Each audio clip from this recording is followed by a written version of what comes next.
B2, Chapter 16, City of Gold, 1. This world is as large as you make it.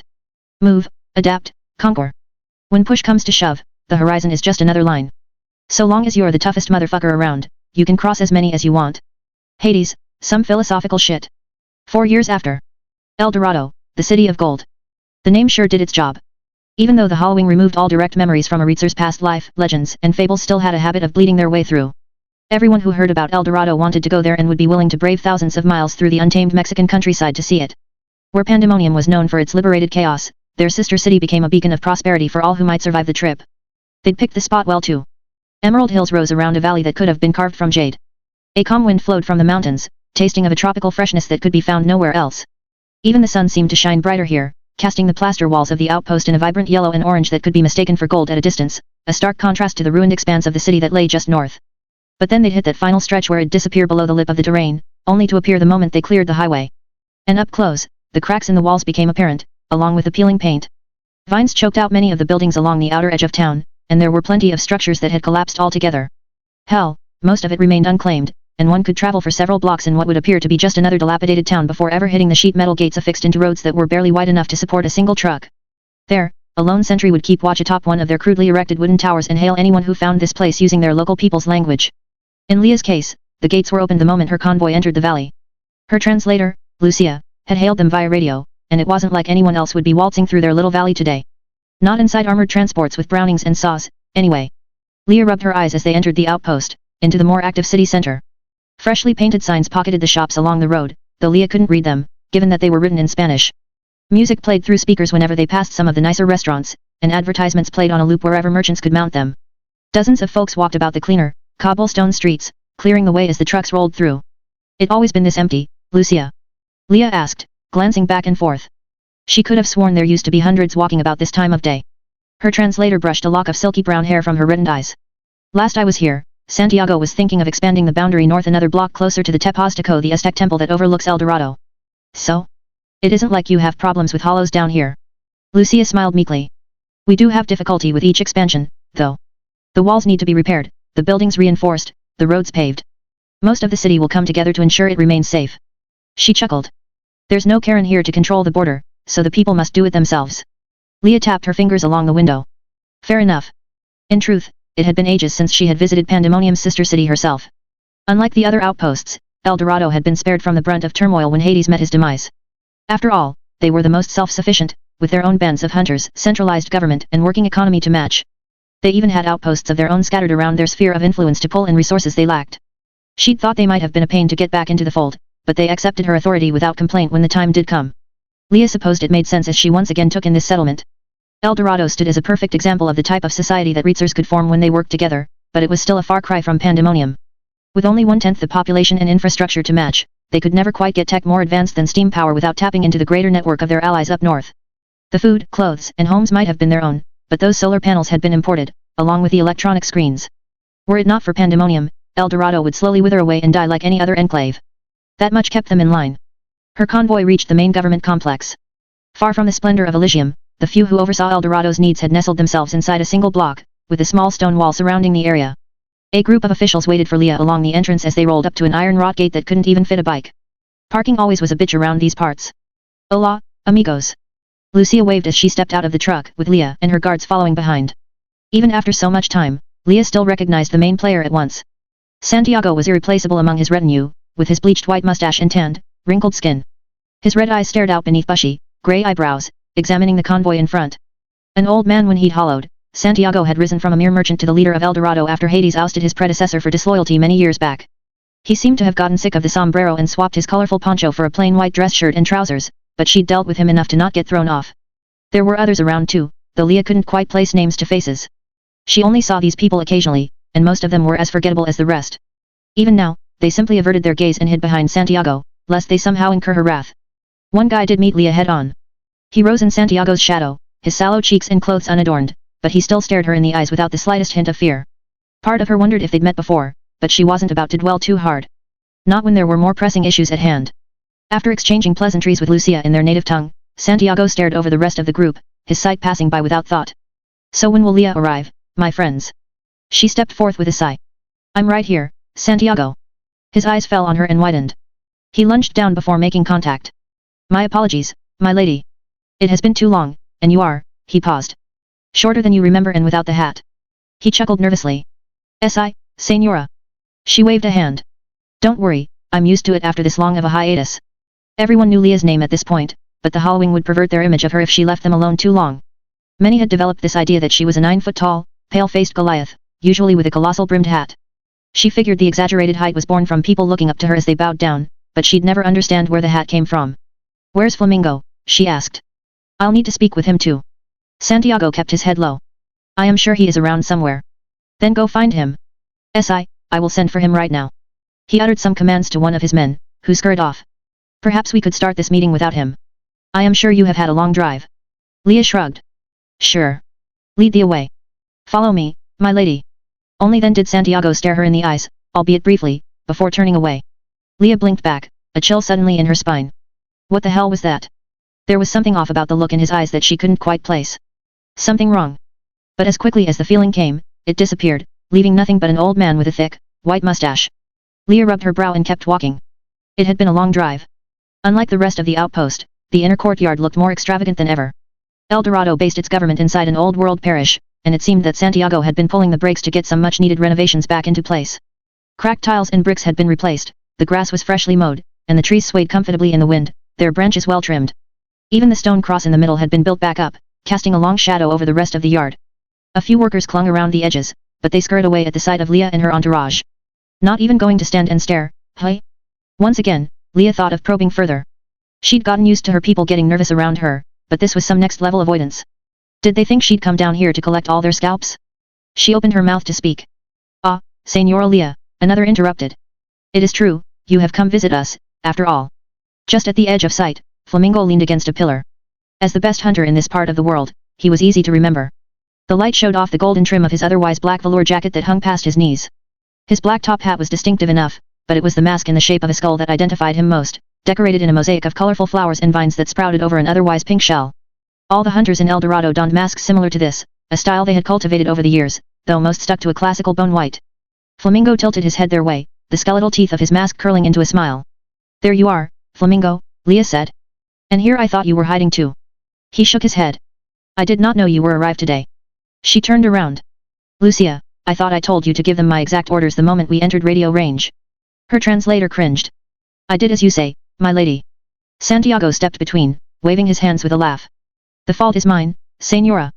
My amigo was to dispatch some hollows before your arrival. Flamingo retorted something back in his accented English, but it was too marred to follow. Santiago grinned and replied in Spanish.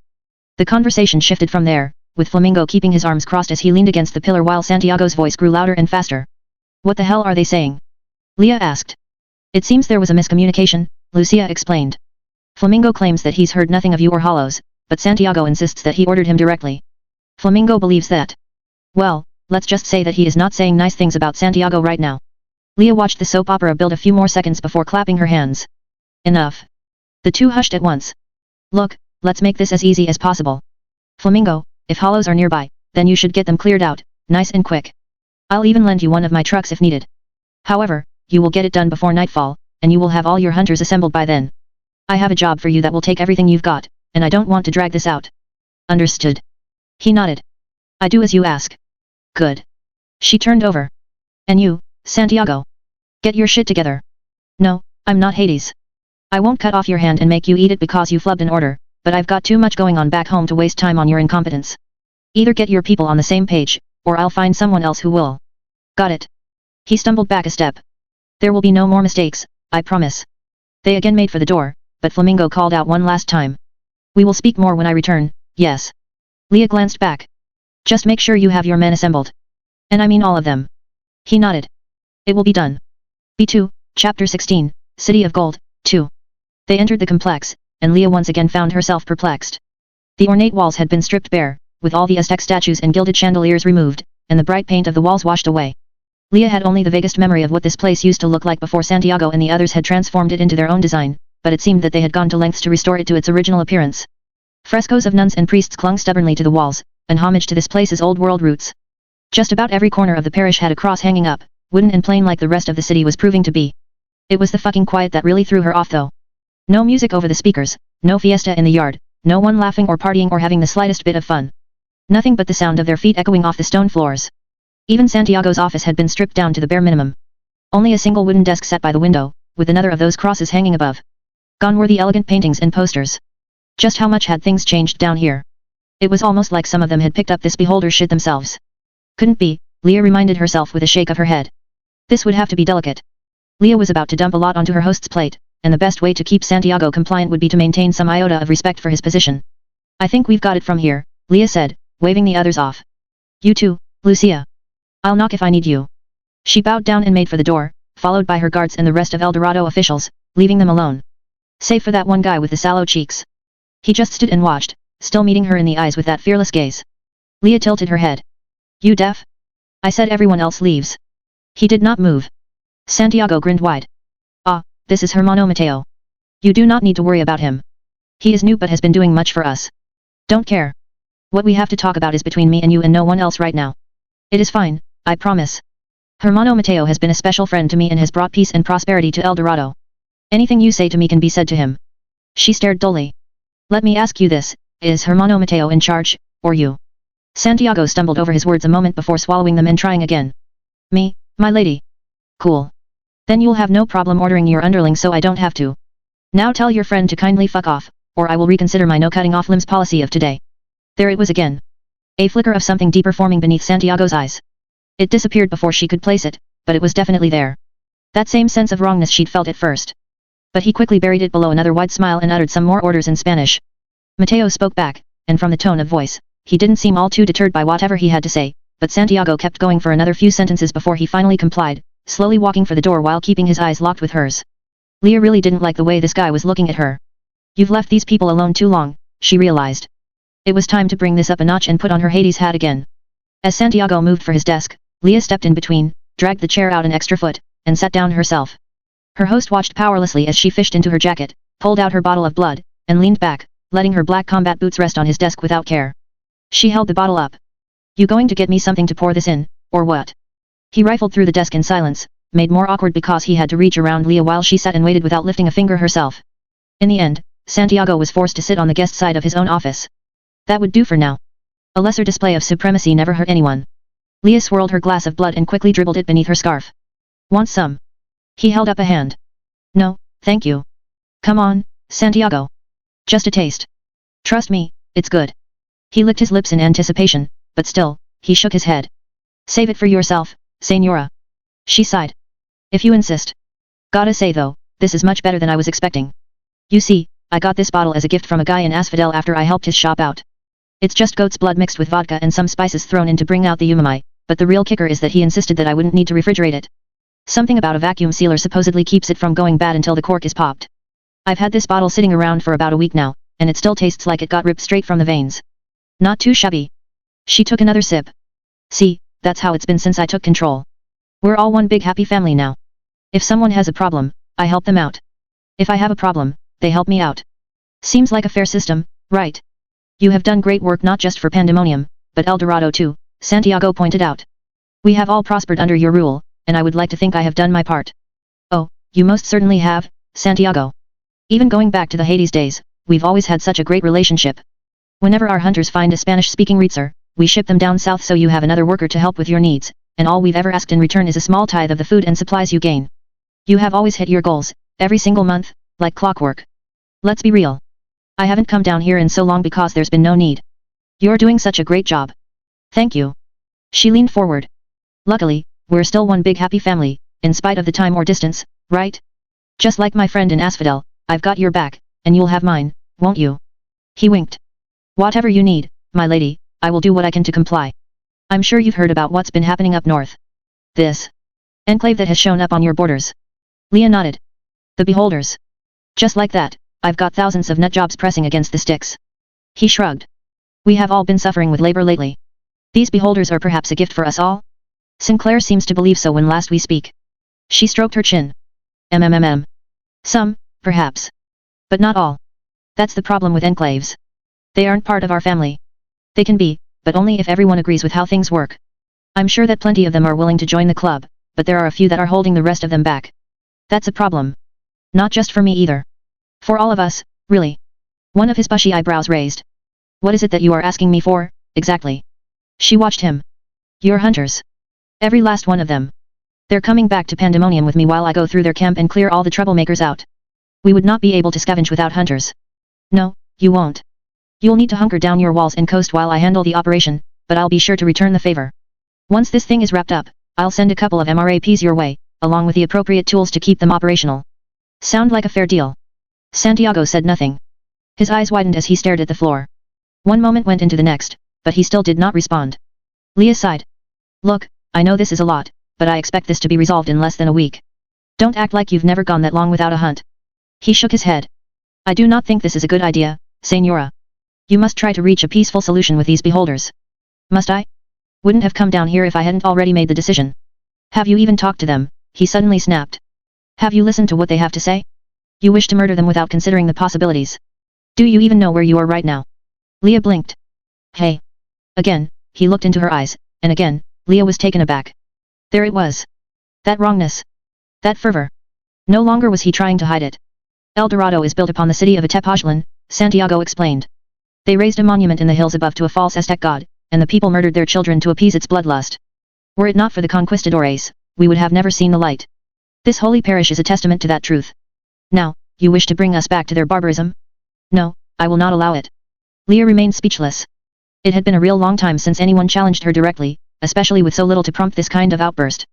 She'd dealt with Santiago for years, and he'd always demonstrated a shrewdness regarding big-picture problems. But this demeanor was alien. Like a switch had activated in his mind the moment she'd mentioned her plan. Like he'd become someone else altogether. Santiago, what the fuck is wrong with you? She said at last. I know that you've been given space to play king down here, but you seem to have forgotten how this all works. We're not having a conversation. I tell you what to do, and you fucking beg me for the privilege. But his eyes burned like two open flames. You have no power here, you whore. This is a house of the Lord. God will punish you for your heresy. He screamed out commands in Spanish. Shouts spilled out from the hall, followed by Lucia shrieking. Thuds followed. Leah lurched to her feet as the door thrust open. Her guards lay down on the other side, and Hermano Mateo stood above, with 4 more people behind. He had changed out of his dress shirt, as had his entourage, and now all wore the same outfit, with him in brown and the rest in those long, black cloaks. Beholder cloaks. They charged. Instinct took over, and Leah reached for her 1911, but she drew too late. Before she could land a clear shot, before she could even pull the trigger. They were attacking her. Yanking the gun away. Smashing the radio so she couldn't call for help. Cracking the bones in her limbs. And she couldn't fight back. B2, Chapter 17, Reunion, 1. The stereochemistry of certain HBRS carbon chains allows for rapid chemical signaling across its artificial nervous system, behaving similar to a mycorrhizal network. Even absent a functional brain, an infected body will still persist, almost indefinitely. Mother, notes on HBRS 15.21. 4 years after. Another bloody fight. Liam held his daughter close, keeping the mobile crib firmly between his arms as their group marched down the street. Sweat rolled down his cheeks, the sheer mass of his go-bag weighing heavily, though this did not concern him now that he was once again safe within the security of a hazmat suit. No undead would be picking up their scent today. The many apartment complexes of Tartarus rose besides, their crumbling, graffiti-laced walls and broken windows a stark contrast to the vibrant glory of Asphodel. Silhouettes shambled within the nearby alleys, giving Liam pause as they passed each one. Evelyn led their party undaunted, once again beneath the suit herself.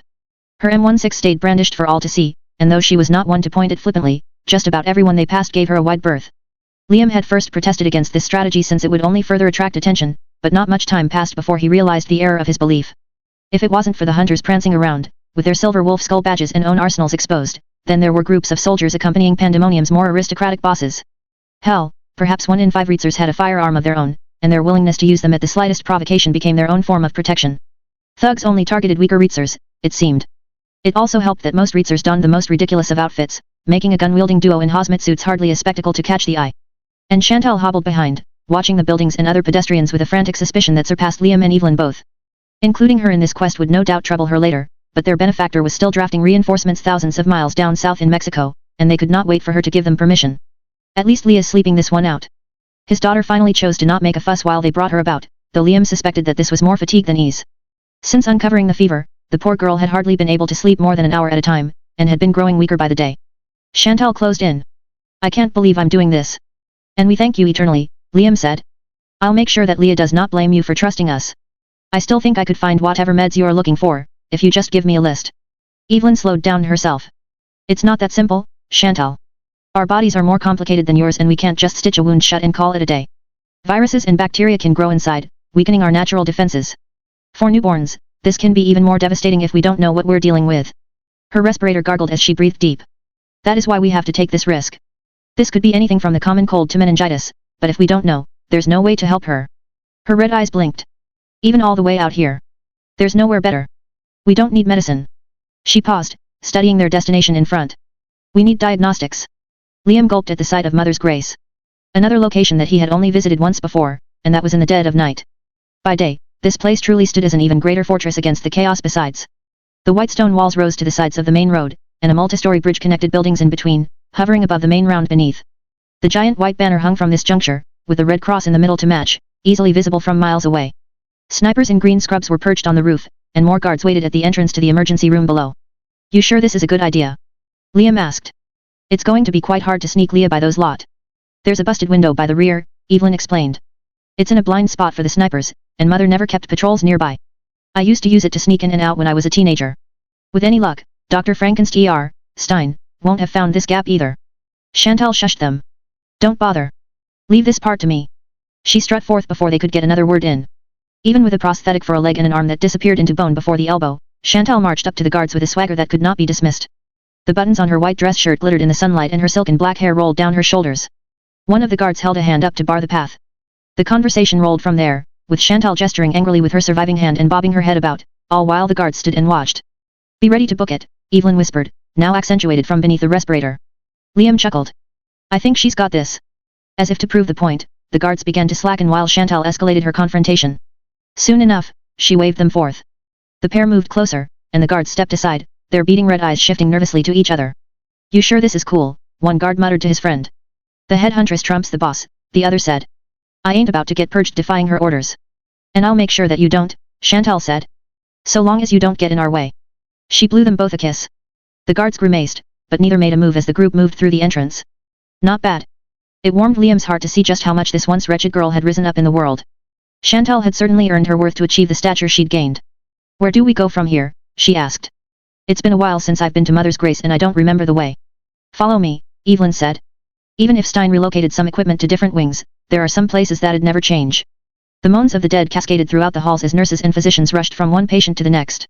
Ichor overflowed from injuries, broken bones were snapped back into place, and internal surgeries were conducted without the slightest bit of concern for sanitation. More than one body lay on a table with their raw organs displayed for all to see. Not that any of these patients minded. Without a sense of pain or chance to catch an infection, they simply laid where they were told and watched others passing by, more bored by the exercise than distressed over their circumstances. Some even chatted casually with the doctors who attended them, even as scalpels and forceps probed the depths of their bowels. Thank goodness for the masks. If he had to breathe an ounce of this pungent stench, Leah wouldn't be the only one with a sickness to combat. Liam checked the timing on their shared oxygen tank, and breathed easy knowing that they still had hours remaining. Evelyn paused at the end of a hall. Perfect. Right where she left it. She drew a lockpick from her pocket and glanced over her shoulder. Do me a favor and keep watch. Liam and Chantal obeyed, interposing themselves in the middle of the hall to keep others from seeing what they were up to. It did not take long before the door clicked open. They pushed through the opening and locked the door behind, with Chantal staying outside. Only a single device could be found here, encompassing the width of the room. A padded slab clung to an attached gurney before disappearing into a circular hole like an oversized, plastic donut. Lights shrouded the interior. Clean and clear without the slightest hint of rot. The MRI, as Evelyn had explained. Liam finally had the chance to remove his hazmat mask. He set Leah's crib next to the gurney and ripped off the damned thing, breathing deep. That's one problem out of the way. Evelyn followed soon after. You sure you know how to work this? Liam asked. She frowned. I've seen bits and pieces before, but we're gonna have to wing it. She started fiddling with the device. Is that such a good idea?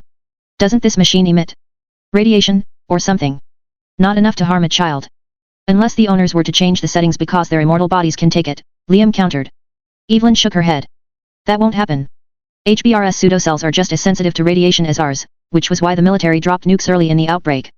Reitzers wouldn't remove safeguards so flippantly because they know how badly it could fuck them up. Liam stroked his chin in thought. He'd never known that bit before. Leah blinked from the gurney, taking in her new hospitalized world. Liam rubbed her stomach as he sat and waited. Any luck? He asked. Evelyn sighed. Afraid not. It looks like they put in an administrative lock on the controls to keep people like us out. Well, how the bloody hell will we get by that? I don't know. The door opened behind. Liam and Evelyn scrambled for their weapons, but they were a beat too late. Chantal stood with her arm raised in the air, with the pair of guards they'd sidestepped ushering her forth. Another Reitzer remained behind, this one with dark hair and sallow cheeks above a white lab coat. But all of them gawked the moment their eyes fell to Leah. B2, Chapter 17, Reunion, 2. But all of them gawked the moment their eyes fell to Leah. Is that, one of the guards started. It can't be, the other shouted. Even Chantal licked her lips at the sight of their exposed child, an image that she'd been shielded from until this point. Have your people stand down, Stein. Evelyn ordered, her M16 now trained to kill. Right now. The Dr. Reitzer blinked, now seeing the pair of living humans. Who? How? She stared deep. It's me again, Evelyn. Please tell me that you remember. So this is OLE Dr. Frankenstein then, Liam deduced. He'd heard worlds about the man since Evelyn had few guardians from her time with Mother. But this one merely watched in shock, his mouth salivating at the sight of the three of them. Evelyn's eyes watered. For Christ's sake, Stein. It's still got to be in your res somewhere. You've got to remember something. He focused onto her. Evelyn? I've never known anyone by that name, except. But he trailed off, staring off into nothing. I'm right here, Dr. Frankenstein. You know it. Deep inside, you remember. Please, don't let that sense go. He studied her again with fresh eyes. Tears began to form himself, and before anyone could react, he suddenly rushed forth. Liam's heart skipped a beat as he enveloped her between his arms, but he didn't attempt to knock her down, nor did his teeth sink into her flesh. The two just remained in place, hugging each other tight. I'm so sorry, Evelyn, Stein said. I thought you died. Mother told me that you died. She chuckled, made awkward with a sob. I figured. You know how it is with her. Of course I do. No one in this world could ever be half as clever as Mother. Or as stubborn, especially when it came to her goals. This standoff had gotten quite embarrassing for the rest of them. Liam still kept his gun on the guards, and they on him, but their weapons were now clumsy in hand. Neither side planned to use them anymore. Not with this tear-jerking reunion playing out. Liam coughed to get their attention. Stein turned to his guards. You two, go to my office and wait for me. You're not to speak a word of what you saw in here until I've spoken to you. Is that understood? They looked again to each other before nodding. Stein faced Liam. And you? I don't know who you are, but this is my hospital, and I won't have anyone getting purged. Put your weapon down. It's okay, Liam, Evelyn said. We're good. He did as told. Chantal casually closed the door again while Stein composed himself. He patted Evelyn's shoulder. You'll have to tell me everything that happened, and I mean everything. She smiled. Where to begin? Evelyn went through the routine from there. About Mother's quest to bring Liam to Cheyenne, and the death of her and Hades, and the life they'd built together. She explained how well things were going until the beholders arrived, along with their journey back to here. It was a bit rosier than the truth, but Liam was just glad to see his wife smiling so naturally again. Such events were few and far apart these days. So you think it might be bacterial meningitis? Stein asked once fully caught up. Evelyn shrugged. I don't know, but we can't take the risk. Have you checked her breathing? Fluid buildup might be a sign of pneumonia. Breathing's a bit spotty, but it's her bowels that have me worried. She has no appetite but still is defecating more times than normal, and the stool isn't solid. The discussion continued from there, with Evelyn regurgitating her encyclopedic knowledge of human anatomy that Mother had injected into her, while Stein floated possible alternatives, though his understanding was more theoretical than practical, the disadvantage instilled from spending his post-Halloween life catering to the needs of corpses, and not live specimens. In the end, they prepped a series of tests to run, with Leah's MRI at the top of the list. Even though they performed this task for her health, there was something particularly heartbreaking about watching his baby girl get forced into that machine. She squirmed against the bright lights and loud mechanical noises, sobbing intermittently as the image processed, only for another to be taken. As Stein explained, moving disrupted the machine, and so what should have been a quick process dragged on for hours as they tried to coax Leah into place. Sedatives weren't exactly at the ready for one like her. But they managed to get their skin before the sun had set, and then it was another few hours before both could analyze the results. Only to conclude that there was no conclusion, and they would need to run a variety of blood tests to narrow the options down further. So began their elongated stay at Mother's grace. Stein cordoned off a floor for their private use while calming his security force down, and only he and Chantal could come and go as they pleased. Dutiful as ever, Chantal quickly made trips back and forth from the lodge, bringing more personal amenities to make their stay more comfortable. Evelyn tried to be vigilant in keeping up with Leah's diagnosis, but the act proved futile before long. Her body was still tethered to the rules of humanity, and succumbed to fatigue like any other. That left them at the mercy of Stein, who prioritized her examination above all else. The process still dragged for days, but nothing could be done other than to sit and wait. Ironically, a hospital filled to the brim with wandering corpses proved to be the least likely place for disease to spread. The Halloween killed all life but its own, so neither rodents nor pests could be found in these halls. Coupled with the added cleaning routines, and any chance for Leah to catch some rogue pathogen plummeted to nothing. Their time thus became a matter of waiting, as each test required a different length of time from start to finish, only to prompt another. They received some good news, at least. Leah stabilized after receiving this degree of care, and they had been able to safely rule out some of the more deadly options early, like meningitis or giardia. But they still weren't quite able to nail the bugger down, especially now that their daughter had manifested a cough in addition to her normal systems. By dusk of the second day, Liam once again found himself alone, this time reading a children's book to Leah with Hungry keeping watch besides. Evelyn and Stein had gone to the bank to acquire more pre-outbreak knowledge. With the extra benefit of having their go-bags and tools once again at the ready, along with Chantal continuing to keep watch in the lobby, there'd never been a better time than now to let it all go and relax. Liam closed his eyes and breathed deep, now letting his own desire for sleep give him this coveted break. But then a distant commotion interrupted his slumber. Liam blinked through his growing fatigue and frowned. What the hell was going on this time? The radio word as Chantal called in. Liam, are you awake? He said with a yawn. This better be important. What's happening out there? The hospital's under attack. He lurched straight up, nearly knocking Leah from his lap. Before he could consider what to do next, Chantal's voice rolled through the radio yet again. It's the Beholders, Liam. They're coming straight for you.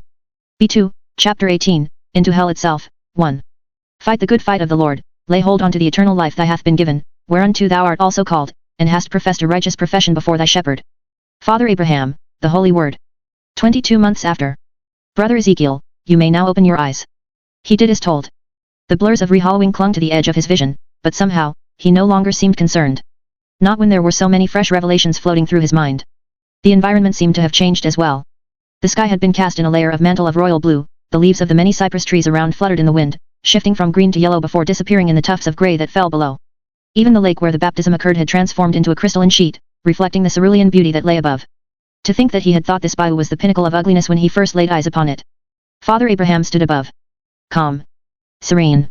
A bastion of justice against a world of sin. The light fell onto him, casting rays besides his pious form. What say you of the Lord? Praise be his name, Zeke repeated. No, not Zeke anymore. That was a different name. A sinner's name. He was Ezekiel now. Brother Ezekiel. God is great. The father smiled. He is indeed, my son. You have done so well to reach this point. Thank you, Father. Do you know why God chose you, Ezekiel? He did not. Ezekiel had been wondering why this duty was thrust upon him since the moment this decision was made. At first, it seemed little more than an ill twist of fate. One job that had pulled a hunter too far from home, with nothing but despair upon reaching his destination. Though his crew perished before this point, somehow, some way, he had survived to reach this end. Could fate have been so cruel to drag his death out further? But then he tasted a fraction of the truth for what it was, and though he now understood so much more, his res remained scattered by the new questions that each answer created. Why had he been given this charge? What purpose could a lowly mercenary such as he inflict in a land so pure? Father Abraham grinned wide. God saved you because of the power that you wield, Ezekiel. He blinked. My power. Yes, my son. It is this strength that you bear upon yourself that God has recognized. Not just your height or weight, but the sheer aura of tenacity that your soul radiates. He chuckled. Why, you managed to bring harm to so many in this congregation all by yourself, in spite of the dangers that it brought. Don't you see how that is simply amazing? He supposed he did, in a sense. Though it did make him wonder. Why did you save me after how many of your enclave I purged? But I didn't, Brother Ezekiel, the father explained, his violet eyes bright in the light of the sun. There is a weak part in my soul that would have preferred nothing more than to see you stoned to death for your crimes. It was not my decision to make, however. I trusted in the power of the Lord, and this was his answer, not mine. I was merely his vessel when he chose you to do his work. You owe me nothing, but you do owe everything to him. Don't you understand that? Don't you see how much his light shines on you? An answer and a non-answer, both roped together. Ezekiel's head hurt. He didn't like to think like this. He'd always preferred details that he could get in writing. But as he dove deep and reached into the depths of his res, he could find nothing else that bore substance. Ezekiel could no longer remember what this hunt had been about, or why it sent him all the way to ASS Sirac, Louisiana. Shit, he couldn't even remember the name of the boss who'd given him this job. Boom. Gone. No more than a passing thought to be replaced by whatever floated through his mind next. What a joke. And yet, here this new guy stood, smiling in front. Offering a promise of a different life. A better life. One that didn't have him fight against this everlasting curse all alone. Why question any of this? These guys sure as hell never hollowed on their own. As if he could read his mind, Father Abraham held out his hand. Are you ready, Brother Ezekiel? Are you prepared to become God's soldier? He gripped his hand. Ezekiel could find no greater path than this. Asterisk asterisk asterisk. There was no room for failure here. The heretic stood in front. Green scrubs as a uniform, automatic shotgun in hand, with the barrel aimed to kill. Brother Ezekiel whirled his bow staff around, striking the guard's skull before he could fire. The unholy weapon dropped to the ground, and the heretic fell with it. Another ran down the hall, peppering the area with submachine gun fire. Ezekiel dove low and drew his hand crossbow from within his long, black cloak, reflexively launching a bolt against his attacker. The Lord blessed the shot, for the shaft landed between the heretic's eyes before he could land a killing blow. Ezekiel wrenched the crank of his crossbow with one hand, and drew a replacement bolt with the other, but a heretic took advantage of the pause and charged. The bones in Ezekiel's arm crunched under the butt of a rifle intended for his face, but donned in Inquisitor battle armor, the damage was nullified. Ezekiel redirected, ramming the extra crossbow bolt into this new aggressor's throat. The tip slid up through the base of the jaw, and the heretic's eyes curled inward. Ezekiel shoved him aside and finished loading his crossbow. Brother Isaac grimaced. Brother, there are too many heretics. We are getting overwhelmed. He wrenched the lever on his repeater crossbow up and down, a flurry of bolts launching into their enemies behind. Ezekiel studied the halls in front. This place, Mother's Grace, as they called it, bore so much familiarity without any memories to back it up. He'd walked through these pristine white halls before, laid in a hospital bed here more than once, yet he couldn't identify a single moment. He closed his eyes. Brother Ezekiel need not know the path forward. He need only follow that which the Lord had placed out in front. So long as he trusted in the visions given to him, it did not matter where they came from. Follow me, Ezekiel ordered, drawing his staff again and rushing down the hall. The survivors of his team followed behind. Already, they had lost brothers Jason and Luke breaching the front door. Though the Inquisitors wore boiled leather armor beneath their black cloaks, this equipment only functioned to tilt melee weapons and little else. The heretics' bullets tore through them with ease, making close-quarter combat their only strength. It was far from over. They still had brothers Isaac, Gabriel, Lucius, and Malachi left, along with Ezekiel himself. Just as God created the earth in 7 days, and the beholding would be resolved when the 7 bowls of judgment were poured, so too were 7 Inquisitors sent here. 7 soldiers of God, up against a hospital protected by hundreds, with nothing to guide them but the Lord above. Brother Ezekiel slammed another heretic's skull into the wall with a smirk. Could their enemy have faced worse odds? Asterisk asterisk asterisk. There is no choice, Father Abraham said, his hardened visage examining the unholy city from the distance of their camp. If our reports are true, then the Lord is testing our devotion now. We must rescue Leah Fenix from the heretics before she succumbs to this illness. That would break the peace you've established, Ezekiel pointed out. We'd be risking a war. But the father did not blink. The beholding is nothing more than a state of war, Brother Ezekiel. The Lord is combating the devil inside the chosen one's soul, and the whore of Babylon rallies more heretics as we speak.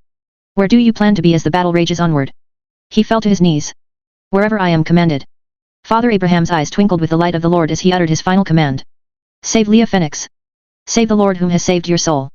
Do not return without her. The fate of the world depends on it. Asterisk asterisk asterisk. So it was that this divine duty fell to Ezekiel and his most trusted men. They would either secure the chosen one, or they would all perish as traitors who defied the agreed upon terms of peace. Father Abraham had been explicit about where they stood. The moment they drew blood, he would have no choice but to disown them publicly. Any other route would incur the full wrath of Pandemonium and its people, at a time when they needed to baptize every beholder they could get. More scrub-clad heretics held formation at the end of a ward, the entire space open from the hallway they needed to pass. Tables and counters worked as makeshift cover as they turned this area into a killing field. Too tight to surpass with the Inquisitor's current armament. Brother Gabriel charged forth, only to be cut down before he had traveled even a third of the way across. Ezekiel grunted and doubled back, then pulled a grenade from one of the dead heretics behind, along with an automatic rifle. He yanked the pin and tossed the unholy weapon into the ward. Plaster and metal burst out. With a roar, Ezekiel drew the rifle and fired into the shell-shocked heretics. His movements were quick and shots precise, the Lord guiding his hands as he smote his enemies. What few bullets the heretics managed to land in retaliation only struck Ezekiel's midsection and shoulder, tearing holes through his leather armor. He shrugged off each with ease. His other brothers watched in shock at Ezekiel's use of such a vile tool, but he merely nodded back. Failure is not an option, brothers. Press on while I cover you. There was no middle ground here. Brother Ezekiel would see this task through to the end. No matter how difficult the path forward. No matter how blackened his soul became. The sortie continued, with Ezekiel laying more firepower into the ward.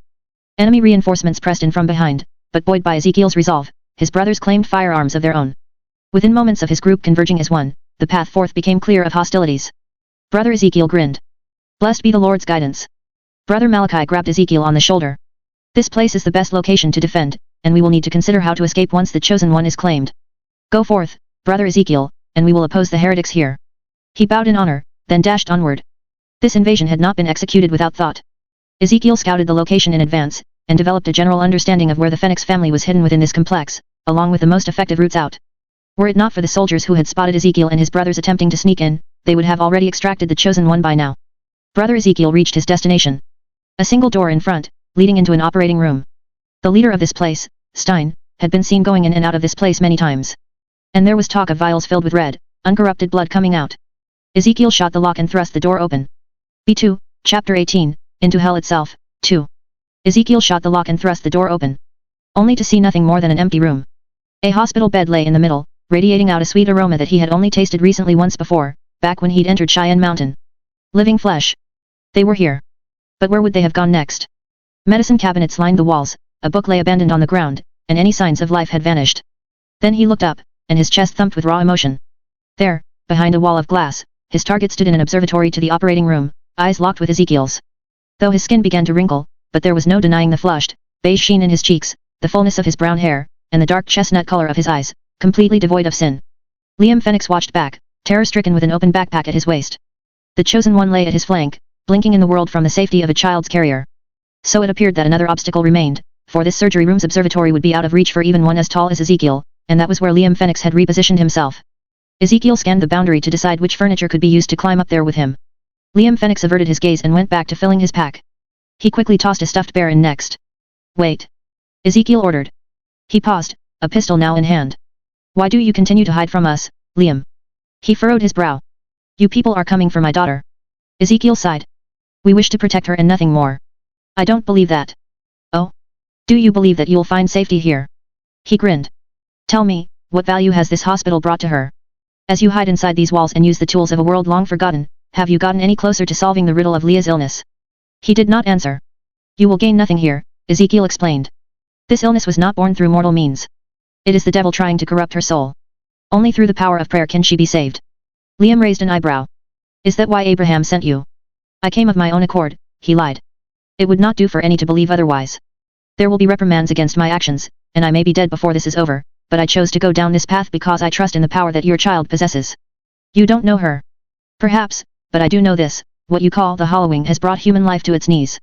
Every civilization on this earth fell against its supernatural fury, and only a precious few still persist against it. But those of us who survived the initial plague are still sick, broken, and dying, our minds taunted by an evil we can never escape. This is the circumstance that our people have devolved to, and none have escaped this day of judgment. Except for you, your wife, and your child. Where everyone else became corrupted, your family remained pure.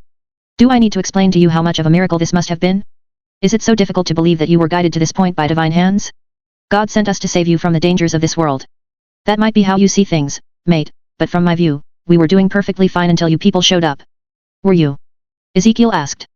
I saw the bunker which you had taken as your home. It was a cold, dark place. An ugly place. Far removed from the light that you crave, and one born in solitude.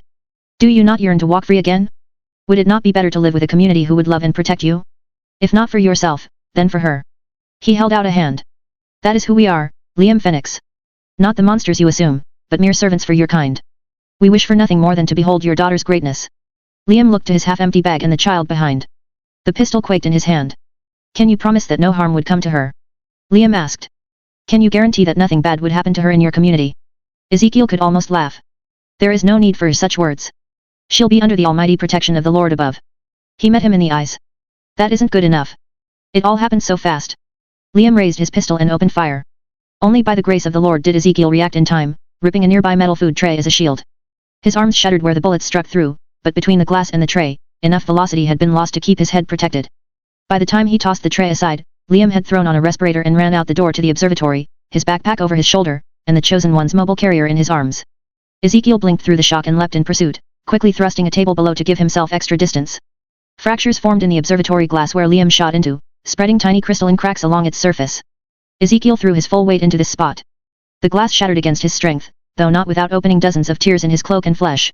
He spit out a shard and kept running. Liam had already reached the end of the hall before Ezekiel made it to the door. How could he possess so much speed? Brothers! Ezekiel bellowed, loud enough for them to hear behind. This way! We're losing the chosen one. The gunshots died down, but there was no time to wait. Ezekiel launched into a charge, the Lord carrying his legs onward. The pursuit continued around the narrow, empty halls as Ezekiel struggled to keep pace. Where are you going? Liam did not move to the main entrance, nor did he go to any place where more guards would lie in wait. He went instead to an abandoned part of the complex, far from prying eyes. An abrupt turn sent him down a stairwell. Ezekiel followed. Down one flight, and then another, and another. He could no longer keep pace with Liam and his inhuman agility, but he could taste his sweat in the air and hear Leah's dwindling cries. Ezekiel's courage intensified, and he began to jump from floor to floor. His knees crunched under the added force, but they did not break. He reached the bottom floor. His heart sank. The great expanse of a parking garage spanned in front, with the sole truck at the center. And Liam had not only reached this truck first, but he was just about finished securing Leah on the passenger's side. Ezekiel grunted and dashed forth. Liam gave him a mere cursory glance before clicking the final buckle in place and running for the driver's side.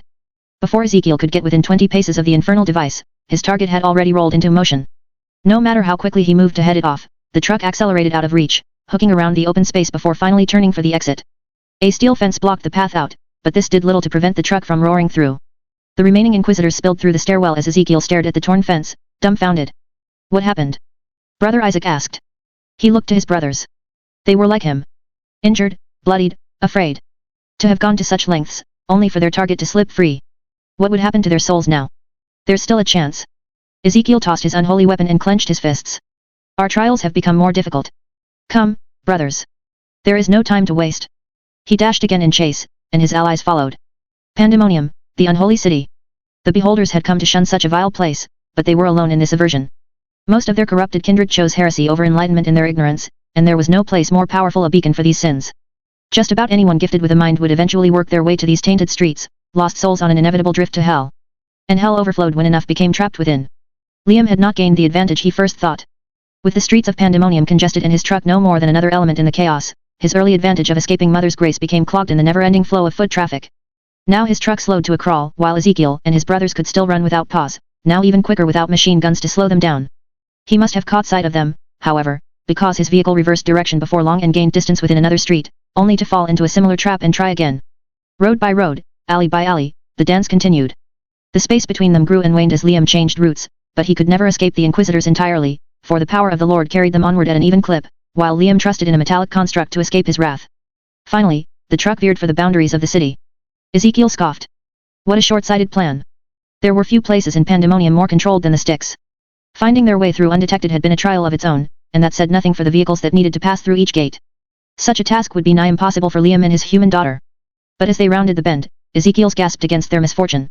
As chance would have it, a delivery truck was being inspected by the gate, with the guards combing the interior while the driver waited patiently besides. The great portal opened as the formalities drew to a close, giving Liam the perfect opening. His truck veered forth. Faster! Ezekiel ordered, but his own body was already at its limit. Their sprints fell into a quickened stagger and back again as they fought to maintain this level of haste. Gunshots erupted at the wall, but not to them. Ezekiel watched in horror as their rounds bounced against Liam's truck. Were the heretics trying to kill him? It did not matter. The gunfire bounced harmlessly off reinforced steel plating, and Liam flew through the open space before their bullets could find purchase, disappearing into open road seconds later. Ezekiel's chest tightened in terror, but he did not slow. Not now. His wrath redirected to the heretics nearby, standing around with a truck of their own. He nodded to his brothers and changed direction. No commands were needed. It was over within moments. The soldiers were too distracted by Liam to have seen the Inquisitors coming. Once in range, Ezekiel drew his bow staff and made short work of the heretics, bludgeoning them to death. He quickly claimed their automatic weapons as his own before tossing them to his allies. Brother Malachi killed the driver seconds later, thrusting his dead body into the street. The others filed into the trailer while Ezekiel went behind the wheel himself. With the guidance of the Lord, he unlocked the mechanisms that kept truck in place, shifted the gear, and floored the gas pedal. More bullets flew, now on them, but it was too late. Their truck rolled into motion, flying in pursuit beyond the sticks. Liam's truck had gained a hefty distance compared to them, and no matter how much Ezekiel accelerated, his vehicle lacked the horsepower of his opponent. But that would not be enough for him. Now that they were free from Pandemonium and the fury of the heretics within, this chase no longer complicated them. No matter how far Liam took the Chosen One, he could not evade them forever. Ezekiel and his brothers would travel to the bowels of hell itself if that was what they required to see this through. By the Lord's word, they would not lose Leah Fenix again. B2, Chapter 19, Delivered by Fate, 1. Death comes too easy these days. You remember when Uncle Delroy passed and we got everyone in the neighborhood together? If that had happened now, we wouldn't have so much as blinked. Marquise Jones, unnamed. 2 months after. It was a total bloodbath. Evelyn studied the halls of Mother's Grace, her eyes widened against the carnage, and breath heavy from within her respirator. Just about every hall from the entrance to the ward they'd kept Leah hidden in was now caked in undead blood. Bodies lay strewn about, with only a handful still able to move. Many of the dead had their skulls pierced, while others had been beheaded completely. Full purges with no regard for the state of the Reitzers or lives lost between. How the hell could a small group of Inquisitors manage to inflict this much damage? This would have put most veteran hunter groups to shame. Evelyn ran up to Stein. Please tell me you've got something. He shook his head. I told Liam to use that hybrid if it came down to it, but I never expected him to leave the sticks altogether. You heard him. There was no choice. Well, now he's out of radio range, so we're just as clueless as everyone else as to where he went next. Evelyn clenched her fists, the nylon in her gloves digging into the flesh beneath. Of course this would happen the fucking moment she stepped away. Lacking proper medical knowledge about Leah's condition, her and Stein had gone to the central bank to collect more information. When the beholders rolled in, Liam used their encrypted radio to update them throughout. He'd first tried to lay low, collecting everything he could fit into a pack while wrapping Leah up in their mobile carrying unit. Then Ezekiel broke through and Liam ran for the garage as planned. The goal was to meet up at the bank to pick Evelyn and Stein up, then fall back to the lodge where the hunters would keep them safe. But Liam never made it to the bank. The streets had been too congested and the Inquisitors managed to keep up on foot.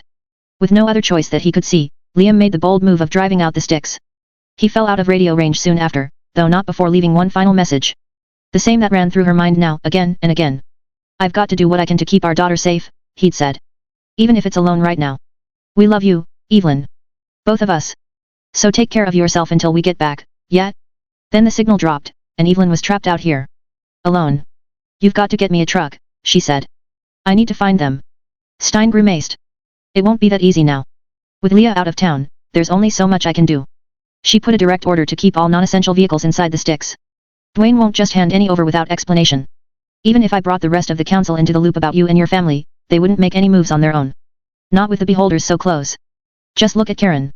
He was hesitant to send anyone after them, and he stopped chasing once their trucks left the California basin. "The sad truth is that we'd need Leah to put in the order. And she was supposed to be back days ago. Has the council at least heard from her since she reached El Dorado?"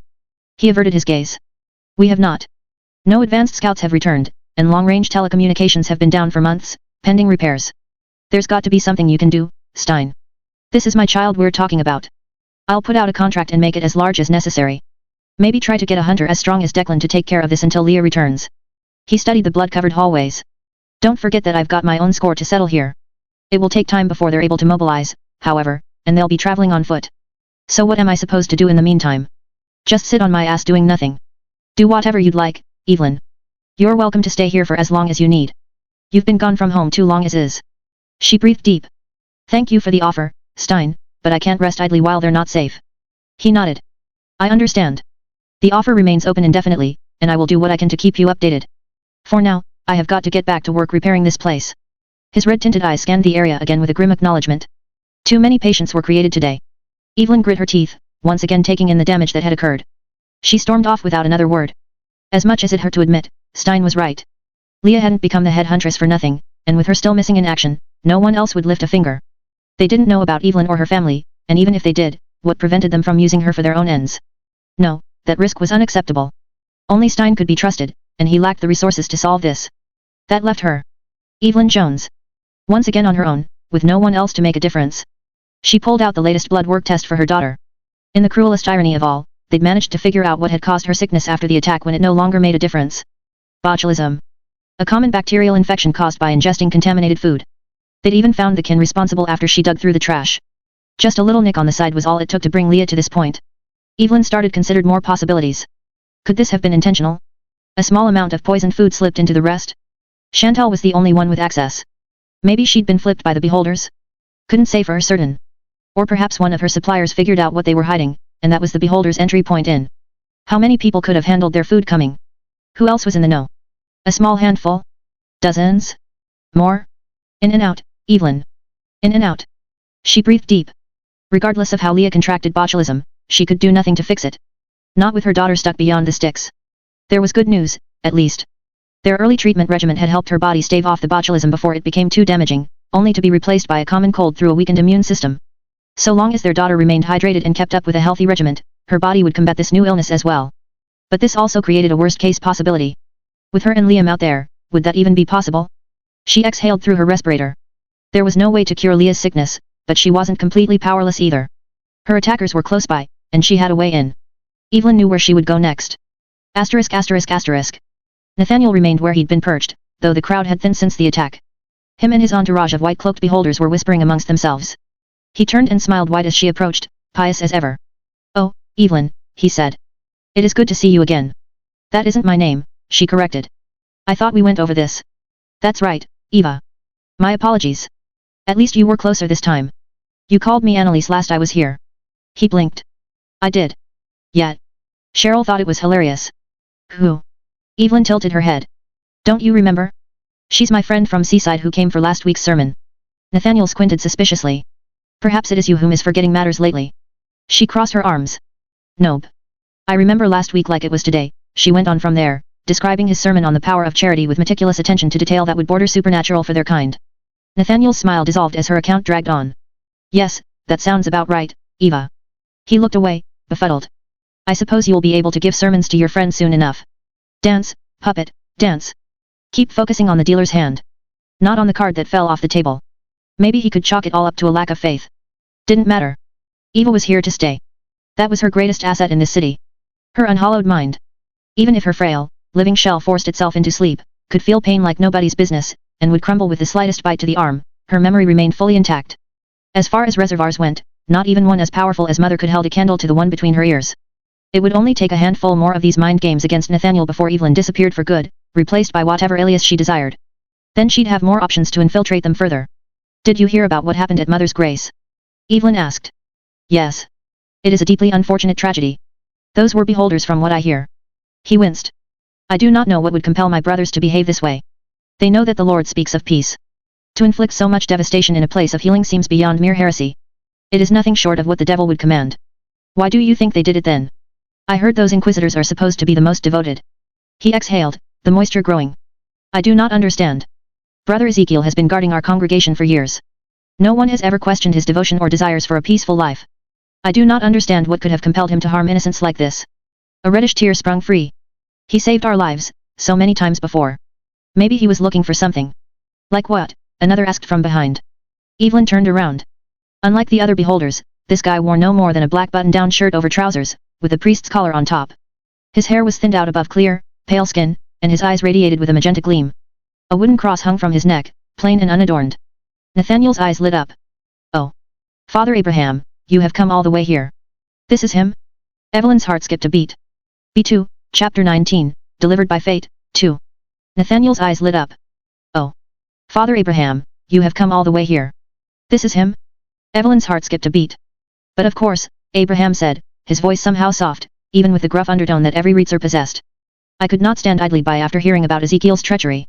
What compelled him to act this way, father? I haven't the slightest idea. His eyes suddenly fell to Evelyn. But you there? Do you have a theory of your own? She cringed under the weight of his eyes. Sharp and piercing, like a priest who'd caught her laughing during mass. Just a thought, Evelyn said, her own voice controllably brusque. Way I hear it, Stein's got all sorts of valuables there. You could earn a lot of picks if you broke in. Nathaniel shook his head. No, he would never.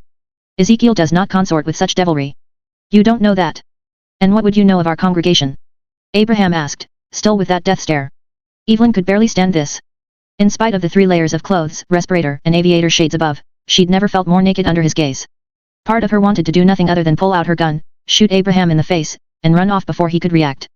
But she couldn't. He had a pair of inquisitors at his flank, watching her with those dark, sullen eyes. Ready to murder her at the slightest provocation. Ah. Nathaniel said, suddenly stepping between. This is the one whom I've been telling you about, father. This is Eva. Eva, he repeated. A smile teased his lips. Forgive my poor manners then. I've been hearing a lot about you. Control yourself. If this priest was the leader of the beholders, then she had to play this as intelligently as possible. She feigned surprise. Why you talking about me? I'm just a regular worker. You are blessed, are you not? Abraham asked. No more than anyone else. This is untrue. Eva is a derivation of Eve, the first mother of man. She crossed her arms. So? Lots of people have names like that. Evita, Evie, Evelyn. I even met an Evangeline once. The muscles in his face grew relaxed. Well, little missy, aren't you quite the learned scholar? Don't read too much into it. I've been doing the rounds in this city for years and only picked up a thing or two.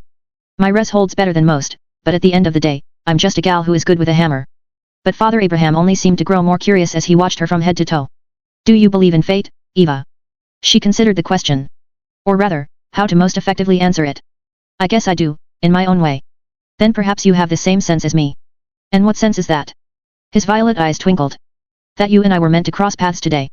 Do you feel the Lord's voice as well? Evelyn buried the shiver. Abraham was sousing her out, but she could do the same. Give a non-answer, take a real answer. Build trust while revealing nothing. Not anything valuable, anyway.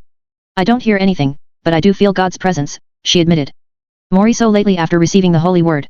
A man's heart deviseth his way, but the Lord directeth his steps. Proverbs 16:9. He grinned wide. So you understand then that all events are ordained by the Lord himself. Everything, from the moment of your birth until this very moment has all followed his divine plan, even as you make each choice yourself. Would you not agree that this makes our meeting beautiful?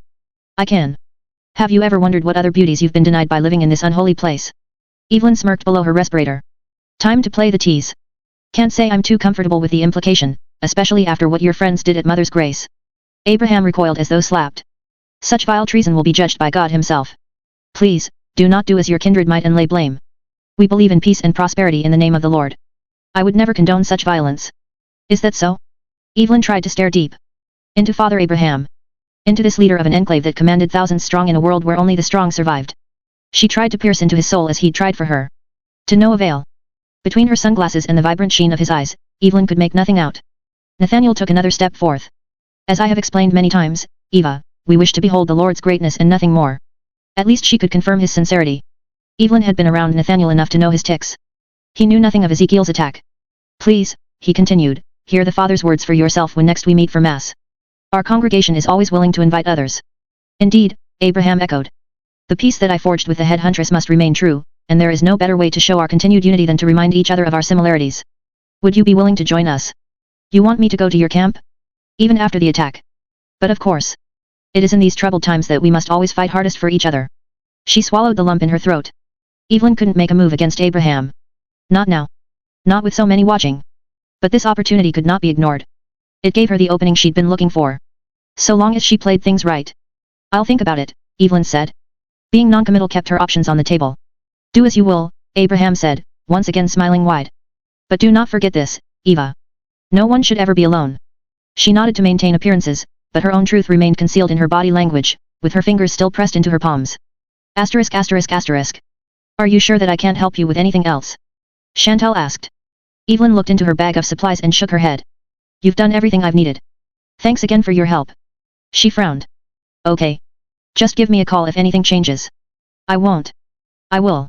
Chantal exited, leaving Evelyn alone. God, how much more empty this place became without her husband and daughter.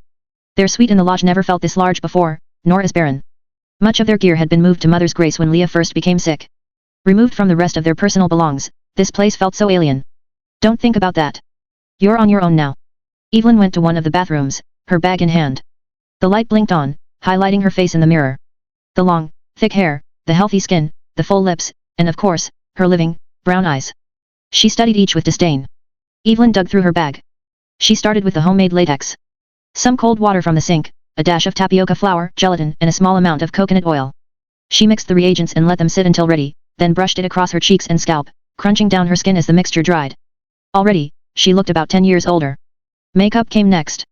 A thick white primer did major work to brighten her flesh, while an added coat of black around the eyes gave the sunken impression she'd seen before. A layer of raven-colored lipstick helped to close the mask off. She moved slowly and precisely to get the texture and color even throughout. A single mistake would be lethal. Once satisfied, Evelyn went for the darkened food coloring and mixed it with another glass of water. The taste was more foul than she'd expected as she sloshed it around her cheeks, but it couldn't be helped. A black tongue and gums were just as essential as everything else. She gave herself 3 treatments before feeling content. Chewing tobacco came next. Another taste that made her gag, but it would do wonders to keep her breath masked. Almost there. The most crucial element sat by her side. Evelyn studied the thin piece of glass suspiciously, then washed it in the sink, over and over to be safe. Chantal insisted that she'd done her job, but a single soft pseudocell was all her body needed to be infected, and Evelyn refused to ever leave that to chance. Only after an hour of extra prep work did she take this final plunge, placing the red-tinted contacts into her eyes. Evelyn looked into the mirror and no longer saw herself. Only the monster remained, with grey, wrinkled skin, blackened lips and gums, and the most important detail of all, bright red eyes. Just like any other Reitzer. Half measures were no longer enough to see this through. If someone so much as removed her sunglasses in the beholder camp, it would all be over. That's what made this extra layer of subterfuge necessary. So long as they continued to think of her as a Reitzer, she could get as deep into their ranks as needed. She'd still need to take a photograph and tape it onto the fake ID that Chantal had gotten her to slip past the stick's security, but that would be easy enough. This wasn't her first bout beyond the walls. Boy, did this bring Evelyn back. She hadn't put together an ensemble of this caliber since her days with her father. Back when it was just the two of them against the world, using whatever tricks they could to keep ahead of the Hollows. Back when he'd been there to give her strength. She blinked back the tears before they could grow. Marquise Jones was long since dead, and it had happened so many years ago.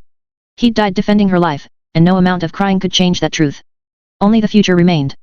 Only the family she'd carved out from the abyss. Evelyn drew her Sig Sauer and admired its sleek design.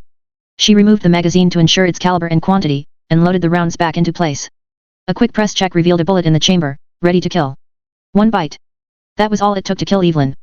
But this weapon equalized their fight. A single shot to the head and even the strongest Reitzer would die on the spot. What else did she need to defeat her enemies? She slid her suppressor in place. The beholders might have thought themselves bold enough to pull off this attack without repercussion, but they had no concept of what they were up against. They couldn't understand the fury of Mother Cornered. Once she got into their camp, Father Abraham would be the first to witness that truth. Even if it killed her. B2, Chapter 20, Baptism, 1. It's all about the res. Not only does it separate us from hollows, but us from each other. Control your reservoir and the autonomy it provides, or forever become a puppet to one that's larger than your own. Hades, some philosophical shit. 4 years after. How long had they kept her down here? 1 day? 2? More? It was hard to say. After Santiago called his goons, Leah had been stuck in this cell, crucified against a cross on the wall with nails bolted through her limbs. There were no windows to catch daylight, nor sounds that leaked in from the outside world, though she could hear the crying and screams from others who'd been locked down here with her. It wasn't long before she realized just how widespread this coup had gone. She could make out the voices of Lucia and a few more of her people from the convoy as they begged for help. But none would come. Leah was the help. Dwayne, Karen, and the rest of the hunters were thousands of miles away. The council would eventually send a crew if Leah never returned, and it'd be hard to sweep an entire convoy disappearing under the rug, but that Santiago was willing to go this far proved how little he'd thought this through. No, it was worse than that. Abraham was pulling the strings. El Dorado and its people were just his puppets. Somehow, someway, he had turned them into his own. His fingers hadn't just wormed their way inside Pandemonium's walls. They had spread all the way down here. The door creaked open, with firelight spilling in. Leah closed her eyes to keep from being blinded. After so long in pure darkness, the rapid stimulation was disorienting.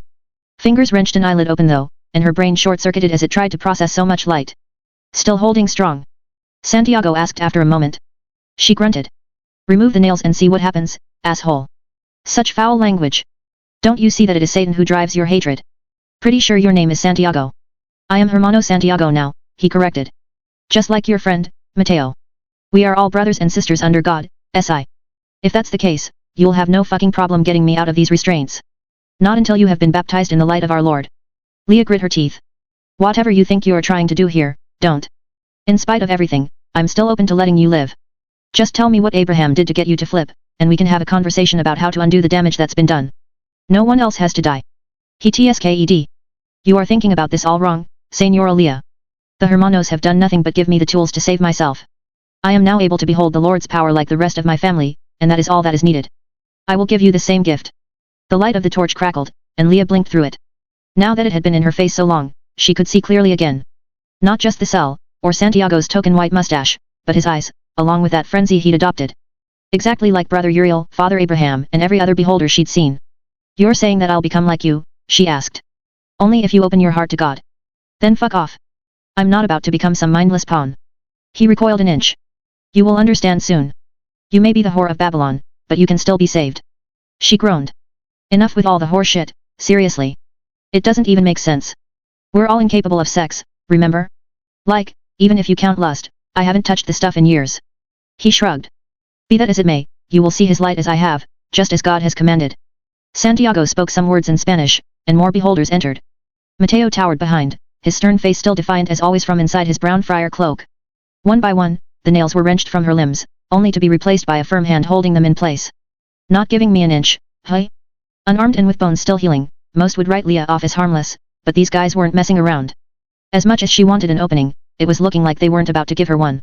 With her crucifixion undone, the beholders began to strip her down. First her sheepskin jacket and jeans, then the underwear and t-shirt beneath, and finally, her scarf. She hissed as Mateo snatched it from her face, but there was nothing more to be done. Not for the time being, anyway. She flicked the hair from her face and met his fearless gaze with a fire of her own. Don't know how much of this you can understand, Hermano Mateo, but so fucking help me. I am going to take extreme pleasure when I carve your eyes from their sockets. She gleamed, knowing just how horrifying she looked without her scarf. He struck her. Leah spat out a glob of blood. The troop pulled her from the cell as her limp legs dragged against the stone floor. The light from the torch radiated out, and Leah caught sight of the rest of her people. Guards from the convoy, merchants who'd accompanied her on this trip, and even a couple of the fresh Spanish-speaking Reitzers who came to El Dorado over the promise of a society where communication for them would be easier. Then she saw Lucia. Her silken brown hair had gone wiry and unkempt, and her red eyes were dulling in the fading light. She watched in horror as Leah was lugged by, black ichor dripping down her naked form. That hurt more than anything else. Seeing the failure in action.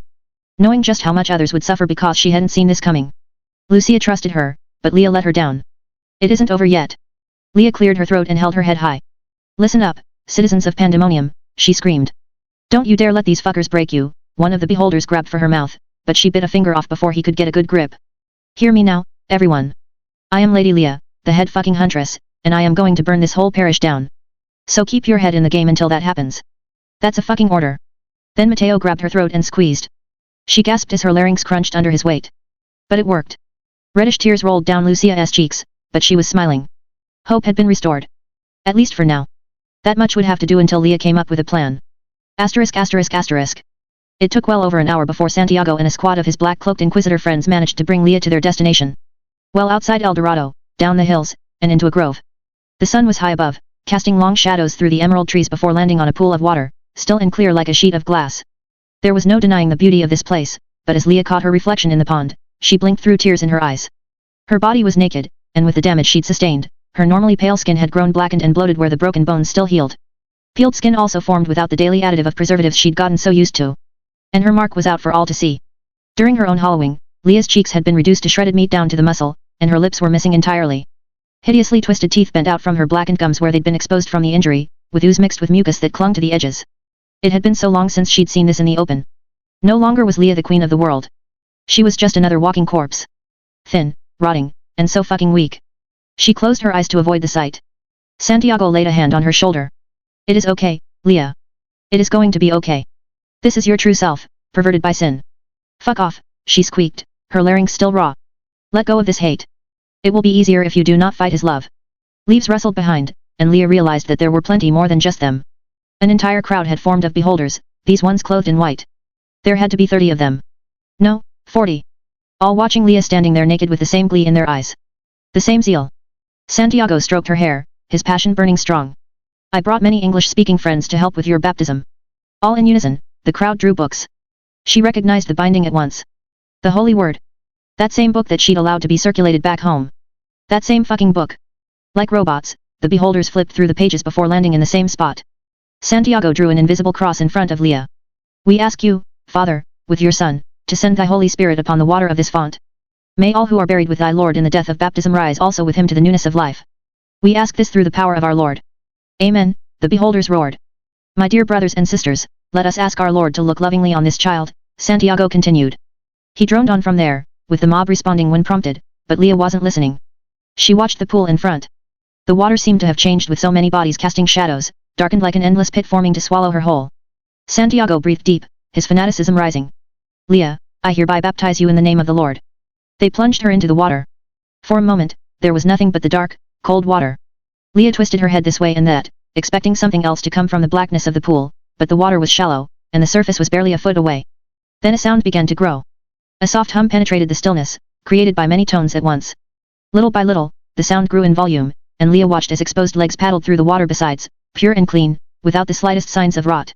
The beholders had her surrounded, their voices seeping through the water above. Then the hum turned to words as they all spoke at once.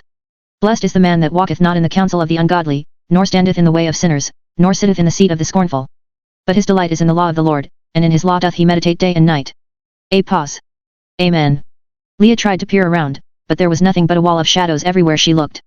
And he shall be like a tree planted by the rivers of water, they continued, still in unison, that bringeth forth his fruit in his season, his leaf also shall not wither, even under sin, and whatever he doeth shall prosper. Another pause. Amen. On and on, they uttered their cultist gibberish as Leah lay in place, interjected every so often with a sharpened amen. The water grew calm again as they all remained in place. Stay strong. You can get through this. Just a couple more minutes, and she'd be out. Leah could even play dumb to make the beholders think they'd won. That was all that mattered. Making them think that they'd gotten her onto their side. Then she'd kill them all. Every last one. But let all those that put their trust in thee rejoice, let them ever shout for joy, because thou defendest them, let them also that love thy name be joyful for thee. For thou, Lord, wilt bless the righteous, with favor wilt thou compass him as with a shield from sin. Amen. How much longer was this baptism going to take? This couldn't last forever. HBRS 15.21 was a beast of an engine when it came to immortalizing the human body, but there were certain limitations to keeping the mind intact. Unlike hollows, Reitzer brain cells would degrade after too much time without oxygen. Then rehollowing that otherwise occurred over weeks would accelerate to mere hours as the neurons quickly burnt out. O Lord my God, in thee do I put my trust, save me from all that persecute me, and deliver me, lest he tear my flesh and soul like a lion, rending it in pieces, while there is none to deliver. Amen. Then the dark truth became apparent. That was the point. The longer this process wore on, the more Leah would hollow, and the more weakened her reservoir would become. A drained res is a pliable one, she realized. It could be filled with anything. Including their ideology. B2, Chapter 20, Baptism, 2. Leah wriggled in protest, but her body was locked in place. There were too fucking many of them. Arise, O Lord, O God, lift up thine hand, forget not the humble before you. Amen. Why didn't Leah take a breath before this? She could have bought herself another 30 minutes. Maybe more. But she didn't know. How could she? She gasped without thought, only for water to flood into her throat. A cough came next, dissipating into the uncaring pond besides. Again, she looked for an escape, but there was none to be had. The weight of the mob was so much fucking stronger and they were forcing her down together. Their voices rose in intensity, saturating the world around her. Each amen, cut like a knife, right through her soul. I will call upon the Lord, who is worthy to be praised, so shall I be saved from mine enemies. Amen. Leah shook her head. Shut up. Shut up. Shut up. But the beholders continued without mercy, their words bleeding into her mind. She couldn't think. She couldn't see straight. The more she struggled, the more perverted the world became. The shadows shifted around, broken only by beams of light tearing in from an unstable surface above. Search me, O God, and know my heart, try me, and know my thoughts, and see if there be any sinful way in me, and lead me back in the way everlasting. Amen. Something else was out there too, hidden inside their prayers. An energy. A power. She couldn't see it, but she could feel it now. Some kind of force that was stronger than she could ever hope to be. It was the Lord. Calling to her. Holding out an invisible hand. She was so weak and vulnerable, but he would be there to save her. So long as she listened. So long as his words took hold. No. Fight it. Don't let him take you. Another sound had entered her world, a shrill bleating, distorted in the water. Leah was sobbing. No, crying. Crying and drowning. Both at once. But even that wasn't enough to keep him out. The Lord's voice rose above her pitiful suffering, pressing ever deeper into her soul. It was so much greater than her. So much more powerful. Leah wanted to go home. Back to the lodge. With her friends alive again. Masterman and Carl and Butters. Except that wasn't right. Their names were different, and they had faces too. But only grey shadows formed when she thought about them. Where did they go? Why wouldn't they come back? Lord, all my desire is before thee, and my groaning is not hid from thee. My heart panteth anew, my strength faileth me, as for the light of mine eyes, it also is gone from me. Amen. She couldn't do this. She couldn't win. She was too small, and the Lord was too big. His power was greater than anything else, and she was on her own against him. Therefore God, thy God, hath anointed thee with oil of gladness above thy fellows. All thy garments smell of myrrh and aloes and cassia. An image of a flower suddenly formed inside her mind, but not of aloes or cassia. She saw something else, with lilac petals that curled out from a tube-like stem. A bellflower. She blinked. The pond vanished, replaced by a sea of jagged, lichen-covered peaks. The sky roared with fury, spewing forth hail below. With each amen, another bolt of lightning struck the ground. She looked to her hand, but the bellflower had disappeared. Do you know why I won't stop? Her own voice echoed. Why I can't? Because if I do, I'll lose everything else that makes me be me. And I don't want the Halloween to take me too. We won't let that happen, another said, his voice high and nasally. A figure towered above. Through the rain and the wind, she could not make out his face clearly, but his eyes were looking into hers. Brown eyes. Human eyes. Liam, she realized. He'd come back for her in this chaotic, dark place. If you lose any more precious memories, he said, we'll just have to make new ones. He smiled. Better ones. His hand wrapped around hers. Where her flesh was cold and decayed, his felt warm and soft. She squeezed tight, but his arm moved like clay, slowly melting into something else. Lilac petals sprung from where his fingers used to be, and the arms turned again into the stem. Her bellflower returned to her. Liam smiled above. We'll get through this. Together. That was right. It didn't matter what she lost. Only what she hoped to gain. The two had learned this lesson on their journey across the country together. She'd forgotten until this moment. Leah blinked again. She was back underwater, with the beholders chanting above. But the bellflower was still there. Right in her mind's eye, its purple purity a beauty to behold. No, the Lord couldn't have that. This was between Leah and Liam. They earned it together. They'd fought for it. Who cared how insignificant and replaceable their time became in the grand scheme of the cosmos? It was still theirs. Nothing else mattered. Pandemonium. The lodge. A mountain of books. Those were just things. Leah didn't need them. Whatever memories lost could be replaced like anything else. All she needed was that ephemeral sense of life. All she needed was her dear, old friend. Amen, the beholders bellowed. Amen. Amen. Amen. Each shout stripped another part of her away, but they couldn't penetrate her core. Leah fixated on the only part of her that kept her sane. Amen. Amen. Amen. Her bellflower sat in front. Amen. Amen. Still strong. Amen. Still pure. Amen. Still hers. Amen. Suddenly, Leah was yanked back up. Light flooded her retinas. She gasped. Vomit came after, the water clearing out from her lungs. No longer did anyone support her. She gripped the ground feebly as her stomach emptied out of fluid. What the hell happened? The sun wasn't high above anymore, but inched low on the horizon. She looked around. There were so many people in white cloaks, watching her with smiles on their faces. They were so inviting and peaceful. An older Reitzer stared her in the eyes, with wrinkled skin and a thick, white mustache. Sister Leah, he said. Blessed be the Lord. Praise be his name, she shouted. Leah threw her palm over her mouth. No. The words had slipped out without choice, as if something else had hijacked her res the second he mentioned the Lord. Leah caught her reflection in the pool again. Her irises weren't the vibrant magenta she'd always seen, but diluted under a pale sheet. Leah bit her tongue. Fuck you. Santiago sighed. So this baptism was not a full success. Very well, we have no choice but to feed your body back to strength, and then we will begin again tomorrow. Again? No, they couldn't. Leah floundered for an escape, but the beholders closed in before she could get away, once again using the weight of their numbers to force her into the ground. She kicked and punched, but they had her beaten. Leah couldn't go through that. Not again. She closed her eyes and shrieked. Asterisk asterisk asterisk. Dusk fell as the beholders escorted her back up the hill. Their party was down to 8 inquisitors now, half equipped with crossbows, while the rest brandished staffs. Not that it mattered. They needed no more than one to keep Leah still. She'd lost the strength to resist. Her arms were tied behind her back and her head knelt low, and all she could do was watch the ground in front. And then we will begin again tomorrow, Santiago had said. Again. Again. Again. The words echoed over and over. Winning this battle wasn't enough. They were going to force her to go through that horror another time. And another. And another. That was the strength of the Lord. He could engage in this fight endlessly while Leah's soul would slowly wear out over time. Not even her mental fortress could survive that forever. Already, she wondered if her bellflower would be there a second time. Sounds rolled down the hill. Music. The beholders paused and muttered to themselves. One whispered a command in their native tongue, and the others moved in front, their staffs and crossbows drawn. Is that a guitar? The closer they drew, the more apparent it became. Someone else was out here, playing a song. The group turned the bend, where a lone figure sat on the side of the path.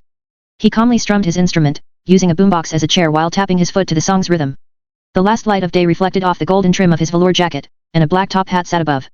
One of the beholders called out, but he did not turn their way.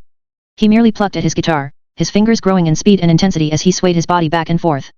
Leah's memory was still fractured from the baptism, but there was something iconic about this moment. Yes, she'd heard this style before. Spanish flamenco music. Only digital records could be played these days. To move fingers at that speed and precision was impossible for a Reitzer. Not unless they trained for months to strengthen their muscle memory. Even then, one could only move that fast for short, controlled bursts. And yet, here this guy was, rocking his guitar in the middle of the woods without a care in the world, his pace accelerating to an unfathomable crescendo. He didn't even miss a beat when he let the song continue, raising the speaker's volume while placing his guitar to the side. The thought came back into focus. Only one man left in the world with this level of dexterity. His name had been born after perfecting such a feat. Leah del Sur, the people of El Dorado liked to call him. A hunter with the grace of a flamingo. Flamingo spun around, his skull-shaped mask locked in that perpetual grin. A rapier appeared from the nothingness of his velour jacket, with the guard cast in gold. He pointed the blade forth and bowed. The inquisitors charged, but Flamingo danced to the side, delivering a thrust that pierced through the closest one's mouth. Before his friend could recover from the miss, Flamingo glided behind, using his enemy's ear as the rapier's next entry point. The beholder gasped and fell. The crossbowman launched a volley, but Flamingo was already on the retreat, weaving from side to side as he dodged their shots. His feet moved to the beat of the flamenco music that still played in the background. Leah remembered herself. This opening couldn't be allowed to pass. She wrenched her body free and ran. Her arms were still tied behind her back, but she knew how to fix that. She slammed her shoulder into the nearest tree, just at the right angle. A pop rang out as her arm dislocated from its socket. She bounded into another tree, repeating the maneuver. With her limbs no longer constrained, she curled into a ball and rolled. The weight of her body jerked her loosened arms to the front of her chest. By the time her captors realized what had happened, she'd already forced her shoulders back into their sockets. Flamingo had downed another pair, and the surviving 4 abandoned their ranged weapons and went to melee. 2 of them came her way. My turn. Leah took a deep breath to clear her mind. Now, more than ever, she needed to remember her own strength. The Inquisitor raised his staff. She dashed first, catching the wood in the lip of the rope between her hands and nullifying its energy. The 2 locked eyes, his dumbstruck visage mere inches from her own. She beamed. Before the advantage could be lost, she redirected the weight of the staff. The bottom half struck the gap between her enemy's legs, sending him off balance. As the beholder tumbled back, Leah leapt into the air. With every ounce of strength her weakened body could muster, she slammed her heels into his skull. Grey matter mixed with bone exploded out, dousing her naked legs in ichor. Damn, did it feel good to be back in the game. Another blow struck her shoulder, and her bones cracked anew. Leah glared at her next enemy. The beholder prepared for another swing as she readied for defense. But then he froze in place, a metal spike suddenly sprouting from an eyeball. The surviving eye curled behind its lid, and the beholder fell. Flamingo stood in his place. Leah grunted. I had him. Another 6, he quipped. I'll give you them, Flamingo. Quite the entrance TT2. He tilted his head. Stutter?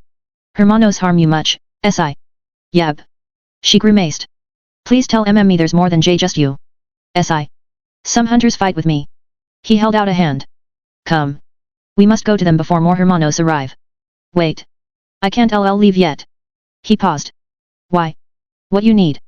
Leah stared at the dead beholders and remembered how much her res had been fucked up today. She'd need sustenance fast to mitigate the damage to her long-term memory. Brains, she moaned. Lots and lots of brains. B2, Chapter 21, New Family, 1. Been thinking a lot about you lately, Evelyn. About how I never gave you the community you deserved or the family you needed. Now that the world's gone to shit, all I hope is that you'll someday find one of your own. Marquise Jones, unnamed. 4 months after. Are we there yet? Eva asked. Dad chuckled. Evelyn, does it look like we there yet? She stared blankly at her father, along with his thick pair of glasses and paper-thin mustache that could have been scribbled onto his upper lip. He glanced into the rearview mirror and grinned, a mouth of teeth so white they seemed to glow on their own. She grimaced. I told you, all my friends call me Eva. Not Evelyn. I hate having an old white lady name.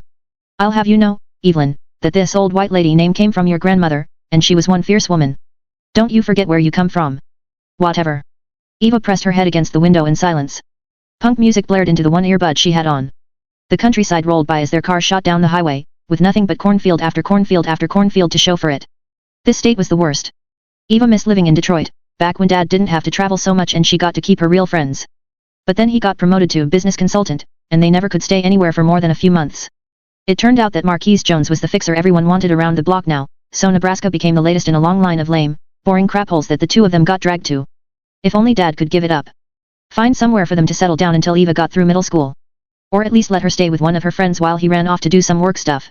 It wasn't like he was around for her anyway. The car slowed to a stop, just by another cornfield. There was a church. Or maybe a barn. The place was tiny. Barely 2 stories tall, with walls that could have been made from sand, and a first floor so low to the ground, it was practically sinking. The steeple wasn't even over the middle where it belonged. It sat on top of a door to the side like the whole thing would have fallen apart if it'd been put on the roof. I've seen bums living in nicer holes than this. Why we gotta do this, Dad? Eva asked. I wanna go home. He tapped his glasses in place. Pastor Robinson done good by letting us stay in a place near town. We owe it to these folks for being so hospitable. That all? Eva asked. I seen the way you look at his sister. Girl, what'd I tell you about saying things like that? You're too young to be meddling in adult affairs. She sure looked like she wanted you to do some meddling. She blew him a kiss. Dad looked like he'd been choked. Let me tell you what. A 10-year-old girl ain't old enough to be concerning themselves with their parents' love life. I swear, you're lucky we're next to God's house now, or I'd smack you silly for the disrespect. He trailed off, his face a shade darker as he muttered more threats about what he'd do the next time she stepped out of line. Eva grinned. Dad loved playing the tough guy who could still hustle with the best, but he'd given up that life a long time ago. Now, he was just some office nerd who'd fall over himself against the slightest attack. For all his tough talk and all the times Eva had poked fun at him, he'd never once raised a finger her way. It was nice. A fun little game for just the two of them to play when they were alone. They got out the car and went for the door, with Dad still mumbling about his rude little girl. He kept it going all the way to the door, then slipped back into his salesman's charm the moment he saw the pastor. Of course, he thanked him for everything from there. About the apartment they'd been given, and the invitation to their church, and the delicious food his sister brought over, and the help he'd gotten in watching his troublesome daughter. On and on Marquise Jones went, his words like honey as he wooed his next client. Eva rolled her eyes. She'd seen enough of Dad's work talk to know how it went. With a yawn, she strolled through the door to find a seat. Only to realize just how out of place they were. From back to front, a bunch of white folks filled the pews, their eyes forward as they waited for the sermon to start. Eva scanned from side to side, but there was no denying the truth. Not a single brown girl here, other than her. Great. This was one of those neighborhoods. Eva had a feeling everyone would be staring at her sideways the moment they realized she'd come. That's how things were back in Texas, and these folks looked the same as them down there. Dad filed in with the pastor soon enough and nudged Eva to the center of the aisle where there was room. She kept her eyes fixed in front, feeling the weight of everyone on her. With a sigh, she put her earbuds away before Dad could bitch her out over that too. Pastor Robinson hobbled to the front, his eyebrows like 2 caterpillars as he blinked at the lectern. Ahem, he started, clearing his throat. It is good to see y'all here today on this fine Sunday, but before we begin, I'd like to introduce 2 fine folks who are gonna be staying in our sweet little town for the next few months. He pointed. Marquise Jones and his beautiful daughter, Evelyn. Dad grinned and waved. Eva slunk lower in her seat. She really didn't want all this attention. Pastor Robinson laughed. Anyway, let's show these fine folks what our community's got in the name of good old-fashioned faith. Shall we? He launched into his sermon. For a while, Eva kept her eyes on the Bible in front. She somehow knew that if she looked around, someone would be watching her, then they'd give her the stink eye, and she'd spend the rest of the day thinking about it. Moment by moment, she stayed locked in place, too afraid to stare anywhere else. But then boredom got the better of her, and she started studying the roof. Then the windows. Then she fell into the pews itself, where an old lady glared back at her. Except that her hard, wrinkled face softened into a smile when they made eye contact. Warm and inviting. She waved. Eva smiled sheepishly back, not sure what else to do. Her eyes fell somewhere else without thinking, this time onto a big, fat man with a trucker's hat and a beard down to his waist. He heaved deep and turned her way, his mouth bent into a grimace. But as soon as he saw her looking, his cheeks lit up, and his lips formed a tender grin. Like he was the happiest man in the world to see her. On and on, Eva looked around the church. Everywhere she looked, friendly faces beamed back. These weren't like the people in Texas. They were calm. They were nice. When it came time to sing a prayer, several of them came over to help Eva, pointing out the words on the page while they helped her stand up tall. She'd never seen folks so cozy and polite before. Back when she was a girl in Detroit, she never looked no one in the eye. Not unless she wanted to start a problem. But here was different. The people in this small, Nebraskan town wanted nothing but to give her a home. A place she belonged. By the end of the day, Eva wished they never had to leave this church. She'd finally found her family. Asterisk asterisk asterisk. Evelyn studied the beholder camp, her head on a swivel. A dozen inquisitors kept watch along with the main road. Long barrel rifles drawn. Crossbows in some places, repeater ballistas in others. Guards frisked whoever entered. With the way everyone was talking, it seemed like they'd gotten jittery after Ezekiel made his move. The beholders even had a token M2 Browning set up around a makeshift fortification of cinder blocks in addition to the ballistas. Though for what that was worth, these weapons wouldn't make the slightest bit of difference if Karen decided to mobilize Pandemonium's arsenal against them. Their only real chance stood from the sheer weight of numbers, and one glance inside showed just how many were willing to fight for this valley they'd claimed. A militia of white cloaks hung near the entrance, tools in hand. Or weapons, depending on how they got used. Evelyn cleared their main gate all right. The inquisitors frisked her on arrival. Wasn't their best work. They missed the SIG, its suppressor, and her knife to boot. It got dicey when they had her remove the sunglasses and headdress, but Evelyn's flair did wonders. She looked like any other Reitzer now, from the peeling skin down to those bright, red eyes. Now, she was in the camp itself. Damn, did they build this place up something fierce. Set in the shadow of Beverly Hills, the valley was surrounded by palisade walls on 3 fronts, and an impassable cliff to the north. Spikes protruded out from the palisades, with guards patrolling the rim. No one could get in and out without their say. Tents were strewn about everywhere, their fabric coated white like pure mountain snow. More of their militia kept watch. Their tech seemed to be trapped in the medieval, at least. Tailors spinning cloaks, blacksmiths forging tools, farmers wrangling cattle, lumberjacks breaking down logs, stonecutters forming bricks. But then every so often, Evelyn would happen upon an anachronism. The mechanical printing press stood out first. Dozens were slaving away against levers to crank out what could have been hundreds of pages of literature an hour. More stood nearby to bind the product into fresh copies of the Holy Word with cured leather. There was more. Evelyn caught sight of a steam-powered lathe in one workshop and what could have been surmised as a chemistry lab in another. Couldn't make out more than that. Not while keeping with the pack of outsiders. The group of potential congregants were guided onward. Mostly workers, but a few sticks security had worked their way into the mix. All came for the same reason, to see Father Abraham speak. He was the big shot here, after all. With only her brief encounter as a reference, she had a feeling that many more would flock to Abraham if left alone. The polymer grip of her cig brushed against Evelyn's ankle where she'd smuggled it in. They drew near the main tent.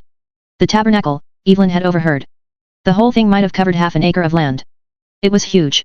Pillars thick as stumps jutted from the ground, holding the fabric in place like the masts of warships propping up a dozen sails sewn together. Though braziers burned inside, the smoke didn't collect because of all the open space. How could they have been able to move this juggernaut? And in the center, a crowd of white-cloaked beholders set themselves up. All knelt down in prayer as they waited for the sermon to begin. While the Pandemonium Reitzers clung to the back in a disorganized cluster, the congregants formed neat, even lines, like an army ready to mobilize. It wasn't lost on Evelyn that more inquisitors lined the rim, eyeing her people as much as their own. Finally, the event began. A group of friars marched through first, humming in unison as they formed a line. The beholders prostrated themselves in front. Then she saw her target. Father Abraham marched into the open, his face as calm and serene as when they'd first met, and magenta eyes that reflected the light of the braziers. He approached the lectern with a copy of the Holy Word in hand. "Welcome, my children," Abraham said with a gleam. He peered into the back of the tabernacle. "I see we have many new faces in here today. Come on, everyone. Make sure these folks can see that they belong." He waved a hand. "Disperse. Give 'em room." The word isn't just reserved for you. The beholders obeyed without question while the readers looked from one to another. Abraham grinned. Now, don't be shy. As much as I'm used to yelling to get his message through, there ain't no reason to do that with an audience this small. Go on, do me this favor, and come on in. He laughed. I can promise you that I don't bite. The other beholders burst out in laughter with him, almost in unison. There was a moment of awkward quiet where the guests stood and stared, unsure what to do next. But then a child-sized reader scampered forth and found a seat, and the rest trickled in behind, one by one. Evelyn shifted through the middle of the crowd, neither moving first nor lagging too far behind. It wouldn't do to stand out. A pair of beholders smiled politely, but Evelyn didn't give them more than a cursory glance. The way she figured it, only so much time would pass before her makeup would start to run from sweat. She needed as few eyes on her as possible. Though some good news came from this. Reatsers were cold-blooded by nature, so this crowd wasn't about to turn this tent into a furnace.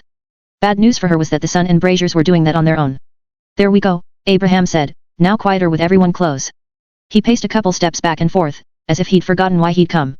I want to talk about something dear to me today. Community. You see, for those just walking in, and heck, even those who've been here since the beginning, you might think that this is all we've ever had. But you'd be wrong. Building our community didn't happen in a day, or a week, or even a month. It took years of hard work. Just as the Israelites wandered the desert for 40 years, so too were we lost before we were saved. He paused. This is my commandment, that ye love one another, as I have loved you. Greater love hath no man than this, that a man lay down his life for his friends. For those new around these parts, that is a command, given to us by the Lord above. Not one of selfishness and hatred but of our everlasting one for each other. For the community that we may form. Abraham went on from there. About the nature of community and love and valuing each other over oneself. He pulled lessons from all over the Bible and weaved them together, his voice sweet as syrup as it flowed through the crowd. It wasn't long before the entire room was mesmerized by him, Evelyn included. She blinked back tears. Like stepping outside time, she could almost close her eyes and be back there herself. Back in that small town in Nebraska. Back in the other church in Colorado after, and the one in Milwaukee after that. The voice and the other people might have been different, but their wisdom was always the same. A new venue, but the same family. The one she'd never had for herself. And for a moment, just a moment, Evelyn could almost see her father by her side again. B2, Chapter 21, New Family, 2. Snap out of it, Evelyn. She didn't come here for this. With a deep sigh, she opened her eyes and studied the sermon in front. No, there was no going back. Only the path forward. Only through defeating this mob could she find peace again. If not for her benefit, then her daughter's. The sermon winded down within the hour, with a mix of amens and hallelujahs. An offer was made from there. Free milk to any who wanted to join their Holy Communion. Courtesy of the congregation. It was supposed to have been divinely ordained by the blood of the Lord and everything. The workers all rushed in without question, but Evelyn kept her distance. Even if she'd been in the mood to taste some unpasteurized milk, HBR's cross-contamination guaranteed a death sentence.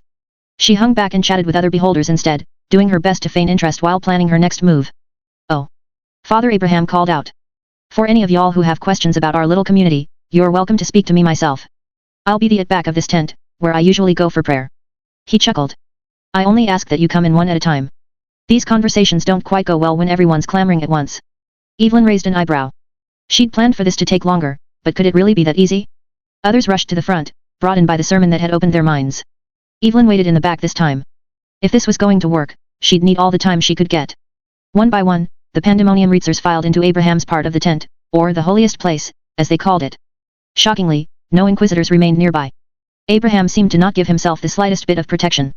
When each reatser exited, they came out beaming, laughing, or springing tears of joy. But not one of them faced any scrutiny as they strolled the way they'd come. As if Abraham had no security whatsoever beyond that which guarded the entrance to their camp. What the hell's this guy thinking? Evelyn's turn came. She threw on her headdress and sunglasses, took a deep breath and marched through. Far removed from the lavishness of the lodge, Abraham's quarters stood as its foil. A rug sat at the entrance, more to rub dirt on than to stand as decoration. Only a desk sat inside, oak and plain, without the slightest bit of adornment. A copy of their Bible sat open on top, with a single candle for light. Incense burned elsewhere, and tools were leaned haphazardly against the wall, caked in mud. Was this the home of Pandemonium's greatest threat? Ah, Father Abraham hailed, is that you again, Eva? I thought I saw you hanging back when it came time for communion, and now you're the last one here.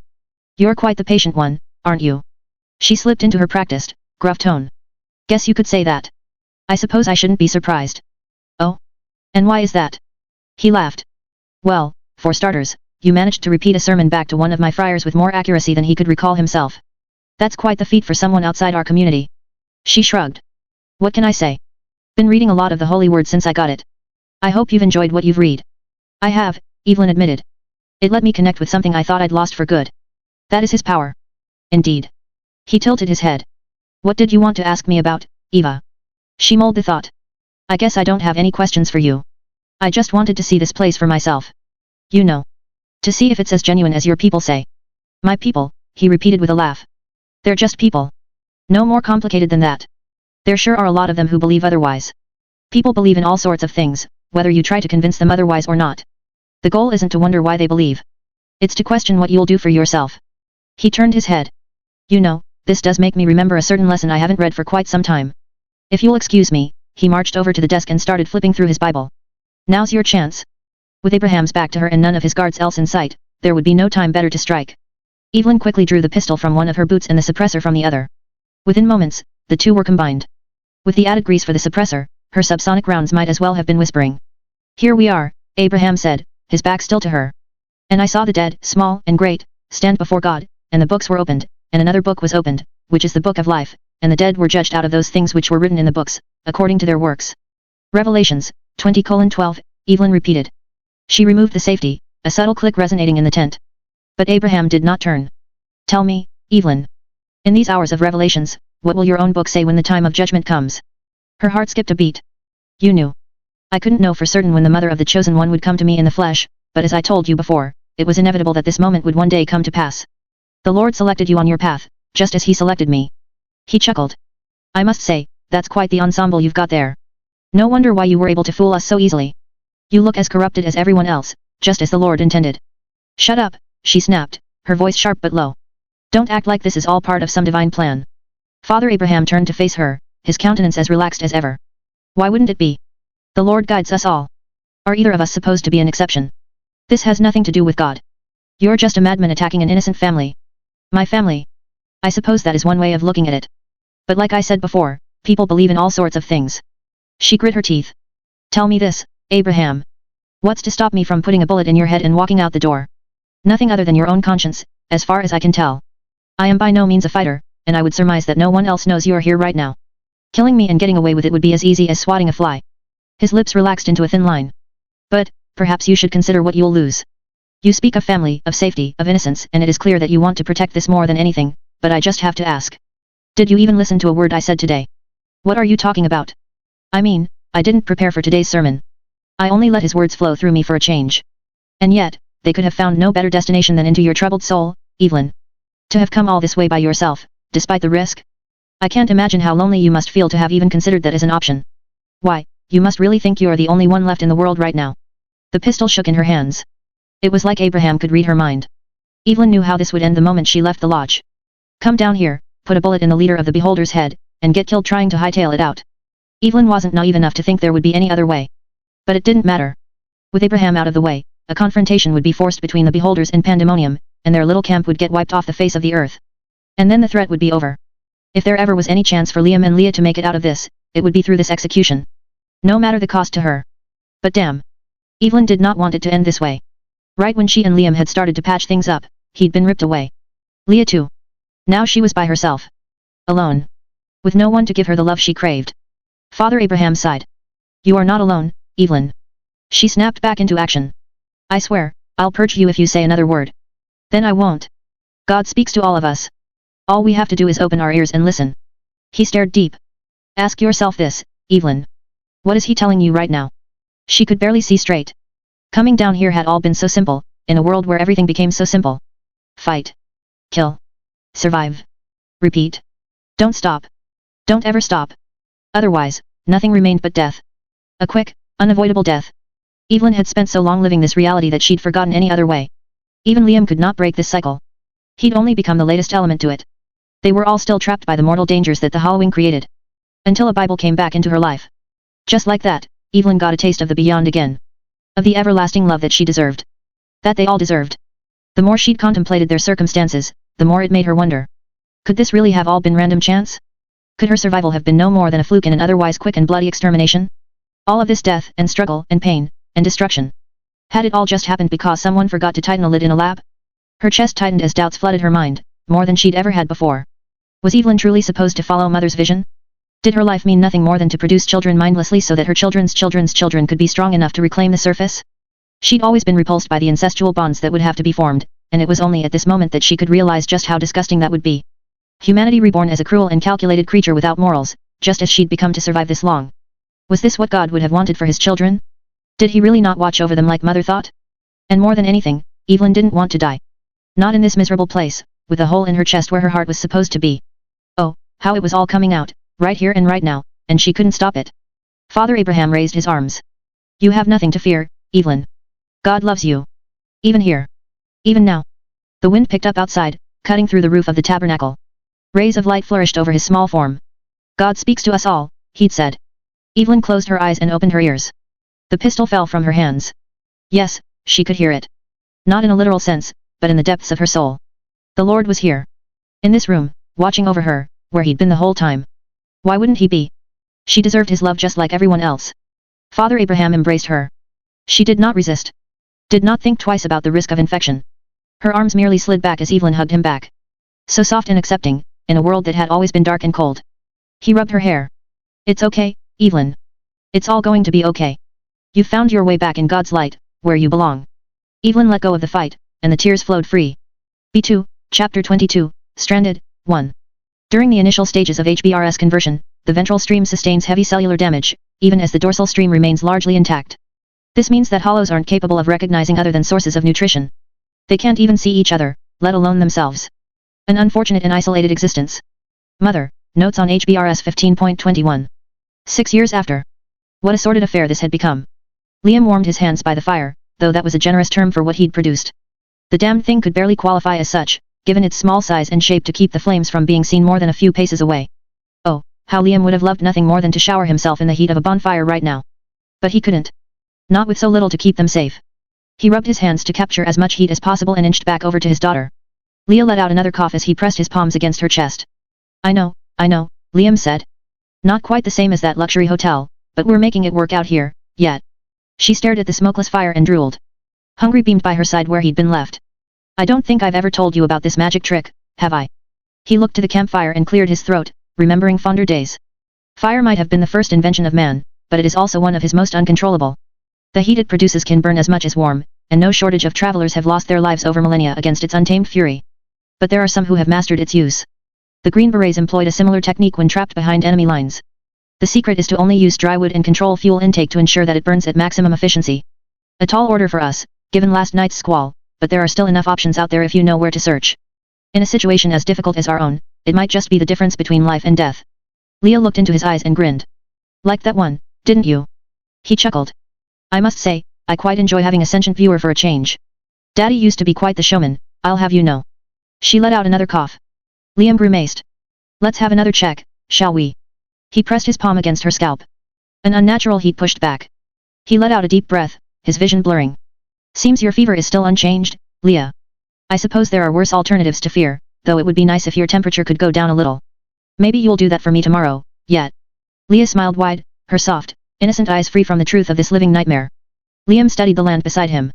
By his count, they were well within Oregon by now, with smaller pines replacing the tall sequoias they were used to seeing down south, along with maples and oaks scattered throughout. The grass lay more green here, and the sky shifted into a more cerulean bent with the difference in altitude. Coupled with the more frequent storms and chiller air, this evasion was becoming quite the struggle. But there was no way out of it. Ezekiel had managed to chase them out of pandemonium, and though the tonnage of the truck they'd stolen couldn't keep pace with Liam's hybrid, such a race was not the kind he wished to indulge in. Even if they lacked the fuel to clear this long a distance behind wheels, Reitzers could cover hundreds of miles on foot, and the constant rain did them no favors in keeping their tracks hidden. A cursory glance of the road was all one needed to spot their tire tracks. Dust and debris were too frequent to avoid in a world without maintenance. Then they had fuel considerations. Of the starting tank in their truck and gallons of backup biofuel, they were down to a meager liter and a half. Liam had since taken to propping up the built-in solar panel to charge the battery over time while giving the two a chance to rest up before they put in some more distance from their enemies. Leah's health had become the greatest complication. Though she had started to take a turn for the better back in pandemonium, the extra movement, stress, and temperature reversed her progress. With each passing day, she grew slightly sicker than the one before. For all Liam's knowledge of the natural kingdom and the bounties it provided, he still had no idea what caused this sickness and dared not attempt some homebrew cure, lest it only complicate matters. As difficult as it was to accept, there was very little that Liam could do to help his daughter.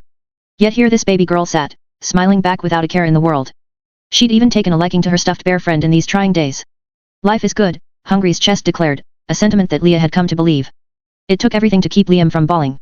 Did I ever tell you about your half-sister, Lilith? He needed a distraction. She stared blankly, her plump lips forming an O. Me and Auntie Nellie were camping with Lilith in a place just like this. Big roaring campfire, nice tent by the lake, crickets chirping in the air. You name it. It was a picturesque view, free from the difficulties we'd experienced in LA. He looked into the distance and tried to will the memory to the front of his mind. Little did we know that this trip would only create further problems for us. You see, your older sister was a real crawler, unlike you. If we ever turned our heads for a second, she'd be gone in a flash. Lively Lilith. That's what one of my producers used to call her. Anyway, there came a day like this one. I was out fishing while Nellie watched Lilith, but then she made the mistake of dozing off for a minute. Mind you, Leah, Nellie never dropped her guard around your sister, so she was a complete wreck when she realized what had happened. I returned when I heard the screaming, but we were both too late. Lively Lilith had found a fun bed of leaves to roll through in the seconds she'd been left alone. He sighed. What she didn't know was what type of leaves she'd found. Poison oak. Always have to be careful around these parts, Leah. Even a small amount of contact will swell your skin and fill you with regrets. Oh, did she bubble up something fierce after that? Her face was like a balloon, with cheeks like this. He puffed out his own to exemplify it. Leah giggled. And damn, did me and Nellie fear for our lives. Our beautiful Lilith, blowing up so big we thought she might burst. Thankfully, a quick hop in the car down to the emergency room, some good scrubbing with anti-itch medication, and a couple days of rest, and your sister was better than ever. It was quite the humbling lesson for us. Children are more resilient than we give them credit. Why, they are almost indestructible, aren't they? Leah coughed again, her cheeks scrunching. Liam kissed her forehead again. That's right, Leah, you don't have anything to fear. Just like your sister, you'll bounce through this just fine. Meanwhile, we'll get to keep enjoying our little father-daughter time. Nothing more than that. We keep moving together, and it will all work out. His voice cracked against the futility of it all. It's going to be okay. A distant hiss echoed into their copse, and Liam jerked to attention. His Remington shook in hand as he pierced through the mess of thick brush and tall, empty trees. Once again, he regretted choosing this locale as their temporary hideout. The terrain was flat and visibility could not have been worse, and with a town not too far back, hollows no doubt were wandering this way, drawn out by the vehicle that had passed through their territory. Liam shifted the bolt action of his rifle into place. 5 rounds. That was all the bastard could hold at once, with little more than a dozen extra rounds in his pocket. Coupled with the Glock he had taken in haste, they hardly had enough ammunition to survive the tiniest herd. So long as it's just them, we'll be okay. Though the polyethylene shell of his hazmat suit had torn from all the movement, the leather hard suit beneath still held strong. Another invention of Mother's. Leather wrapped around plastic and cloth created a chassis strong enough to tilt a hollow's jaw without letting the saliva leak through. The damned thing might have weighed an extra 20 pounds and had plenty of gaps around the joints, but Liam and Evelyn had learned long ago not to travel anywhere near the surface without it. Protected by this shell, he could even chance killing hollows with melee, should the risk require it. He gave Leah another kiss and dragged her back to the truck. With his daughter safe inside, he quickly tossed another mound of debris to act as further camouflage, slipped a suppressor onto his rifle and pistol, and went to work. Even if Liam could do nothing to cure her sickness, he could still destroy anything that would do Leah harm. B2, Chapter 22, Stranded, 2. A fall gale rolled through the forest, and a midday sun cut through shifting trees, casting wisps of light on the dead foliage below. The group of hollows shambled between these trees, their grey, peeling skin a stark contrast to the verdant landscape beside. With eyes white and empty, they scanned the world around them. There were 8 total, a hunting party blind to everything that wouldn't fill their stomachs. Hisses and moans echoed out as they continued their march. Liam watched the pack from behind the telescopic lens of his hunting rifle. Hidden in a bush and coated in mud from head to toe, they could neither see nor smell him. But with the slow and steady clip of their stumbling, they were inching closer to Liam's camp. Part of him wondered if they were being drawn or if luck had worked against them, but he quickly buried the thought. Regardless of what puppet these creatures onward, his daughter's life remained at risk so long as they were left unchecked. 8 though. That number was deeply unpleasant. Had there been far fewer, he could have zipped up the suit, thrown over an acrylic visor, and brought them down each with a knife. With this many, even if Liam managed to land a headshot for every single one, that would cost them nearly half his total rifle ammunition. This would not be the only encounter they'd face of this size, and he needed every bullet he could get. Perhaps Liam could brave it with the knife, after all. If he could somehow get their attention one at a time, that would mitigate the risk. He could even keep his Glock on hand if matters became too dangerous. The hollows limbered forth, and another plan floated through his mind. They were considerably dumb enough. Liam might just be able to lead them away, get them marching on some other route, and then hook his path back to Leah. By the time they tracked down their hiding place, the truck would be charged enough to leg it out of this area altogether. Yeah, that might just work. He studied his enemies, weighing the options available while keeping his finger wrapped around the trigger. But then the decision was made for him. 4 black shadows passed at the edge of his telescopic sight, moving too quick to be seen. The hollows turned to face these new aggressors. Liam adjusted the lens of his scope and watched as the hollows were bludgeoned to death with cudgels and staffs, ichor exploding out with each swing. Liam gulped. 4 Reitsers donning black cloaks over leather armor had entered the fray. One stood a head taller than the others, his smooth scalp encompassed by a tattoo in the shape of a crown of thorns. Brother Ezekiel turned Liam's way. The rifle shook in hand. How the bloody hell could they have found them so fast? They were in the middle of nowhere. The Inquisitors began to chat amongst themselves, scanning the forest beside them. Liam's heart thumped in his chest as he watched them, but there was little more to be done. One shot, maybe. That would be all he could afford before they'd come for him. He'd seen how quickly these Inquisitors could move, like runners with the skills of hunters. Trying to score a killing shot on them in full motion would be nigh impossible. But he couldn't just leave them either. Though he couldn't hear their conversation from this distance, their body language gave it all away. They were planning out their next advance. Right to the copse where his daughter lay.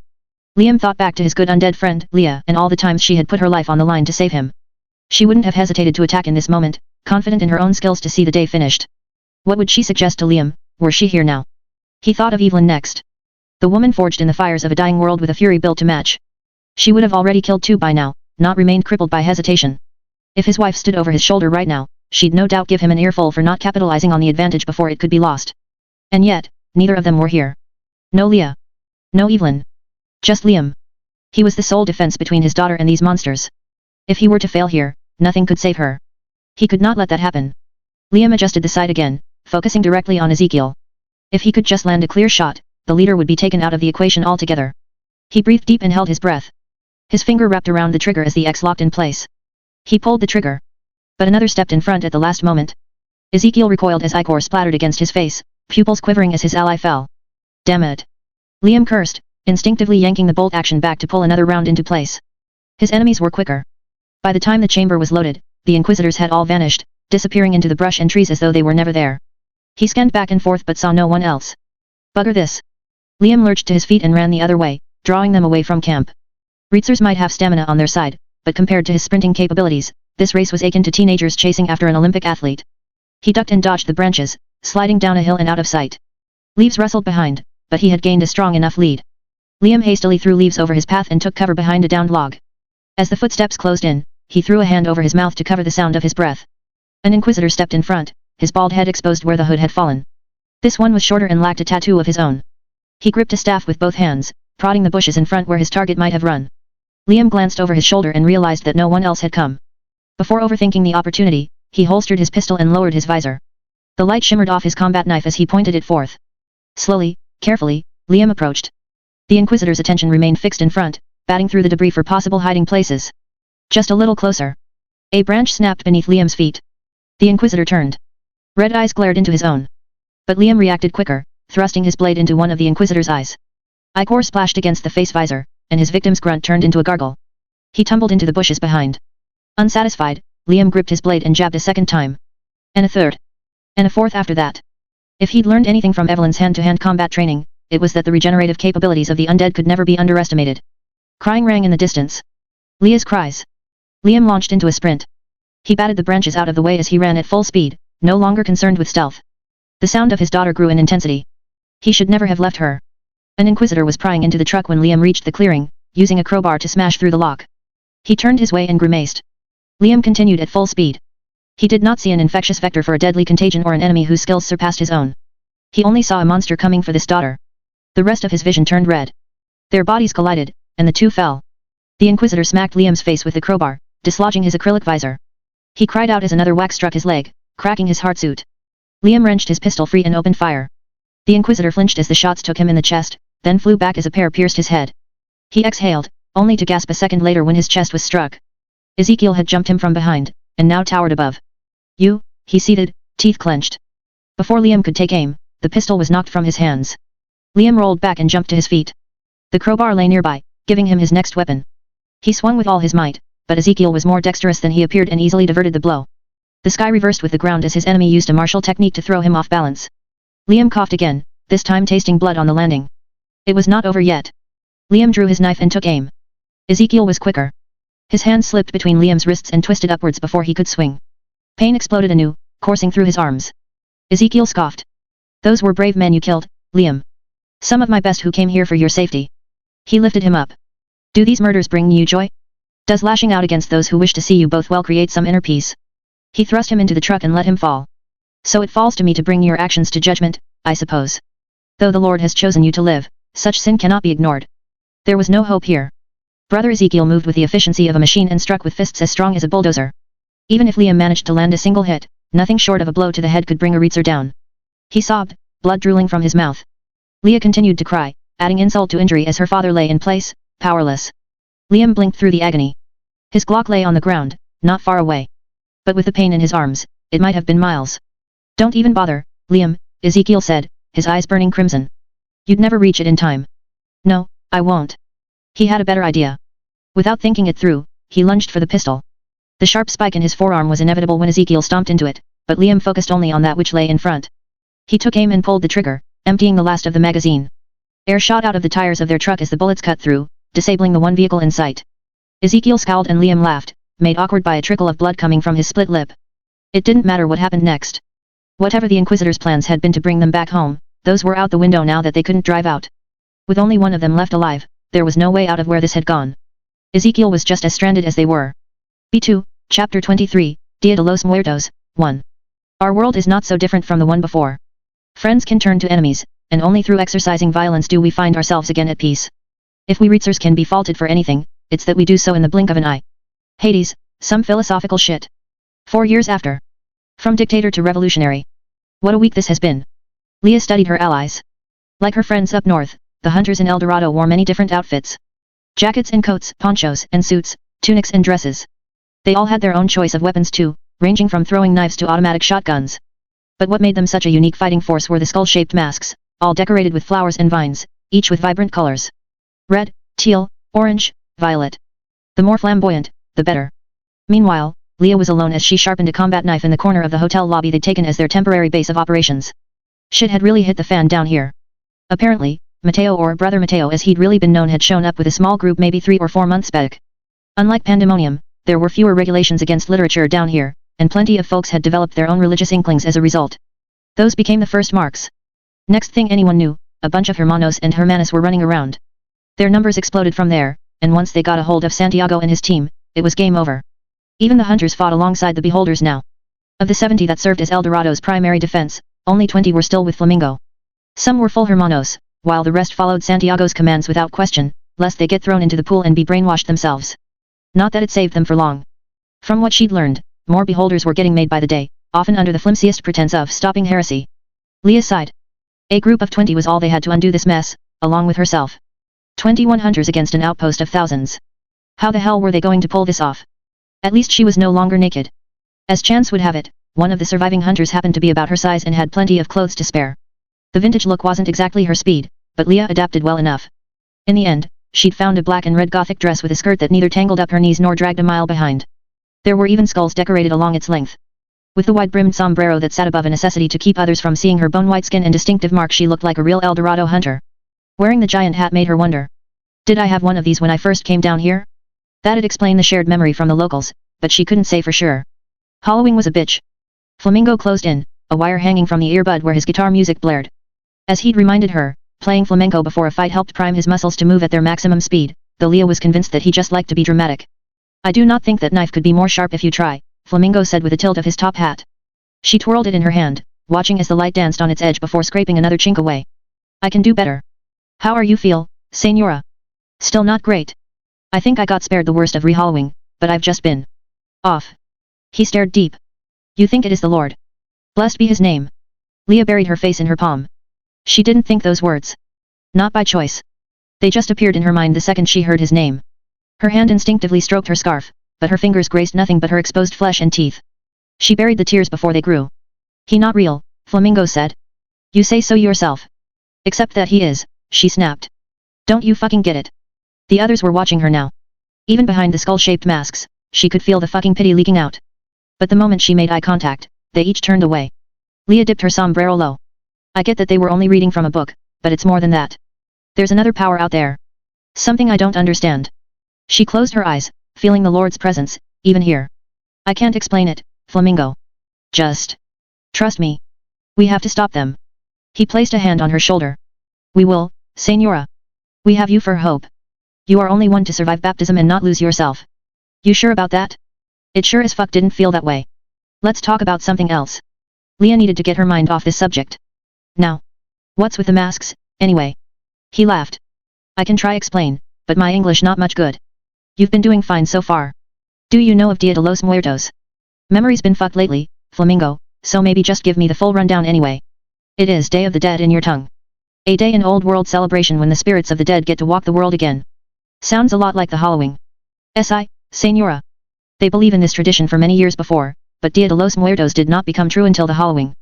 Humans had their lives, and then they die, and we were born, to walk these lands in their place. Like the celebration before, there is much beauty in that. Leah chuckled. We are rotting corpses that feast on the flesh of the living, Flamingo. I wouldn't exactly describe that as beautiful. But it is true. This is a world driven by cycle of life and death. Creatures are born, they live, and they die, and new creatures are born from their death. He plucked a flower growing from a crack in the wall behind and stroked its white petals. You would say this plant is beautiful, no? Consider that it would not have lived if this hotel did not die. Only through its death could there be life for flower and vine. Fair point. His red eyes twinkled behind the mask. That is why we wear these masks. As hunters, we have most responsibility to Dia de los Muertos. We go through dead world to bring back life to other Reitzer. The cycle must always continue. Liam mulled the thought. We are the harbingers of death, sent to usher in new life. Señora Leah. That is what we do. She held the white-petaled flower herself. No one had ever articulated hunting this way. Up north, they were just mercenaries who fought for the highest bidder. Here, Flamingo's description practically elevated them to gods. As she examined the flower, Leah wondered where in this cycle she resided. Was she like them in helping to maintain their race, or had her arrogance doomed them all? It wasn't lost on her that she'd been asleep at the wheel while the beholders rose in power. You made this possible, Flamingo said. Hades was strong, but you have always been first hunter. We would not be able to bring true honor to Dia de los Muertos if you no bring this gift to our land. Do not forget this. Leah's eyes watered again. She'd had every fucking chance to take Abraham out early, but she let the moment slip, convinced that someone like him could never beat her. Now, there was no telling how long it'd be before pandemonium fell under his spell, like the people in this country. And yet, it did not seem to matter to these guys. Leah studied the hunters of El Dorado with fresh eyes. They weren't pitying her. Far from it. She was being revered. Leah was the godmother of their craft, sent to them in their city's most dire hour of need. They gave her distance purely out of respect. Thank you, Flamingo, she whispered. I needed to hear that. It is you to thank. I had only 10 amigos before you arrive. He looked around the room himself. Still does not feel enough. We have you, but they have armored trucks and machine guns. Leah nodded. Anything in that convoy will eviscerate us as soon as it gets a lock. We deck them out with enough firepower to destroy groups twice our size. You don't travel this far with anything less. She scoffed. And now the beholders have them. What a fucking joke. I do not think we can win without those trucks. Maybe. Or maybe not. She surveyed the room of desperate hunters and thought through the options. Could that work? It has to. You have plan? Flamingo asked. Yes. She stood up and looked out the window. Even this far outside El Dorado, she could make out the spires of the parish where Santiago and his friends were based. What will we do? Exactly what I told my people in the first place. She clenched her fists. We're going to burn that place down. B2, Chapter 23, Dia de los Muertos, 2. They couldn't make their move until the following morning. The others had wanted to wait until nightfall, but there would be no better time than now. It was Sunday, after all, which meant that most of the beholders would be attending Mass. That kept the bulk of them distracted while they infiltrated the outpost. A Humvee rolled by with an inquisitor manning the turret, and a nearby pedestrian nodded once before donning a skull-shaped mask. Leah lowered her sombrero and hopped the yellow plaster wall, with the rest of hunters not far behind. Not many people were left in the streets, but Flamingo took no chances, pulling the group into the nearest house where one of his sympathizers kept the doors unlocked. They cleared the living room and made for the alley behind, pressing forth at full speed. Leah gripped the FNP-90 she'd been given. She would have much preferred her own arsenal, but the hunters only had so much gear to go around after the beholders made their power grab. Block by block, their group rushed through the back alleys of El Dorado, its multicolored walls sprayed over with graffiti. They had to move quickly. If this was going to work, they had to reach the parish before anyone figured out they were under attack. They did not step into the open unless necessary, only after the patrols passed. Leah could see the spires of the parish, just across the street. They were almost there. Once they got through that courtyard, they'd be in the clear. She jumped over the cobblestone wall that lined the perimeter. Shouts erupted nearby. A pair of soldiers dressed in plain clothes raised their rifles. Leah took aim with her P90. But Flamingo stepped in between, gloved hands raised high. He began speaking to them, his voice soft and even. The guards jolted their weapons back and forth, their own tones loud and fast. Leah couldn't follow a word of it until her name came up. Señora Leah, one of them squeaked, his rifle shaking. Say the word and I'll drop these guys, Flamingo. No, he said, arms still raised. They are not hermanos. I can convince them. She raised her sombrero an inch, her head on a swivel. Hurry this shit up. We're too exposed. The rest of the hunters had entered the courtyard now, their own weapons drawn as they inched across the grass. The guards retreated a few steps, trying in vain to scare them all in place. Their words grew more erratic as the standoff dragged out. Then a truck rolled through the main street before screeching to a halt. Leah recognized the .30 calories minigun at once, with one of the black-cloaked bastards behind. The Inquisitor shouted and yanked the handle of his turret. The barrels of the minigun accelerated into a spin. No one needed to speak the language to know what he was about to do if they didn't drop their weapons at once. Fuck this. Run. Leah launched into a sprint. There were a couple seconds of peace as Leah took cover behind the nearest tree, but then gunshots flared out. Some of the hunters had made the wrong decision, taking pot shots against the truck before the return fire came. The M134 sheet mounted onto that rig could shit out 6,000 rounds per minute at full speed, so Leah watched helplessly as the hunters dissolved under a tsunami of lead, their Dia de los Muertos masks shattering with their clothes, their armor, their gear, their flesh, their bones, and the soft organs beneath. All in the blink of an eye. She cursed and made for the next bit of cover, pushing her legs as fast as they could. There was still a chance. Someone had the brilliant idea of tossing smoke bombs to obfuscate their route, and a veil of black fog soon covered the yard. The stream of bullets continued, though now without precision. A chunk of fiber puffed out the edge of her sombrero, grass and dirt burst into the air beside, and trees shattered as though struck by 100 axes at once. But none hit her body. Leah broke through the smoke and lunged behind a pillar, now inside the boundary of the central parish. The maelstrom continued behind, and the Inquisitor concentrated all his firepower onto the hunters in the yard. This was the moment of truth. Leah fired at the truck. Her P90 might as well have been shooting pebbles from this far away, but it did the job. The Inquisitor knelt down for cover and redirected her way. 6 barrels of mounted death pointed right at her. But he did not shoot. He just sat there like an asshole while Leah laid more covering fire from within the parish. Flamingo and his people cleared the final hurdle, now safe themselves the moment they got behind the pillars. Exactly as planned. The beholders were merciless killers who cared about nothing other than enforcing their beliefs, but it was also within that devotion that they became vulnerable. This parish was a house dedicated to the Lord. Blessed be his name. They couldn't desecrate somewhere so holy with a heavy machine gun. Could they? Nope. Even Leah felt uneasy bringing a firearm into this place, and her exposure to their holy word had been minimal. The other hunters couldn't have given two shits about them or their god. Praise be his blessings. One of the hunters rammed a metal bar into the church doors, locking the congregation inside. The remaining beholders were quick to rally, but close-quarter combat was where hunters thrived. The atrium thundered with violence as the two sides engaged. Gunshots rang out, shotgun shells tore through the plaster walls, and it wasn't long before the floor was caked in blood. Curses and commands echoed throughout, incomprehensible in their native Spanish. Flamingo split off to get the prisoners while Leah went upstairs with a group of her own. Bolts whizzed by the moment she hit the second floor. A line of beholders had formed to launch a volley from their crossbows, and Leah flinched when one struck her breast, with another piercing her offhand, sending her P90 to the ground. She watched as the first group knelt down, making room for a second line to send a volley of their own. Leah drew her combat knife and dove. The bolts flew harmlessly above as she scrambled forth. The first wave mechanically pulled against their hand cranks, too focused on getting the bolt in place to realize how quickly Leah came for them. By the time they stood back up, she was mere feet away. Even down an arm, it didn't matter. Leah was back to full strength and pissed the fuck off. She and her team made short work of everyone in front. The red skulls of her dress became stained and black, and within moments of engaging, the beholders were all dead. Save for one. Hermano Mateo entered the battle, ambushing her team from behind in his brown friar cloak. One of the hunters screamed as he was thrown from the balcony, and another's arm shattered when she tried to raise her pistol. Mateo twirled his staff, driving the point straight through the eye-hole of her mask. There were still 2 hunters left with Leah, but she stepped in between. She could see her burgundy scarf dangling from his waist like a fucking trophy. I got this, she ordered, meeting Mateo in the eye. I've still got a score to settle. With a quick set of slashes, she clipped the crossbow bolts from her breast and arm. The other hunters bowed out of the way, and Mateo pivoted his staff into a defensive stance. He grinned wide, his eyes burning with a confidence that only the Lord could have given him. Praise be. The poor fucker never stood a chance. While Mateo readied for a charge, Leah pounced for the hunter he downed and claimed the pistol for herself. Her shots went quick, first penetrating his chest before landing where she intended. The soft skin of the neck exploded from the final bullet, shattering the spinal column behind. Mateo's body seized. He fell. Leah casually strolled over, wrenched her burgundy scarf free, and wrapped it back around her face. She closed her eyes and breathed deep, feeling whole once again. Mateo writhed in shock, his eyes locked with hers.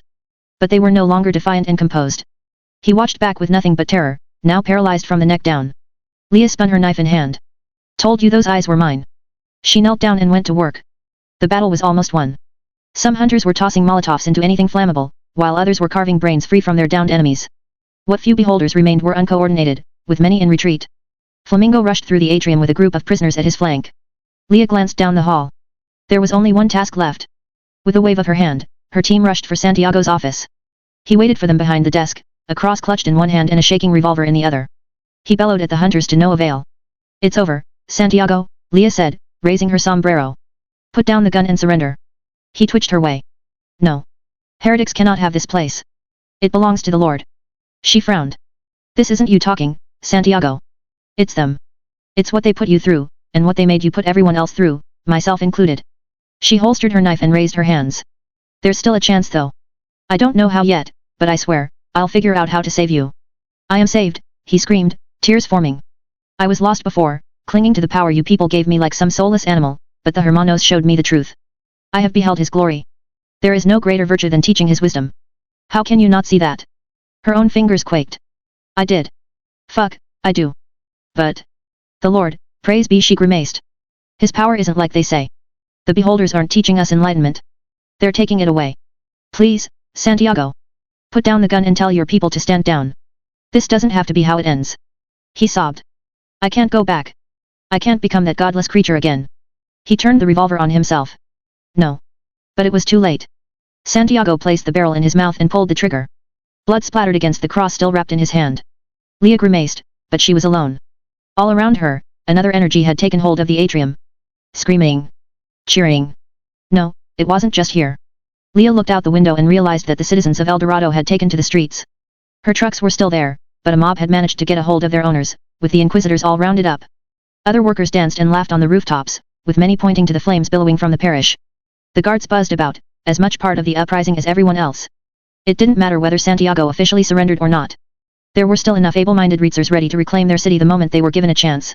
Leah swallowed the lump in her throat and marched back downstairs, the fires rising around.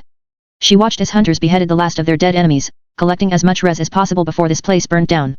Frescoes of priests and nuns became enveloped in flame, their pious faces slowly melting away. Wood cracked, and the roof began to collapse. But it wasn't until she made it outside that her worst fears were realized. A beholder lay dead in front of the church. Her brown hair flowed like silk, and her skin was as smooth as ever, but her white cloak was stained black where the blood had leaked out, and her reddish eyes held nothing but an empty frenzy. A knife stayed trapped inside her delicate fingers, but she seemed to have been purged before ever getting the chance to use it. Which made sense, considering that this one had never been a fighter. Leah bent over and forced Lucia's eyelids shut. Her loyal translator deserved to have some peace in death, even after being failed in life. Flamingo marched her way, the golden trim of his velour jacket glittering in the light of the fire. He patted Leah on the shoulder. It is over. Listen. All around, the people of El Dorado were chanting the same thing. Leah. Leah. Leah. And yet, this victory still felt hollow. Here Leah was, on the ass end of the world, dressed like a Victorian noble as a crowd of supporters cheered her on, but the blood that covered her hadn't come from their enemies. Only a few beholders had worked their way into El Dorado, after all. The rest were just indoctrinated into fighting against them. And Father Abraham still had thousands of followers at Pandemonium, if not many more by now. She grimaced. This fight was far from over. B2, Chapter 24, God's Chosen, 1. And this shall be the plague wherewith the Lord will smite all the people who fought against him, their flesh shall consume away while they stand upon their feet, and their eyes shall lose their color with their minds, and their tongues shall blacken inside their mouths. Father Abraham, the Holy Word. 16 months after. This trial was getting more treacherous by the day. Moonlight tore through twisted branches above, falling onto an approaching group of sinners. 20 were in their ranks, more than twice the size of the pack that attacked them the day before. Like the rest of their brethren, their skin had rotted through their indulgence in sin, and their eyes revealed nothing but an empty, white glaze, reducing them to mere thralls for eternal evil. They marched and hissed, teeth clattering against the party in front. Brother Ezekiel spit to them. No doubt that these attacks were the work of the devil. The chosen one's aura radiated out, her divine energy drawing the sinners wherever they went. Leah Fenix screamed and cried as these demons closed in, and her father gargled inside his restraints. Another necessary condition to keep him from interfering. Ezekiel pulled out his bowstaff and bowed his head. The Lord is my shepherd, he muttered. I shall not want. He maketh me to live down in green pastures. He leadeth me besides the still waters. He restoreth my soul. He leadeth me in the path of righteousness for his name's sake. Though I walk through the valley of the shadow of death, I will fear no evil, for thou art with me. He narrowed his gaze onto the closest sinner. Amen. The sinner raised its arms to attack, but Ezekiel's staff gave him the better reach. He cleaved its head in two before it could land. Another moved within range, only to meet the same fate. He pressed his advantage, moving through the flank of the sinners before they could cluster up together. Another trio fell safely against this tactic, but it was short-lived. Leah's crying attracted them most, forcing Ezekiel back on a retreat. He slaughtered another pair with a grunt. Liam spit out his gag. Bloody hell, Ezekiel. Let us out. Silence, he ordered, his staff tearing through another sinner. Ezekiel did not need assistance. He did not need to chase Liam for another day because he wanted to evade God's judgment. The Lord was on his side, and no one else mattered but him. Only a few sinners remained. A crack resonated as his staff struck another skull. He watched as a fissure formed in the wood along the middle. With a grunt, Ezekiel tossed his damaged weapon aside and retreated another step. The sinners lunged in unison. An inquisitor's duty was to combat sin wherever it formed. For many occasions, this meant bludgeoning a member of their congregation until they repented for their heresy. After so many years and beholders entering their community under different conditions, plenty chose to fight back rather than face judgment, believing in their hubris that they could understand more about righteousness than the Lord's soldiers. Ezekiel trained his brothers to employ many unarmed techniques, regardless of origin. Wrestling, jujitsu, Krav Maga, Aikido. Whatever martial skill they had available became necessary to this end. Anything short of perfection put their community at risk. Compared to that threat of heresy, these sinners were mere gnats to be plucked from his back. Ezekiel weaved in and out of their swings, redirecting their energy to send them tumbling down. As each floundered in place, he stomped his foot through their skulls. Blackened liquids exploded out. "Oi, Ezekiel!" Liam shouted. "You missed one. Over here. Now." He turned around and gasped. A sinner had slipped through and was almost in reach of the chosen one. Teeth sunk into the leather armor of his thigh and feet, but Ezekiel ignored his attackers and drew his hand crossbow, focusing on the demon in front. With a quick prayer for guidance, he launched the bolt. The sinner hissed as its ear was punctured. Ezekiel exhaled. His enemies still clawed into his legs, and a child-sized sinner attempted to climb up his back, but with the most profound danger resolved, he had nothing more to fear. A few more well-placed kicks finished what he had started for those below, and he calmly thrust the one over his shoulder into the ground. Blood flowed free where its head struck a rock. Only few injuries plagued Ezekiel, with the blood leaking from the waist and below. They would be easy to patch up. "Thank you, my lord." This confrontation would have gone far worse without his wisdom. But Liam glared when Ezekiel marched back over. "They almost got her this time." "Yet they did not," Ezekiel pointed out. "Yeah, this time. What about the next? And the next? We'll run through hundreds more hollows before the week ends, and it only takes one to spell my daughter's end. Hell, if I didn't manage to spit the gag out just now, she'd have died. You can't keep dragging us around like this." Ezekiel smirked. "Would you prefer if we stopped marching altogether?" His cheeks reddened. "At least let me out of these restraints." With a sigh, Ezekiel untied the rope that anchored Liam's body against a nearby tree, though he kept the length that wrapped around his wrists lest he fight back again. Liam rushed over to his daughter and fell, his tied hands still able to stroke her hair. The chosen one's crying continued. There, he said. "Daddy's here again. No need to be afraid anymore." He tried to inch forward, but Ezekiel gave the rope another firm tug, sending him back a foot. "You will attempt to run again if I let you walk free," he explained. "I cannot allow you to put your daughter in harm's way. And as I've told you before, the stress you are putting her through will do that anyway. She needs rest. She looks fine to me." Liam shook his head. "The fever's getting worse. This chill is doing her no favors." Ezekiel closed in. He gently pressed the back of his palm against the chosen one's forehead. "I sense no more heat than normal." He put his other palm against her parent's head for comparison. "No change." Liam batted his hand away and scoffed. "The difference is more subtle than your kind is capable of sensing. Please, you have to trust me. You're killing her. As if the Lord is so weak." Ezekiel grunted. "Get up." With no more words of protest, Liam rose to his feet. Ezekiel grabbed the mobile carrier for the chosen one and slung it over his back, taking the supplies she needed with the other. Her cries dwindled as he zippered the fabric back into place.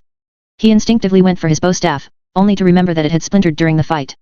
Another tool that would be difficult to replace out here. His crossbow was down to 5 bolts, and his cudgel lacked the power that his staff projected. Like losing a limb, his strength was weakened. But still, they could not falter. "Move," Ezekiel ordered, giving the rope a snap. Liam lurched into a walk, and their march continued. So much time, yet so little progress. They could not have covered more than 10 miles in the past day. How many more would be on the horizon before they returned back home? Too many. That much was certain. After leaving Pandemonium in flight, Liam had gone to great lengths to avoid Ezekiel and his brothers, to the point where they had been forced to abandon their truck after it ran out of fuel. Brother Malachi initially protested against further chase, but Ezekiel reminded them of the power of faith. They followed the road from there on foot, using the tiniest of impressions in the dust for guidance. The Lord shined down on them, for enough rainy weather came to pass that filled the highways with mud. This gave them all the direction they needed, and it was not long before they found where Liam had escaped to. Only for him to strike back. Father Abraham had been explicit. Liam Fenix mattered most, but her father was not to be harmed unless absolutely necessary. This kindness proved his brother's undoing. They had indeed underestimated how difficult of an adversary he could be. Brother Isaac fell before anyone saw Liam coming, struck down by his rifle. Brothers Malachi and Lucius were defeated soon after. Leaving Ezekiel alone to finish this holy mission. B2, Chapter 24, God's Chosen, 2. "You're never alone so long as God loves you," he reminded himself. Ezekiel hobbled onward, ignoring the damage that the sinners delivered to his limbs. When the light of day came and the others succumbed to sleep, he would take time to meditate in the light of the Lord. His grace would help close these wounds. Clouds shifted above, sealing away the light and leaving a moonless sky. Ezekiel hated when it became like this.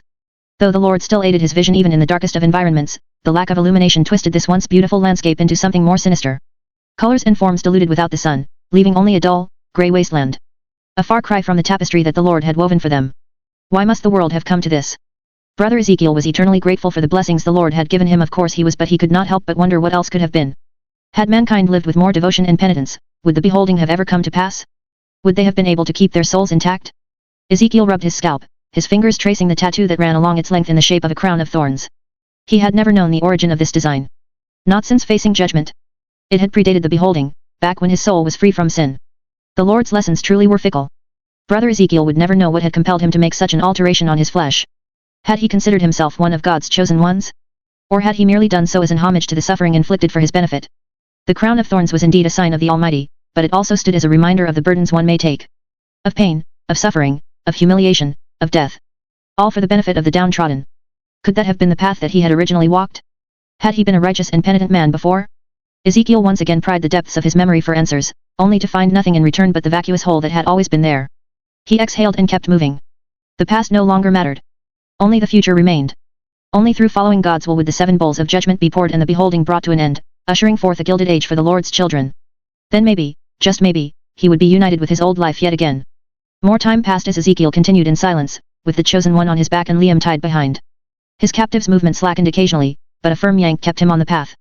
Brother Ezekiel blinked through the grey miasma of this elongated night and drew his last bottle of cream, still locked tight in the dark-tinted bottle to ensure it would last. As much as he knew this needed to be rationed, with the blood leaking from his wounds, it would not do to let his spirit slacken. He popped the lid and had a gulp. Already, he felt more at ease. His carrier shifted, and the chosen one began to whimper. What is it this time? Be calm, child, Ezekiel ordered. Liam took a few steps closer. She's hungry. Again. Yes, Ezekiel. As I've told you before, we eat more than you do. He grunted. For whatever could be said about his own body's needs, Leah and her father seemed to consume more by a factor of 5. The supplies that Liam brought were already dwindling, and Brother Ezekiel had no clue where to find suitable replacements. The bottle of cream still lay in hand. He supposed that would have to do. Ezekiel unzipped the carrier and started to lean back. Only for the cream to get knocked from his hands. He stared dumbstruck as the bottle shattered against the ground. Liam towered above, his brown eyes ablaze. Are you out of your mind? He snapped. Ezekiel blinked. What are you talking about? That was for her. Let's just ignore the fact that you've been carrying that bottle of milk around for well over a week at room temperature. Yet, we'll pretend that doesn't matter to a child's health. You put your mouth on that fucking thing. Do you honestly expect me to allow my daughter to share a bottle with someone who's been infected with the most deadly contagion that this world has ever seen? The Lord will protect her. She has been chosen. His cheeks reddened. No, he won't, you bloody moron. Get that through your thick skull already. Her health isn't being protected by your imaginary friend, okay? This heresy was too much. Do not insult the Lord's name like that. Or what? You'll kill me too?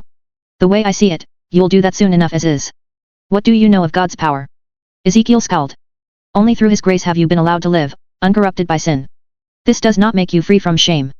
Or has this gift brought you so much hubris that you believe yourself to be above his judgment? He stood, unfazed. I don't care about him or you. The only thing I care about in this world is the girl on your back and ensuring she remains in good health. Then trust in his guidance. Only if you trust in mine.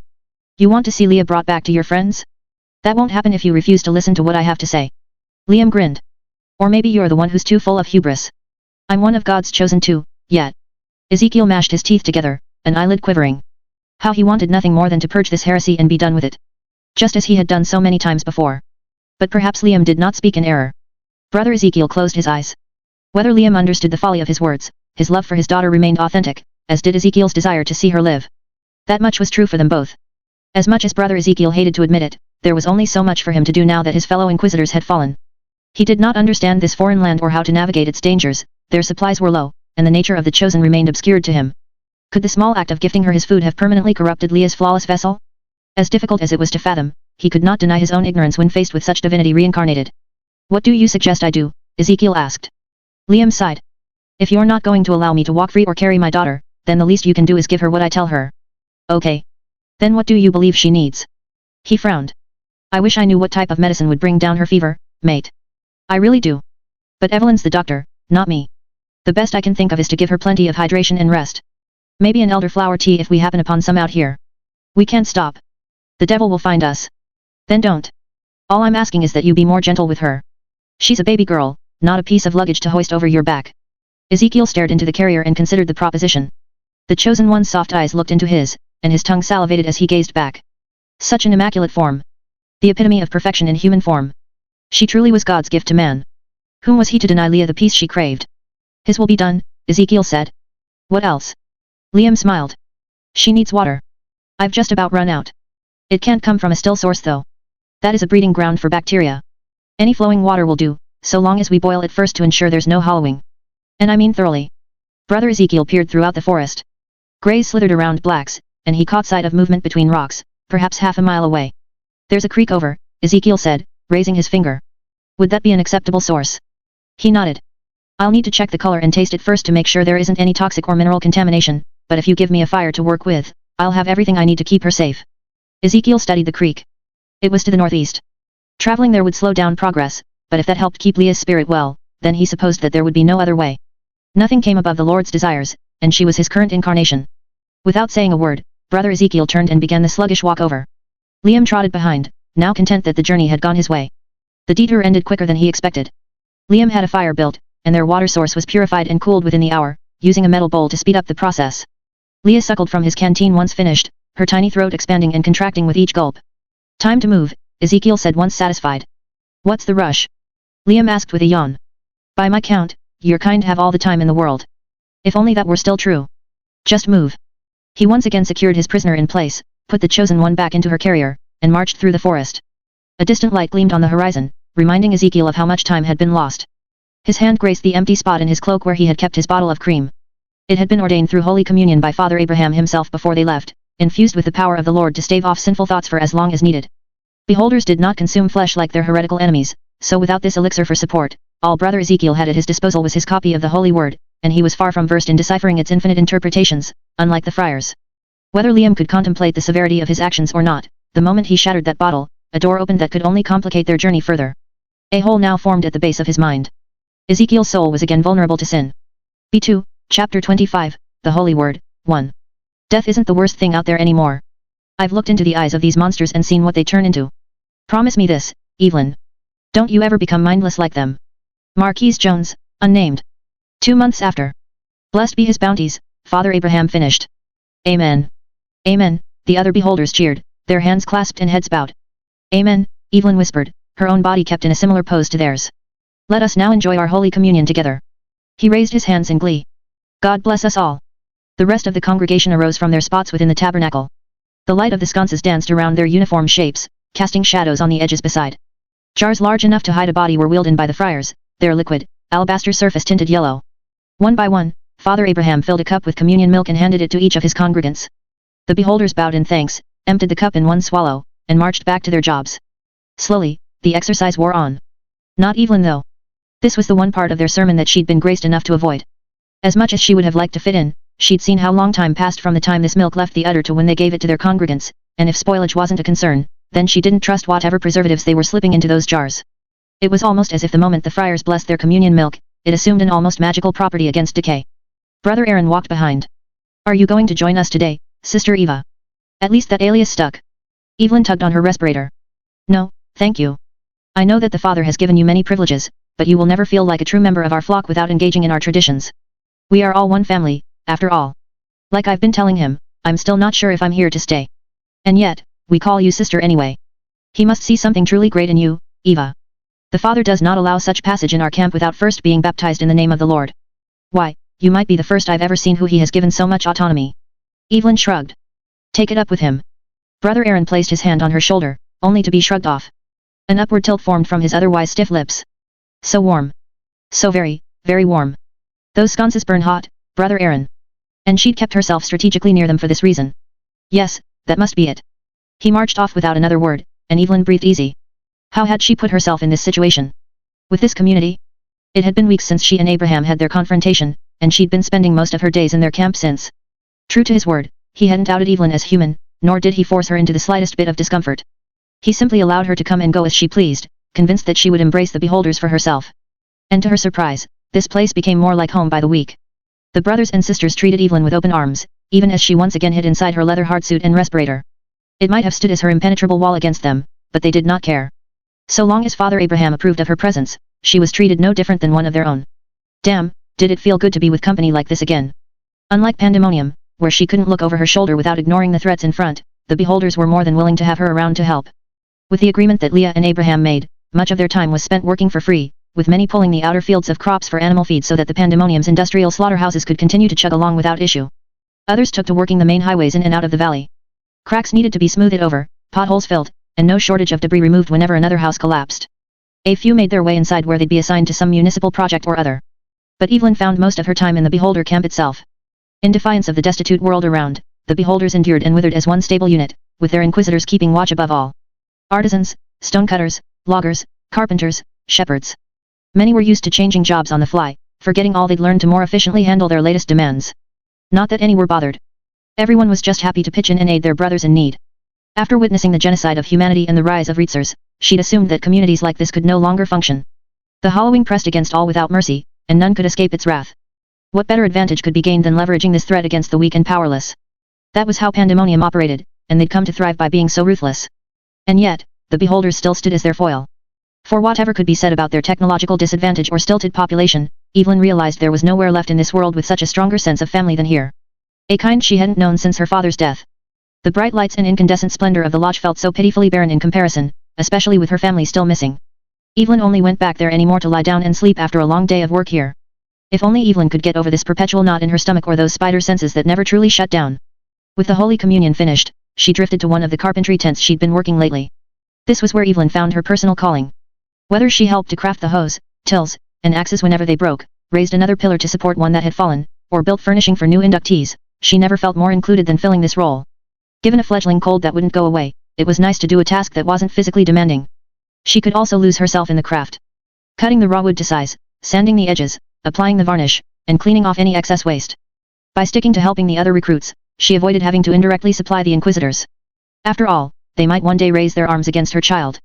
That was what mattered most. Evelyn might not have been able to bring herself to kill Abraham in the moment, but she couldn't forget what would happen if she lost complete control. So long as he was willing to let her stay in his camp, what harm could it do? This kept her ahead of the game, for the beholders and Pandemonium both. Evelyn would see her child survive this war, no matter which side came out on top. A muscular inquisitor with a scarred brow marched over to a nearby potter's tent, with a handful of white-cloaked beholders behind. A worker gulped as the inquisitor entered, her blonde hair tied in a bun. "What can I help you with, Brother Jericho?" the worker asked. Jericho looked around the tent, his face hard as granite beneath his black hood. "Sister Bethany, you have been accused of bearing a false idol." Her violet eyes shook. "No. I would never betray the Lord with such heresy." "She lies," one of Jericho's followers said. "Brother Silas and I can both testify to seeing the idol. It is shaped in a star and crescent moon, and made of unholy silver." Bethany grit her teeth. "You lie, Sister Agatha." Agatha grinned. "We see the way you spread sin around our brothers and sisters. You will damn us all to hell with your treachery." "Silence!" Jericho shouted. "I will only ask this once, Sister Bethany. Is there any truth to these accusations?" She paused momentarily, her lips quivering as the others watched her. They weren't alone. Many other beholders had wandered out from their workshops to watch the display, and all eyes were now focused onto her. Only Evelyn hung back, keeping a low profile from behind her carpentry bench. "Speak up, sister," Jericho said.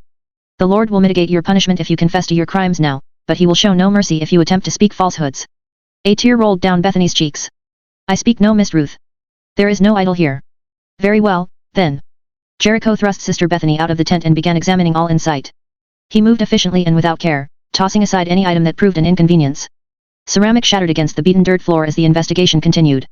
Agatha and Silas watched on with crossed arms while Bethany sobbed on the ground. Brother Jericho suddenly stiffened and bent low. Out from the crevice of a small, wooden shelf, he pulled the tiniest strand of silver. With a tug, he held the object up high.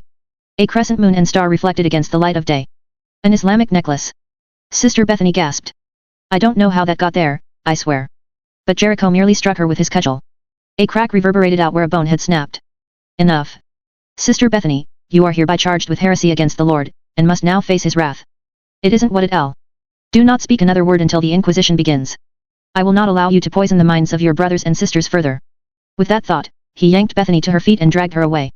Tears flowed free as she bawled her eyes out, but she was alone. The normally light-hearted beholders had adopted a frenzied disgust at the discovery of the necklace. "Heretic!" Sister Agatha shouted. "Burn in hell!" another shrieked. Even her neighboring potter threw a clay cup. "The Lord curse you for your heresy." All at once, as if a switch had gone off in their minds. As if they hadn't been swapping jokes with Bethany moments ago. The beholders erupted with vitriol against their once beloved friend. Brother Jericho led her off into the distance, his own visage empty of everything but contempt. And Evelyn watched in silence, fighting the growing nausea once again rooted in her stomach. Just as she'd always been when each of these inquisitions was formed. Her father used to have a lesson about the people of a small Texan town they'd once stayed at. "These folks are the nicest you'll ever meet," he'd said. "They'll let you into their home, make you the most lovely meal, and give you the shirt off their back. They'll do anything and everything to make you feel as if you belong." He'd patted her head with a frown. "Until you're different. Don't you be cutting your hair short or wearing jeans around these folks, Evelyn. We're on thin ice as it is cause of who we are and where we came from." She hadn't known what he'd meant at the time. Evelyn thought they were the same kind of neighborhood as any other, where the people locked the doors, and no one made eye contact on the street. But then she saw how people looked at Evelyn and her father. In the classroom, at the grocery store, in church. Not the way they did with each other. A particular animosity only thinly veiled against them whenever they smiled and nodded. A wave with one hand, but a stone hidden behind the other. She could never say for sure why it happened so fast. Maybe it was the braids she wore at the time. Maybe they disliked their family's Presbyterian roots. Maybe because they were black. Hell, it could have been all three, or something else completely. It didn't matter. The slightest deviation was all those bigots needed as justification to rise up and oust their family, as if they were antibodies protecting their perfect community. It got so bad that they were forced to leave before her father could finish his business project. Righteous action based on collective blindness. The beholders were no different. No matter how small or insignificant the heresy, the aberrant were treated as an existential threat. Inquisitors investigated until any evidence was uncovered, and no sooner did this happen than the rest of the congregation would rise against them.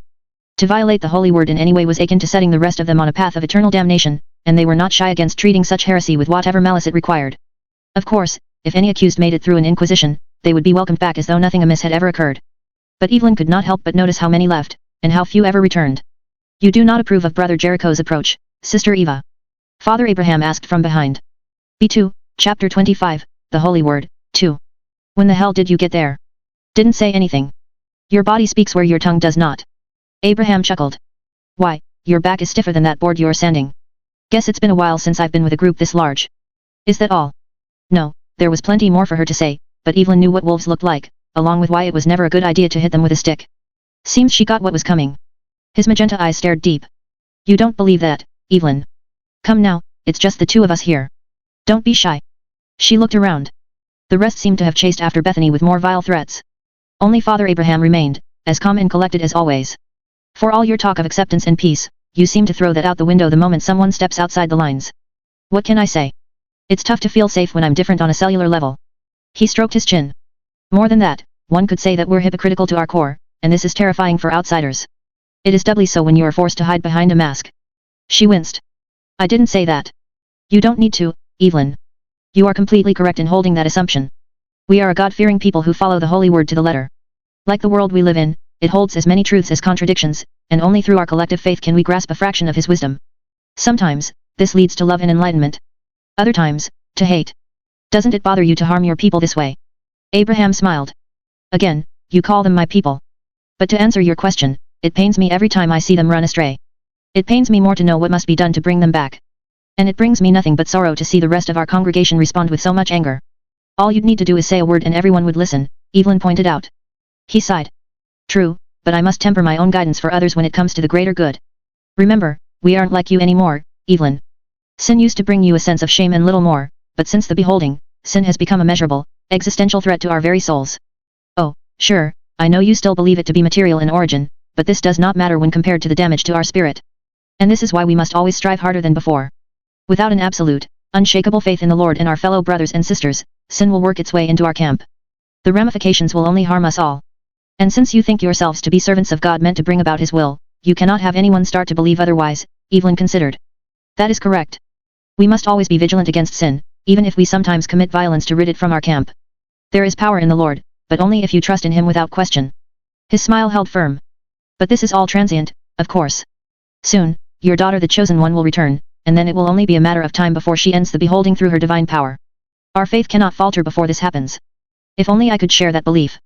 Liam and Leah had been missing for so long at this point, disappearing into the ether after being chased out by Ezekiel and his friends.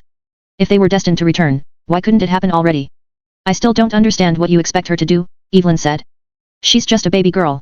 It is not who she is, but what she'll become. As the only child born free from sin, her uncorrupted vessel remains a beacon of God's purity. When the time is right, she will pour the 7 bowls of judgment, absorbing the sins of the world and purifying them for all mankind. Sinners and heretics alike will not be saved from this act of divine retribution." His eyes lit up, somewhere between fury and ecstasy. But through this cataclysm, another world will be born. One in which we retain our immortal bodies, but our souls are no longer subjected to the weight of sin. Tears formed. It truly will be a beautiful sight to behold. Her chest tightened. Abraham only became this passionate during his sermons, often feeding off the energy of the crowd. But here, it was just the two of them, which made his zeal more pronounced. And terrifying. Evelyn cleared her throat. So you believe that Leah will be able to absorb the entirety of HBRS into her body and expunge humanity of this illness? Is that how you think the beholding will end? I think nothing. I know this to be true because the scriptures are clear about what is to come. That's only because you altered the Bible though, she said. He raised an eyebrow. What makes you say that? She clenched her jaw. That wasn't something she'd planned to bring up. Not out loud. If ever Abraham would turn on her, it would be if she exposed this truth. She dug her nails into her palm. Couldn't go back now. For the Lord so loved the world, that he gave us his chosen one, that whosoever believeth in her should not become corrupted, but have everlasting life. John 3:16, Abraham said. Someone was listening today. Except that's not how it goes. For God so loved the world that he gave his one and only Son, that whoever believes in him shall not perish, but have eternal life, she quoted. That is the line my father used to say to me, and it is how the Bible really goes. So long as you believe in the sacrifice of Jesus Christ, you'll get into heaven. But you don't say that in your version, do you? You've practically removed all references to Jesus, save for a few key lines that refer to him as if he was some regular prophet and not the Son of God. Instead, you've selectively changed verses to suit your needs, down to the point that your chosen one is a girl. My girl. Is that what this fuss has all been about? He asked, the muscles in his face still relaxed. Do you think me some charlatan because I shifted a few lines around? She couldn't believe this. How can you play this off like it's no big deal? You speak of having an unshakable faith in his word, yet you change it around without the slightest thought. Evelyn, you should take a step back and listen to how foolish you sound right now. Just as the New International Version altered language from the King James Version to be easier to read, so too have I done what I can to speak a more authentic message. If anything, the Holy Word is more closely aligned with the original text than anything you were fed before the beholding. That isn't the same thing, and you know it. You aren't just changing language, but context. The whole message is different now. What is it that you are really trying to say to me? She exhaled. You've let me into your community. You've propped me up like I belong. And you've done all you can to convince me that this is all part of God's plan. And yet, it's been all based on your spin. How the fuck do you think I could ever put my daughter's life in the hands of someone who picks and chooses how they see the Lord's message? Only then did Abraham seem the least bit bothered. Now. I know you have always had concerns about this congregation, but there's no reason to use foul language like that. What does it matter? You can always just change them later. She chewed her lips. You know what, Abraham? I'd like to call it a day and go back home. He grimaced. You don't need to do that. Are you saying I'm a prisoner now? Do I not have free will? Of course you'd. Good, then you'll have no problem letting me walk away. But I will say this, I'm not one of your congregation. I won't fall for your empty talk, and I won't entrust you with my family's safety just because you tell me that it's destined to be. If you want me to believe everything you say is part of God's plan, then prove it. Put your money where your mouth is, and show me a true miracle. She turned around and stormed off without another word. You shall see his power soon enough. Abraham called out, his tone now sharp. God is great and accounts for all. Especially you. Evelyn kept walking. She hadn't planned to go that far, but seeing Abraham not be the least bit concerned was more than she could bear. After all the talk that his people had about proper Christian values. After how rigidly they preached the word of God. And he didn't care in the slightest that it was based on his lies. More than anything, Evelyn was ashamed for not seeing her original assassination through. Would she ever have another chance like that? Probably not, especially after that outburst. It had been so long since she'd connected with God, and Evelyn wanted so desperately to believe that her life had some divine purpose. But there wasn't, was there? Abraham only used his charisma to fill the void that the harrowing created, exploiting her like he exploited the rest of the beholders. God hadn't found another messenger. Another charlatan had only taken his mantle as his own. Evelyn made her way back to the lodge, her mind a maelstrom and stomach acting up again. Why the hell wouldn't this sickness go away already? The familiar marble floors and crystal chandeliers hailed her arrival. She'd have to remember to get in touch with Chantal. Maybe lying down and watching a couple movies would help clear the pain in her abdomen. A crew of hunters barred the way. She'd seen them before, with their matching Scottish kilts and sashes that doubled as bandoliers. The last Scotsmen, they called themselves. As she drew near, their eyes locked onto hers. You there, the lead hunter said, his red beard flowing free. You're the one that's been going to the beholders, yet. She sidestepped them and kept walking. Must be confusing me with someone else. He reached for her as she passed, but she managed to slip free. The hunter grunted. Evelyn, isn't it? I don't know what you're talking about, she said, picking up her pace. He grabbed again for her arm. The name's Kincaid, and I think you should follow us. Evelyn studied his crew. Though none had their weapons out, they kept their hands near pistols and watched her with cold, dead eyes. Whatever contract this is about, Tell your boss they're in the wrong, Evelyn explained. I have permission to be here. He grinned. Lassie, you do. I still think it would be a good idea if you came our way. Shouldn't take more than a few minutes, if you catch my meaning. She didn't. I'm going nowhere with you, and unless you want to have a problem with the head huntress when she gets back, then I'd suggest that you leave me be. The hunter grit his teeth, and the others inched forth. Evelyn slowly reached for her own pistol. It's okay. Chantal called out, jogging down the hall with all the speed her prosthetic could muster. I called them. What's this about? Evelyn whispered. Just trust us. You'll know soon enough. Evelyn chewed her lips and followed Kincaid's lead. As much as she wanted nothing more than to turn and run, there wasn't shit she could do against an entire crew of hunters in the middle of the lodge. She was still the outsider, after all. They led her around the corner, down some stairs, and into the basement. Evelyn's mind raced as she considered the possibilities. Had her fake Reitzer ID been made? Was a boss investigating her? Did Karen tip someone off? There couldn't have been many bold enough to act inside the lodge. Why grab her? To what end was she needed? But then they reached the loading dock, free from prying eyes, and all her questions were answered the moment she entered the room. Shit, Evelyn exhaled. Where the hell have you been? Leah crossed her arms, her burgundy scarf falling free. Good to see you too, bestie. B2, chapter 26, Protected by Divinity, 1. Do you know what the greatest enemy is? Not the badass marauder, or the brilliant tactician, or the ruthless survivalist. No. The greatest enemy is the neighbor that sits by our side. Hades, some philosophical shit. 4 years after. It was good to be back. Leah paced around the loading dock of the lodge as she waited for the rest of the council to arrive, with her choice hunters with her as added muscle, Dwayne, Flamingo, and Kincaid.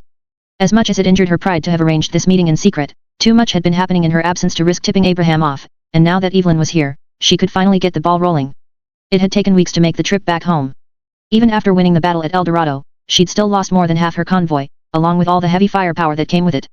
As soon as the odds tilted against them and the parish fell, the surviving beholders took what they could and drove off, presumably back north to report what had happened. That left her with 3 steel-plated Humvees.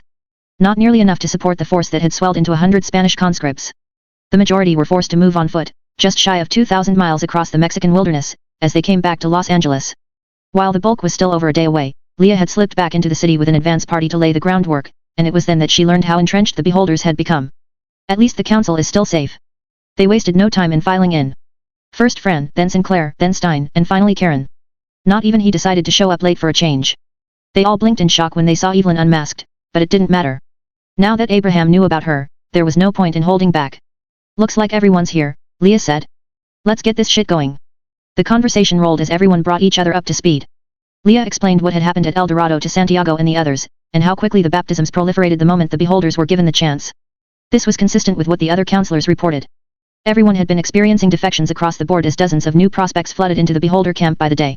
Since Abraham kept his people so insulated, no one could figure out why the deserters became permanent fixtures there. Only Evelyn could come and go as she pleased, and Abraham seemed to have kept much from her. By Leah's count, the beholders had already swelled their numbers by half, with no limit to how many more would willingly join their ranks. Just as Leah had feared, what happened in El Dorado was being repeated here. I still don't understand the fuss, Fran said after a while. I read their version of the Bible myself, and it is no more persuasive than the Torah or Quran. All they did was pretend that undead forces transcended the Hallowing. It's not the word itself, but the baptisms, Leah explained. They get your reservoir drained, then exploit that vulnerability to convince you that nothing else matters. We should still be able to reason with them. It isn't that simple. She stroked her scarf and thought of how best to articulate the sense that had been plaguing her. Let me ask you this, what is the foundation of your own Fran? My love of literature, obviously. Which books are your favorite, in particular? She raised an eyebrow. They say that Shakespeare is the greatest writer of all time, but I have always found Tolstoy's prose superior. I keep untranslated copies under my desk, just as he intended. She chuckled. I don't know what I'd do without them. Imagine, if you will, that instead of hearing Tolstoy's words in your head, there was someone else. The Lord, calling to you to follow his holy word. That is how this works. They don't just convince you that their book is the truth.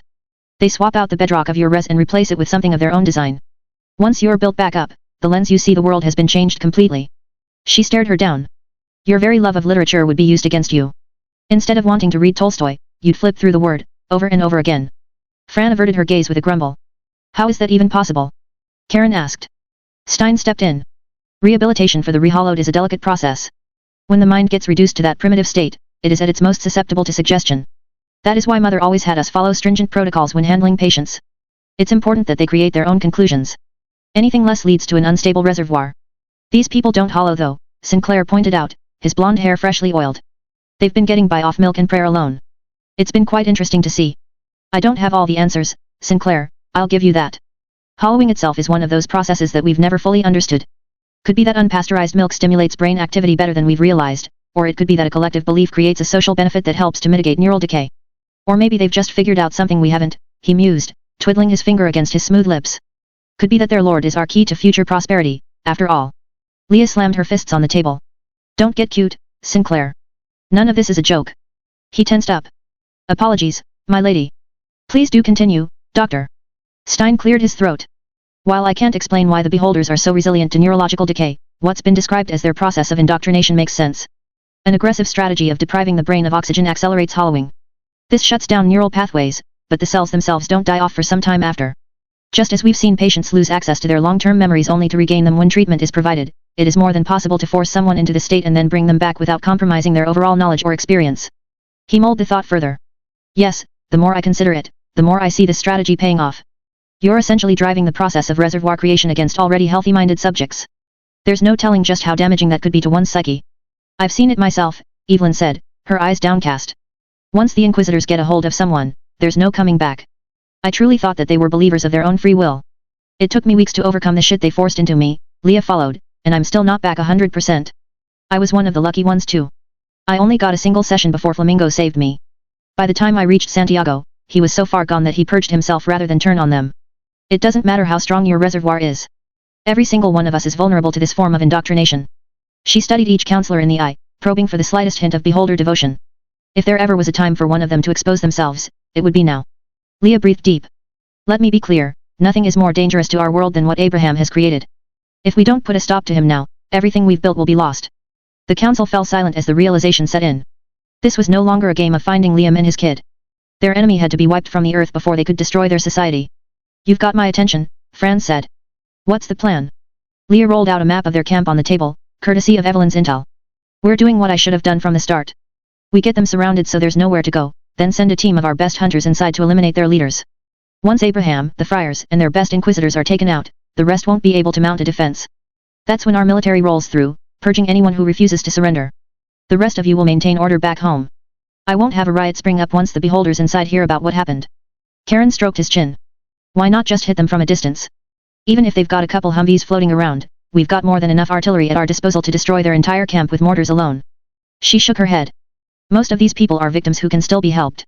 This strategy minimizes losses. By assassinating their core leadership, they'll be too disoriented to strike back. Got another problem too, though. The outposts have been reporting an increase in hollow herds lately, with many migrating our way. We're talking hundreds of thousands bearing down on this valley in the coming weeks. Maybe faster if so much fighting breaks out. All the more reason to get this wrapped up quickly. Seems pretty risky for whoever goes inside, Dwayne pointed out. Yes, Leah nodded. That is why I will be leading the assault myself. B2, Chapter 26, Protected by Divinity, 2. Yes, Leah nodded. That is why I will be leading the assault myself. The counselors looked at each other, but none voiced their concerns out loud. Sure, having someone as high profile as Leah rush into the grinder put their own side at risk, but no one was more experienced than her. More than that, she had to be the person to kill Abraham herself. After what his people had done to her, there could be no other way for this to end.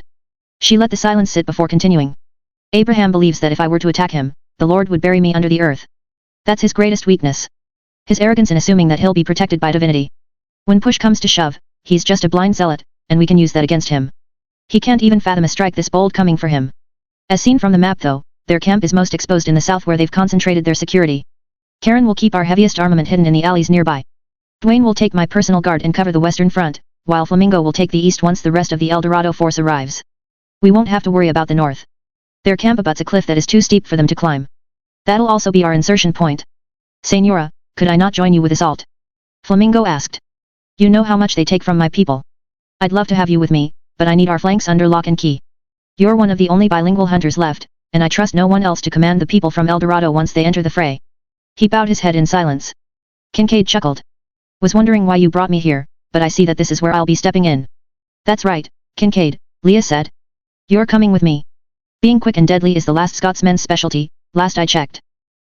Lassie. You want this done, you'll have no one better than my boys. He wasn't lying. Standing over 6 feet tall with a beard to match, Kincaid was hardly the stealthiest type, especially with the bright red kilts and sashes that him and his crew wore. But they were also experts of the craft. The last Scotsmen were a crew of 6 grizzled hunters that could each lead sorties of their own, but they'd all been fighting under Kincaid instead. Having that level of loyalty and experience overrode every other detriment, especially in missions this delicate. Got any questions? Leah asked. Where do you think they'll be holed up? As Evelyn tells it, if our timing is right, they'll be preparing for mass in this building here. She tapped the map. The tabernacle. Kincaid squinted at Evelyn. Why you trusting her anyway, Leah? Last I checked, the living were just as much our enemies. It's my child they're looking for, she snapped. Leah sighed. Relax, Kincaid. She's the one who drew this map to scale. We wouldn't have any intel if Abraham hadn't taken enough of an interest to let her come and go. Leah had also burned a UAV to confirm the layout, but Evelyn didn't need to know that. Anyone else still feeling lost? Leah asked.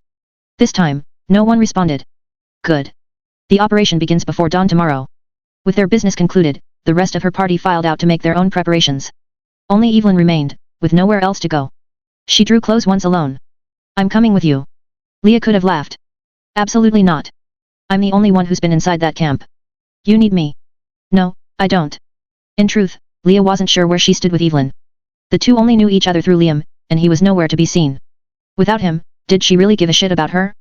Seems like Abraham's been giving you a pretty sweet deal, Leah deflected. Might be that you won't know who to pull the trigger on. Her cheeks reddened. That struck a nerve. Screw you. We're only here because of Abraham. Exactly. Liam is in fuck off nowhere right now while you're being sweet with the enemy in his camp. Yet, you've done a good job of drawing a map and identifying the patrols, but I sure as shit won't bring you with me. You're human, weak, and too emotional to keep up. She wrinkled her nose. You're also sick too, aren't you? I can smell it. It was faint beneath her disguise. Somewhere between fresh and fatigued, with more sweat than usual. Leah couldn't quite place this smell, but she'd definitely tasted this sickness before. Back when there were more living humans floating around. I'm fine. But the pale flush on her otherwise dark face and dribbling beads of flesh told otherwise. Stop being ridiculous, Evelyn. Even if I thought you could hold your own in a gunfight against Reitzers, I'm not about to tell Liam I let his wife get killed because she went in over her head. You don't have the stones for this game. She clenched her fists. I've stayed alive in this hell for 15 years. Only thanks to Mother, Leah pointed out. Without her, you're nothing but dead weight. She turned around and began to march away. Tell you what though, Evelyn. You're welcome to watch from the top of the sticks while I clean up your mess. You can thank me when I return. She stood and stewed without another word, too crippled by Leah's words to do anything else. Whatever. Leah didn't need her. She didn't need anyone. Asterisk asterisk asterisk. The operation began without a hitch. All the major players coordinated under an encrypted radio channel and only mobilized their troops at the last moment. Leah wasn't about to give the beholders a chance to have one of their loyalists provide them with advanced warning. By the time the three separate forces had fallen into position, Leah and the last Scotsmen had already rappelled into the valley. It was still nice and dark, and torches burned throughout the camp, throwing off the night vision of any who might otherwise be keeping watch. Leah was decked out to the max too. With all the amenities back at her disposal, she'd brought everything for the occasion, from her token M1911 with the oversized suppressor she'd recovered from El Dorado to her favorite black steel combat knife to the M16 she preferred for these heavier engagements. Even with the information they'd gained, there was no telling how severe the resistance could be, especially when the beholder ranks were still swelling by the day. Quieter than I was expecting. Only a single inquisitor patrolled around their insertion point, with nobody else nearby. What do you think? Leah whispered. Kincaid stroked his beard. Think we've got a perfect chance to have one less of M to deal with. He turned around. Sterling, you're up. He nodded and drew a pair of knives. A child-sized Reitzer with a painted face, Sterling was one of those hunters who could move with the speed of a cheetah but the silence of a mouse. He was out of cover and onto the shoulders of his enemy before anyone could blink, his blades planted into the ears of his target. Kincaid dragged the dead inquisitor out of view, and the rest of the Scotsmen marched through the opening. A white-cloaked congregant wandered their way, but Maisie popped around from her suppressed nagant in an instant, and Sky had the body hidden seconds later. The two gave the thumbs up, and the rest pressed their advance. They continued through the camp, purging a beholder every so often, though that was a rarity. Most of the tents were abandoned, their owners nowhere to be seen. Where the hell is everyone? Someone's off, Whiskey said, giving his giant nose a rub. Ain't there supposed to be thousands there? Kincaid agreed. Don't know where they've gone. Leah peered around the camp, along with the skeleton crew that lingered in the open. Might be that mass came early today. What's that mean? Sterling asked. Kincaid scoffed. Means we're gonna have a bunch of angry beholders the moment we purge their bosses, yet. Yep, Leah said. We'll have to be quick and dirty if everyone is watching, then bug the fuck out like nobody's business. Got another one, Maisie whispered. But Locke stepped out of his hiding spot and wrapped his arms around the beholder's throat before anyone else made a move. A soft pop was all that heralded the beholder's death as Locke snapped his neck. Another second, both were nowhere to be seen. We can't drag this out anymore, Leah said. Especially if they're having a service. If a single one of his sentries raises the alarm, we'll have to fight our way through Abraham's entire congregation to bring him down. Kincaid grinned. You heard our fearless leader, boys. Time to go double time. With renewed urgency, they rushed for the tabernacle, quietly eliminating everything else in their path.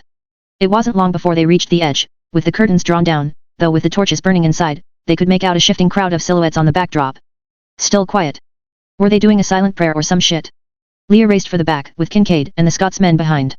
They reached their final spot, right next to where Abraham and the others would be standing. Sky drew his kukri and pressed it against the fabric of the tabernacle, then raised 3 fingers for a count. The rest of them braced for impact. 3, 2, 1. Sky thrust his kukri, ripping the fabric apart. Leah lunged through the newly formed hole, M16 drawn. Only to see the space empty. Leah pivoted her gun this way and that, but no one else was there. The crowd they'd seen outside had just been sacks of animal feed piled in the middle of the tent. Kincaid slashed through the back areas, only to discover the holiest place abandoned too. Bloody hell. Whiskey hissed. There's no one in air. No one out there either, Kincaid echoed, his normally jovial tone now somber. Which begs the question. If they aren't in here and they aren't out there, then where the hell did thousands of Reitsers run off to? Where, indeed? Leah scanned the empty tent, searching desperately for answers, yet seeing nothing in the end. This wasn't how this was supposed to go. Leah was going to stop Abraham here. This was it. It had to be. The sky suddenly erupted with thunder, and the ground shook under their feet. Maisie gasped. What the fuck is that? Leah sprinted through the exit. Her chest tightened as she stared powerlessly into the insurmountable force bearing down on them. The cliff north of camp had fallen apart, now transformed into a colossal landslide. Everywhere she looked, there was nothing but shifting earth, as if an entire mountain had come to life to take her out. This couldn't be happening. There was no lord, and nothing protected this place. It was all just Abraham's mind games. Right? As Leah watched the wall close in, the memory of the warning she'd been given came back. If you tried to strike me down, the Lord would open the very earth where you stand and bury you beneath, he'd said. That is his power. Then she was swallowed whole. B2, chapter 27, Behold. 1. I know we've been losing a lot lately, Evelyn, but I don't want you to forget this. God is real, and he loves you. Marquise Jones, unnamed. 2 months after. Jesus fucking Christ. Evelyn's eyes widened behind the binoculars as she watched the beholder camp get buried. What the hell was that? Chantal clutched the radio to her ears. I don't know. They're saying that the whole cliff just collapsed out of nowhere. Isn't Leah still inside? I don't know, she shrieked. Evelyn lowered the binoculars. How could this have happened? The chance of landslide forming naturally was rare enough on its own. One striking at a time like this was nothing short of divine intervention. And against the beholders too. At least that proved beyond a doubt that Abraham had been spinning lies. He was as much a victim of this disaster as Leah. Chantal gasped. Wait, there's something else. What do you mean? Someone's coming. Where? A trio of armored trucks barreled into view, heading straight for the entrance to the sticks, east of their position. Evelyn watched in horror as they opened fire on the walls, launching a flurry of armor-piercing rounds into the small batch of troops that had stayed behind. Within moments of engaging, the sticks' security was on the retreat. Then the main force arrived. From the cover of a dwindling night, a sea of cloaked Reitsers flowed out from the darkness of surrounding buildings, their ranks a mix of black, brown, and white. So much white. Like maggots wriggling over a corpse, they rushed across the open asphalt expanse of the sticks. Impossible. How could the beholders have gotten so close without anyone catching them? The trucks rolled to a stop, and a troop of inquisitors stepped into the open, all equipped with RPGs. Their volley went off in unison, and the steel-plated gate wheezed as so many explosions rocked its frame at once. Another second, it collapsed altogether. The majority of the beholders moved for the open gate, but others began thrusting grappling hooks against the sticks. A few landed nearby, their owners scrambling to move up the rope. The grapples shook under the added weight, and Evelyn yanked a few free. The beholders hissed as they plummeted back down. But she couldn't go quickly enough. For each rope she removed, 2 more flew up to replace them. Evelyn drew her M4. We have to move, Chantal. And do what? The others are still miles away. I don't know. Something. The pair scrambled down the stairs while more sticks security rushed to reinforce the gaps. Automatic fire flew from both sides, and crossbow bolts whizzed overhead. The discomfort in her chest was gone, replaced by adrenaline overflowing. Whatever could be said for her perpetual stomach virus, nothing compared to the chaos erupting throughout. Evelyn reached the bottom and realized how much worse this attack had become. More beholders stormed in from behind, making for the sticks, where they'd secure the entrance. What few guards that remained were pinned on both fronts. A trio turned and came for Evelyn. Her brain lurched into attack mode as she removed the safety from her M4. Pop. Pop. Pop. Pop. Pop. When each set of shots hit their end, one of her attackers dropped, her rifle moving with instinctive precision from the heads of one to the next. Not that this stopped anyone. Her attackers moved without fear as she purged them, one after the next. But no sooner were those beholders dead that more turned their way. Evelyn jumped back into cover as crossbow bolts flew by. Chantal screamed when one struck her shoulder, dropping the radio she'd been carrying. Evelyn yanked her behind the nearest wall. More bolts flew.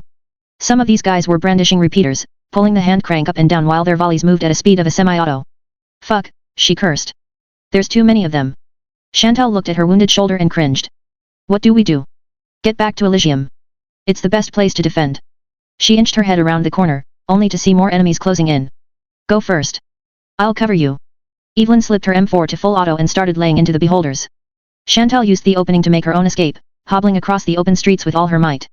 More bolts flew, but Evelyn was the better marksman and peppered their attackers before they could land a clean shot. Icor burst free where she struck. The beholders moved into cover against her attack, and Evelyn used the chance to break free.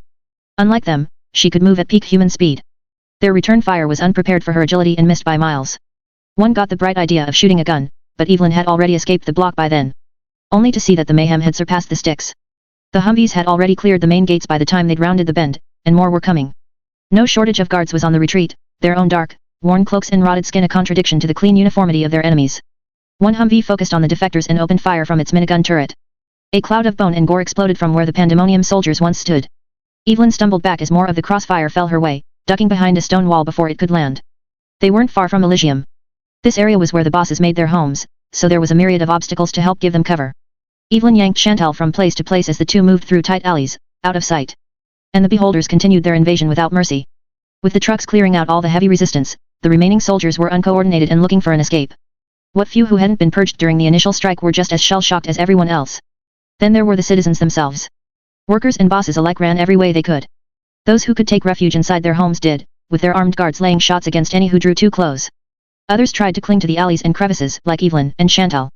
Most were stuck out in the street, either because they had some handicap affecting their mobility, or because the beholders got to them first. They were funneled into crowds and pushed onward. Pandemonium was a city that thrived under chaos. With no legitimate police force, a decentralized government, and a financial system that drove the poorest to the brink on a constant basis, no one was surprised by how quickly violence blew up. Riots occurred like clockwork every couple of months, and plenty of power brokers attempted coups over the years. Evelyn had seen her fair share before leaving for Cheyenne. Sure, she'd been safe inside Mother's Grace, but that insulation only went so far against the regular destruction that got levied. This wasn't that. What they were experiencing had never occurred before. Not another quarrel between residents, but a violent invasion of their home. Nobody broke through the sticks. And with that veil of security shattered, the citizens of Pandemonium were ill-prepared to fight against the sheer power that an organized force could inflict. The workers continued to be on the run while the guards were finally experiencing what it felt like to be underdogs. Many tossed their weapons aside and surrendered before they could be purged. The beholders took their arms with glee and marched them into the main crowd like every other schmuck. Maybe we should lay low. Chantal asked after ducking behind another trash can. It's only a matter of time before Karen gets back. Evelyn shook her head. No. He'll be too slow at this rate. There's so many of them though. Trust me, Chantal, you don't stay put at a time. She blinked. How do you know? Because I've lived through this before. We keep moving, or we die. Chantal gulped and left her hiding spot. Evelyn kept moving, her M4 shaking in hand. This wasn't her first time being so powerless. She remembered a moment just like this one, back during the first days of the Hallowing. B2, Chapter 27, Behold. 2. Evelyn and her father had been living in Colorado Springs at the time. They had been spared the early outbreak anarchy in the Boston area, but once the government forced martial law and took down most social media sites, no one had concrete answers about where this shit would go. It didn't help that political partisanship had been the flavor of the time, so an army of demonstrators took to the streets a couple weeks in, convinced that it was all a power play by the government to kill their freedom. She'd never know how the Hollows first got into Colorado Springs. Maybe it was a small CDC lab that got breached during the riots. Maybe some refugees brought them over.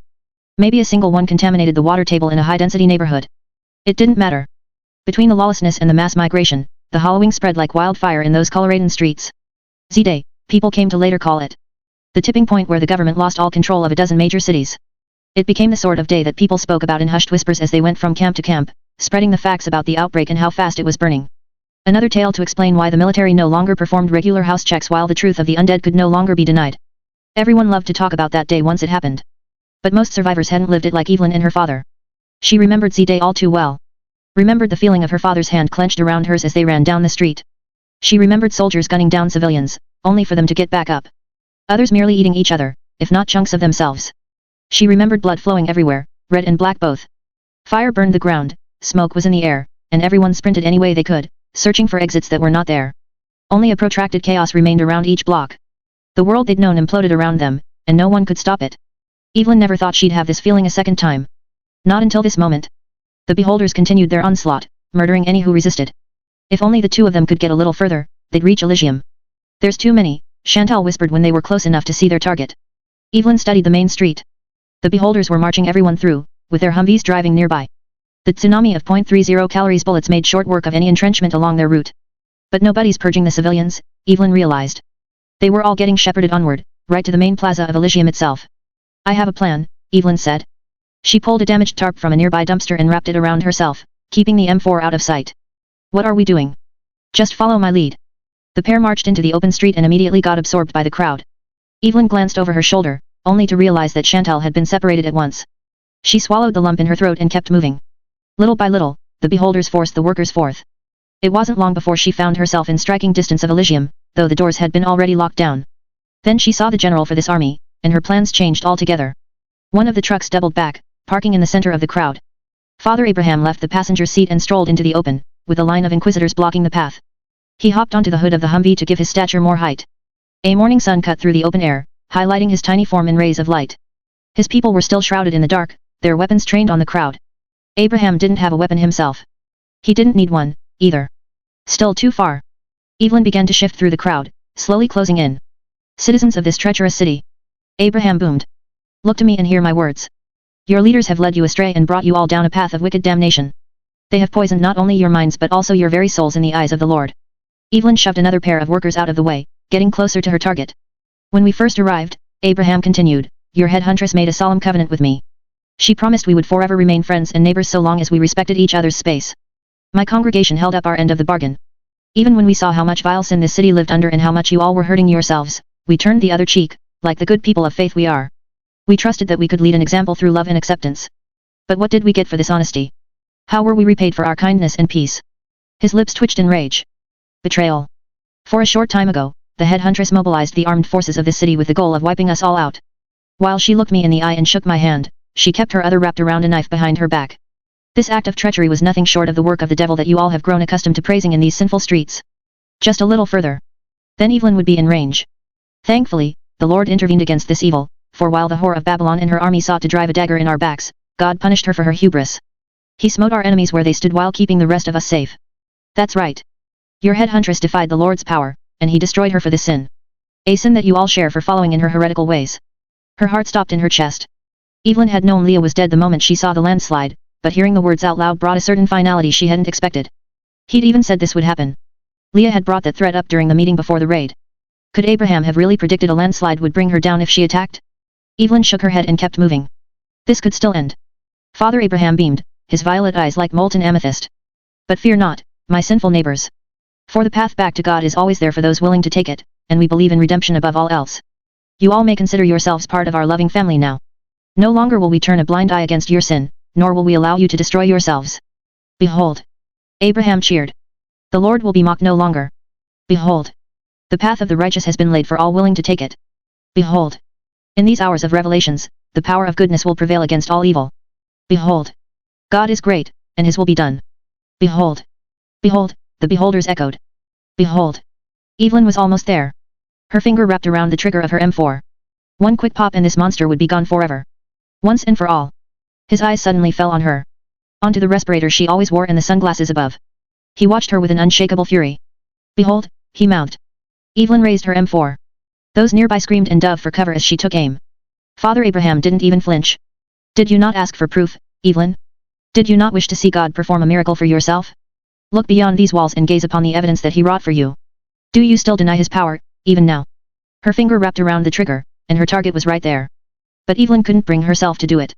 The trigger felt impossibly heavy, and the muscles in her hands quivered without thought. Could it really be possible that she'd been wrong? Evelyn tried to think up alternatives. Of how he could have seen them coming. Or how he might have mobilized so many soldiers this close to the sticks. Or how he dropped a fucking mountain on Leah's head. But no matter how hard Evelyn tried, all explanations seemed woefully insignificant. The scope grew blurry, and her aim was unsteady as she tried to will her way into taking the shot and bringing this madman down before it was too late. Then she missed her chance. By the time Evelyn saw the beholders coming, they were already within arm's reach. One inquisitor wrenched the M4 from her arms while the other struck her side. She wheezed as the pain burned through her stomach, and her vision grew clogged with tears. Hands wrapped around her limbs, and she scraped against the ground. Evelyn opened her eyes again and realized they'd dragged her to Humvee where Abraham stood. Right before the crowd of pandemonium citizens, with thousands upon thousands watching. The morning had come in full swing, and sunlight now highlighted her too. Abraham puffed his chest high. There is one more secret that your heretical leaders have kept hidden from you, my good neighbors. Another miracle from the Lord that you were denied. Let us start this new relationship with the transparency you deserve. He yanked off her respirator, exposing Evelyn's vibrant, living eyes for all of pandemonium to see while she blinked back powerlessly. Behold! Father Abraham roared. B2, Chapter 28, Zeke, 1. While the regenerative properties of HBRS 15.21 stand without equal, it only recovers injuries sustained post-mortem. The cause of infection will forever leave its mark on us. Mother, notes on HBRS 15.21. 3 years after. This couldn't be allowed to continue. Another chill was in the air, and the azure sky had blurred into a solid gray, threatening to send the next ice-cold storm that always seemed to strike the moment they became too comfortable. Though there had been plenty of shelter to hide within a few days back, that was before they'd reached the mountains of Northern California. Compounded by the higher elevation, thinner air, and now chiller winds, what recovery Leah had been on track to make had woefully been set back. Her fever grew and waned, and there was little to be done in this state. Liam studied his daughter as she lay inside the mobile that Ezekiel carried. Like a prisoner strapped to a fabric cage, her skin had grown unnaturally pale, and her otherwise plump cheeks had flattened from all the exhaustion. She'd lost the will to so much as raise her voice in protest against their movements anymore. And yet, Ezekiel continued his slow march, blind to the truth that sat on his back. Leah was dying. Slowly, inexorably. The sheer exertion this journey burdened her with would soon lead to her death. Unless her father were to do something about these dire circumstances. Liam followed behind his captor, masking his true thoughts.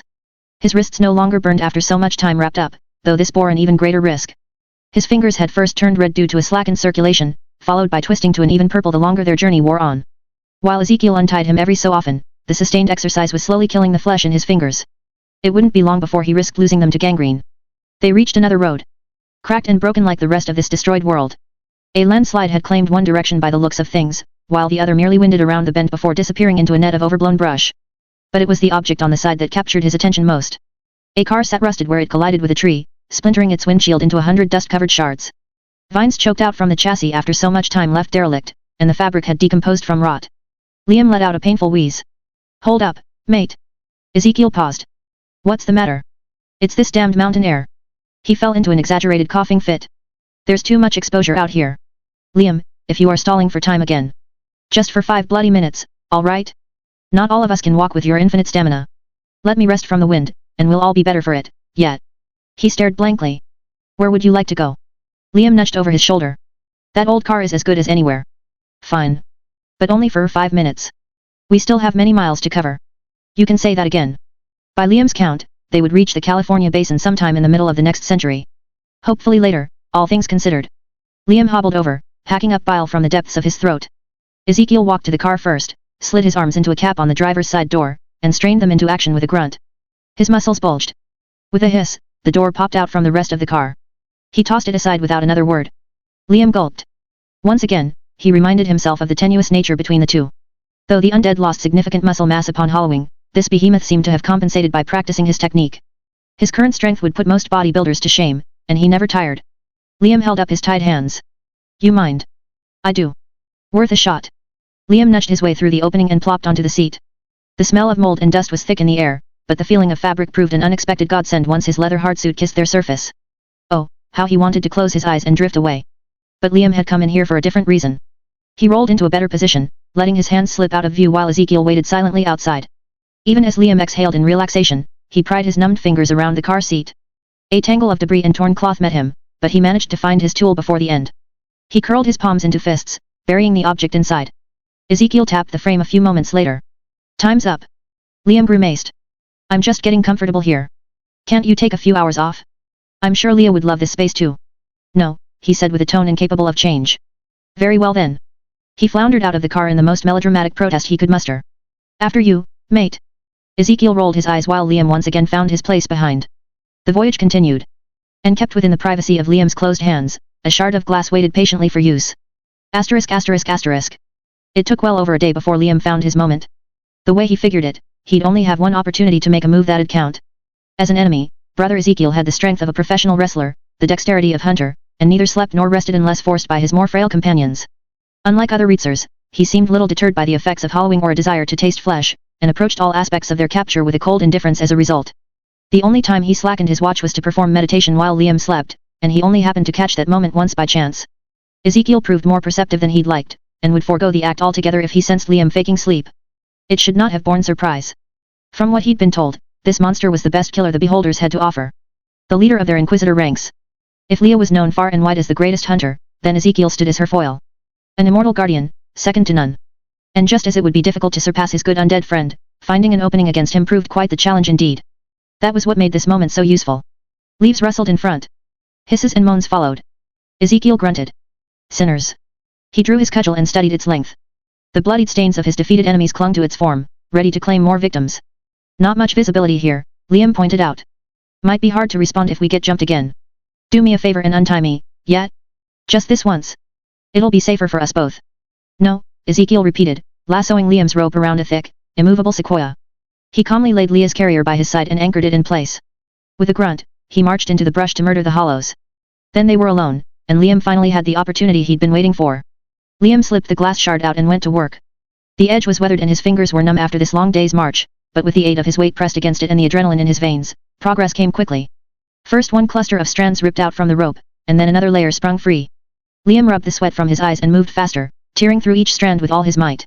The rope tore off completely. Liam wasted no time in unraveling the rest, ripping his hands free. He winced as blood flowed back into his damaged wrists. Raw meat burned where his binds had chafed against his skin. A tear rolled down his cheeks, but he bit back the agony and went to Leah. Time to go, love, Liam whispered, undoing the binds around her carrier. His daughter blinked from within the mobile. How he wanted nothing more than to give her a hug. Leaves rustled behind. They were close. Too close. Liam lurched to his feet. His heart sank. Though more hollows were closing in, brother Ezekiel had made a steady retreat. He stood at the edge of the clearing, his reddish eyes free of all but judgment. The glass shard quaked in Liam's hand as he held it forth. How would he defeat this monster now? Thunder cracked through the sky. Flesh burst out from Ezekiel's shoulder, with more ichor splattering against the hollows behind. Time stood still for an impossibly long moment as the two remained frozen. Ezekiel studied the wound he'd just sustained, his eyes widening as the impact weighed in. Another gunshot erupted, but Ezekiel responded quicker, thrusting the nearest hollow in between. More bullets flew in rapid succession. His shield moaned as the rounds struck harmlessly against an unintended target. Ezekiel grit his teeth and vaulted into some nearby brush. Silence followed. Only for others to quickly close in. Liam floundered on the ground as another group entered the area, 8 total. Their outfits were a mix of military and casual, with flak jackets over tracksuits and camouflage, and automatic weapons in hand. One Reitzer inside a ghillie suit lowered his sniper rifle, red eyes blinking in astonishment as he inspected Liam. Well, I'll be fucked, the Reitzer said. Looks like they weren't kidding. This guy's a living human, Declan, another shouted, this one clothed in forest camouflage and a helmet on top. Sure is, Oscar. Shit, I oughta kiss Stein when we're done. This might be the best contract we've ever taken. He caught sight of their silver badges, cast in a canine skull shape with crossbones behind. Hunters, Liam realized. Thank goodness. Careful, Declan said, once again raising his sniper rifle against the brush. Injured or not, those hollows we lured won't keep that big guy busy for long. We need to get him before he calls his friends. He doesn't have any, Liam said. Oh? Heard there were 3 more of them when they chased you down. Not anymore. I took out the rest when they came for us. Ezekiel's the only beholder alive. Be careful though. He's got a hand crossbow, and he's damn good at using it. Declan raised a shriveled eyebrow. Well, shit. Looks like you've done most of the work for us. Liam laughed. I'll make sure that Leah throws in a mountain of books if you give me a place to sleep tonight. This could not have been going better for them. Leah, hey. Declan said, the shadow falling over his face for a beat. His rotted cheeks pinched into a smile. Sounds like a fair trade. All right, everyone, you heard the man. We've got 1 more of these cloaked assholes to hunt. Hammer, Cheese, you 2 set up a flank. Oscar, you move with the main group. I'll stay here and keep overwatch. Down every hollow you see. This guy can't stay hidden for long. The hunters nodded and rushed into the brush, with Declan standing guard behind. Liam unzipped Leah's carrier and pulled her in tight. His eyes closed, and his breath moved in sync with the shallow rise and fall of hers. The two finally enjoyed a moment of peace together. Even as gunshots roared again, it did not matter. They were safe. The sortie continued off in the distance. Damn it, a hunter yelled. Just lost him. Another grunted. Shit. He took out Peyton. This guy's quicker than he looks. Someone get eyes on him. I'm hit. Over here. Leah stirred in place as the commotion dragged on. There, Liam said. It's going to be okay. He stroked the tufts of his daughter's hair, doing what he could to ease her racing heartbeat, along with his own. What's going on in there? Declan shouted, his rifle twisting this way and that. We're down 3, boss, another hunter shouted, but we've got him cornfuck. He's on the move again. Cheese is down. For fuck's sake, who the hell is this guy? Liam blinked. He better not win this. If Ezekiel could take out an entire crew of hunters on his own. Declan's sniper rifle suddenly lit up with a pair of pings. Target down, he declared without remorse, only to grimace a moment later. No, wait. He's still moving. I got him, another roared. Hold him still, a third said. Yes. Take that, you fucker. Looks like that's that, Declan said. Bring him over here. I want to have a good look at this hard motherfucker before we get to business. Within moments, brother Ezekiel was dragged back into view, his body leaking ichor from a dozen different wounds and leather armor that was all but destroyed. Of the original group that had gone into that forest, only 3 hunters remained. But that was more than enough now that Ezekiel was the one to be tied up. His arms were wrenched behind his back, and his legs buckled under the weight of itself. The others wrangled him about, a bull shepherded by a group of matadors. Liam breathed easy. It was over. It was actually over. B2, chapter 28, Zeke, 2. Declan walked up to Ezekiel. Those were some good men you just purged, asshole. He said nothing, only watched bask with the determination he never removed. Declan grinned. Boy, am I going to have some fun with you. What are you doing? Liam asked. Aren't you going to kill him? Oh, after what we've gone through to find you, we're just getting started. He turned around. You know what to do, men. We're going Western style with this one. The hunters fell into motion, quickly wrapping a rope around Ezekiel's neck while Declan tossed logs and sticks into a pile nearby. An unsteady mass grew, and the hunters hoisted their prisoner on top. With one final tug, the rope around his neck lurched him upright. Ezekiel shifted back and forth, his platform uneven. He grimaced as the truth of his circumstances grew, but he did not speak. Ezekiel, is it? Declan asked. We're going to play a little game with you. Try your best to stay where you are. With the weight of that sack of meat you call a body, I don't need to tell you what'll happen to your neck the moment you fall. Think you can stay still, F? Declan paused, his lips suddenly shaking. He took a few steps closer. His eyes widened.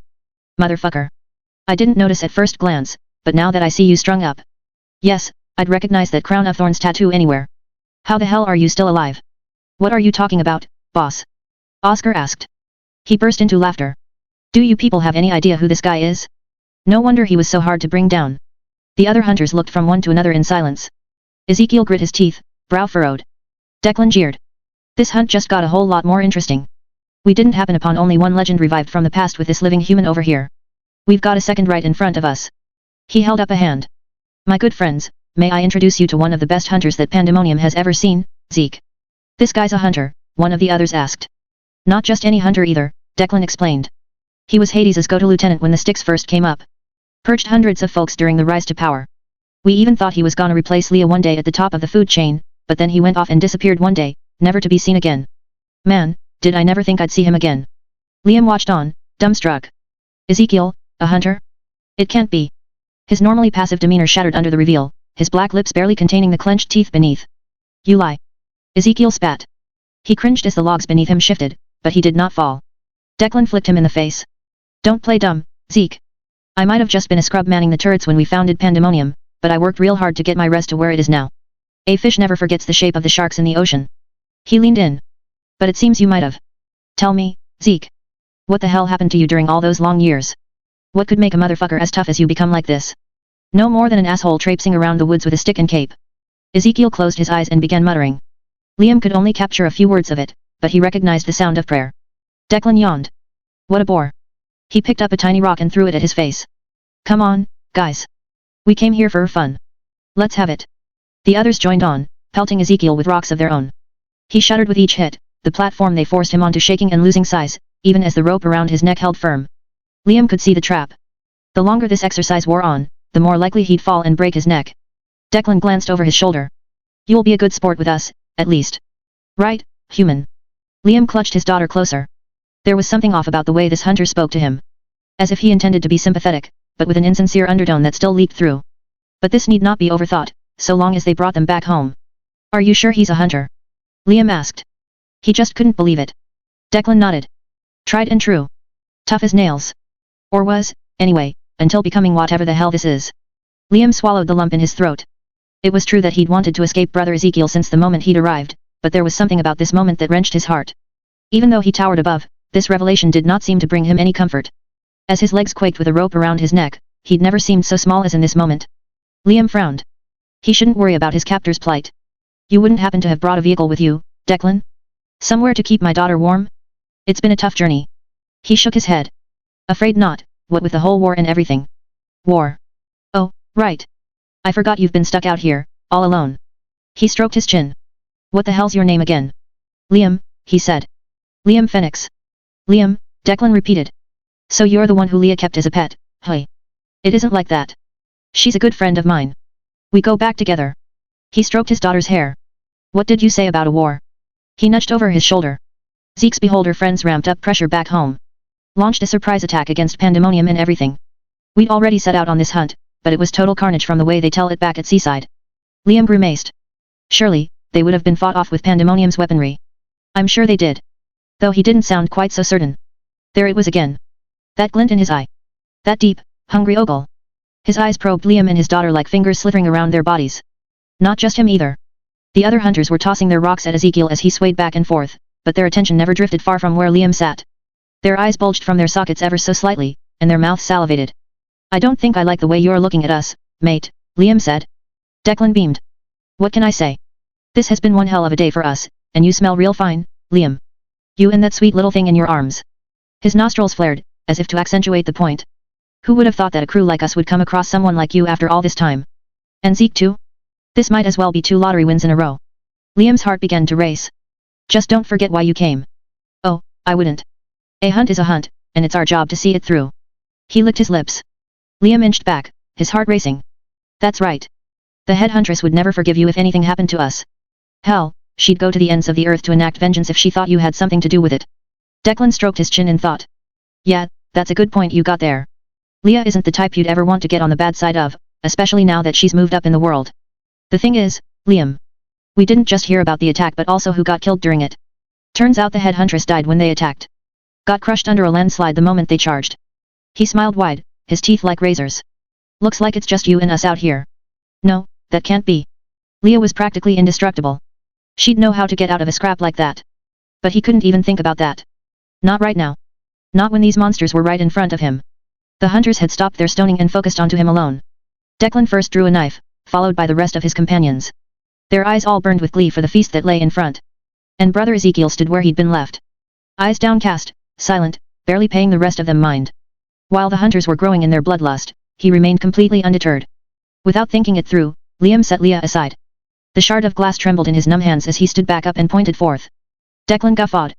What do you possibly think you'll be able to do with that, Liam? There's 4 of us and only 1 of you. Wouldn't be so sure of that if I was you, mate. Liam launched into an attack, ramming the nearest hunter out of the way. The others recoiled from the sudden charge, and Liam pressed his luck. He lunged for the nearby tree with his shank. A sharp pain burned through his side as a hunter stabbed his chest. He gasped, his arms locking up. Another followed, sending a fresh wave of agony throughout his spine. He couldn't move. He couldn't breathe. The pain deafened him to the world beside. Except for Leah. His daughter. Out there alone. Unsafe.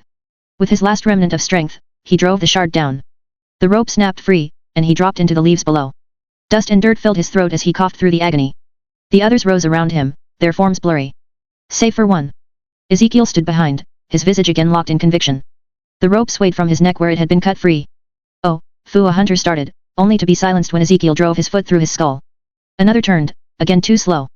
Ezekiel rammed him upwards and into an exposed branch. His body twitched where it landed, the branch now jutting out from an eye socket. The next managed to get a few swings in, but Ezekiel bobbed and weaved before they could land. With one final roundhouse kick, he finished what he'd started. The hunter's body held its ground for a few more seconds, even as his head tumbled behind. Not another step, Zeke. Declan called out. Liam squinted through the pain and his heart skipped a beat. Leah balled between the hunter's arms, his knife pressed against her tiny neck.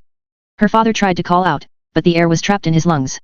Put her down, Ezekiel ordered, his tone hard and unyielding. Declan scowled. She's the one you care about, Zeke? Well, you make the slightest move for me, and I'll tear her throat out. Got it.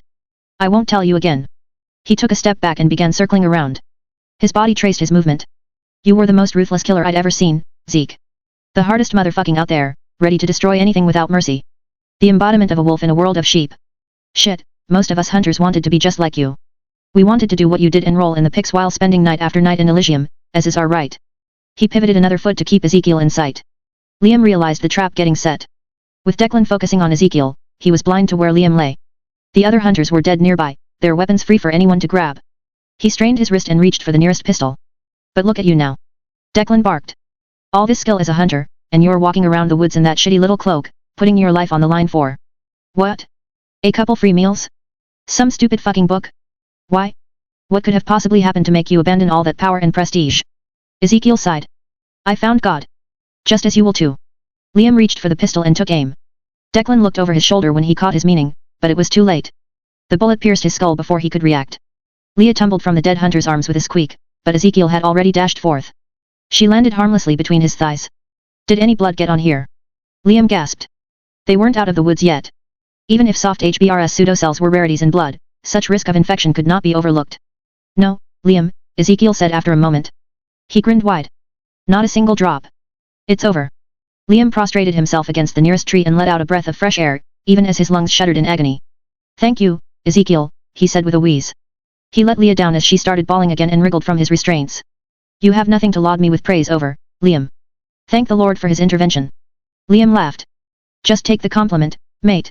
Whatever came next, they had at least survived this day. Together.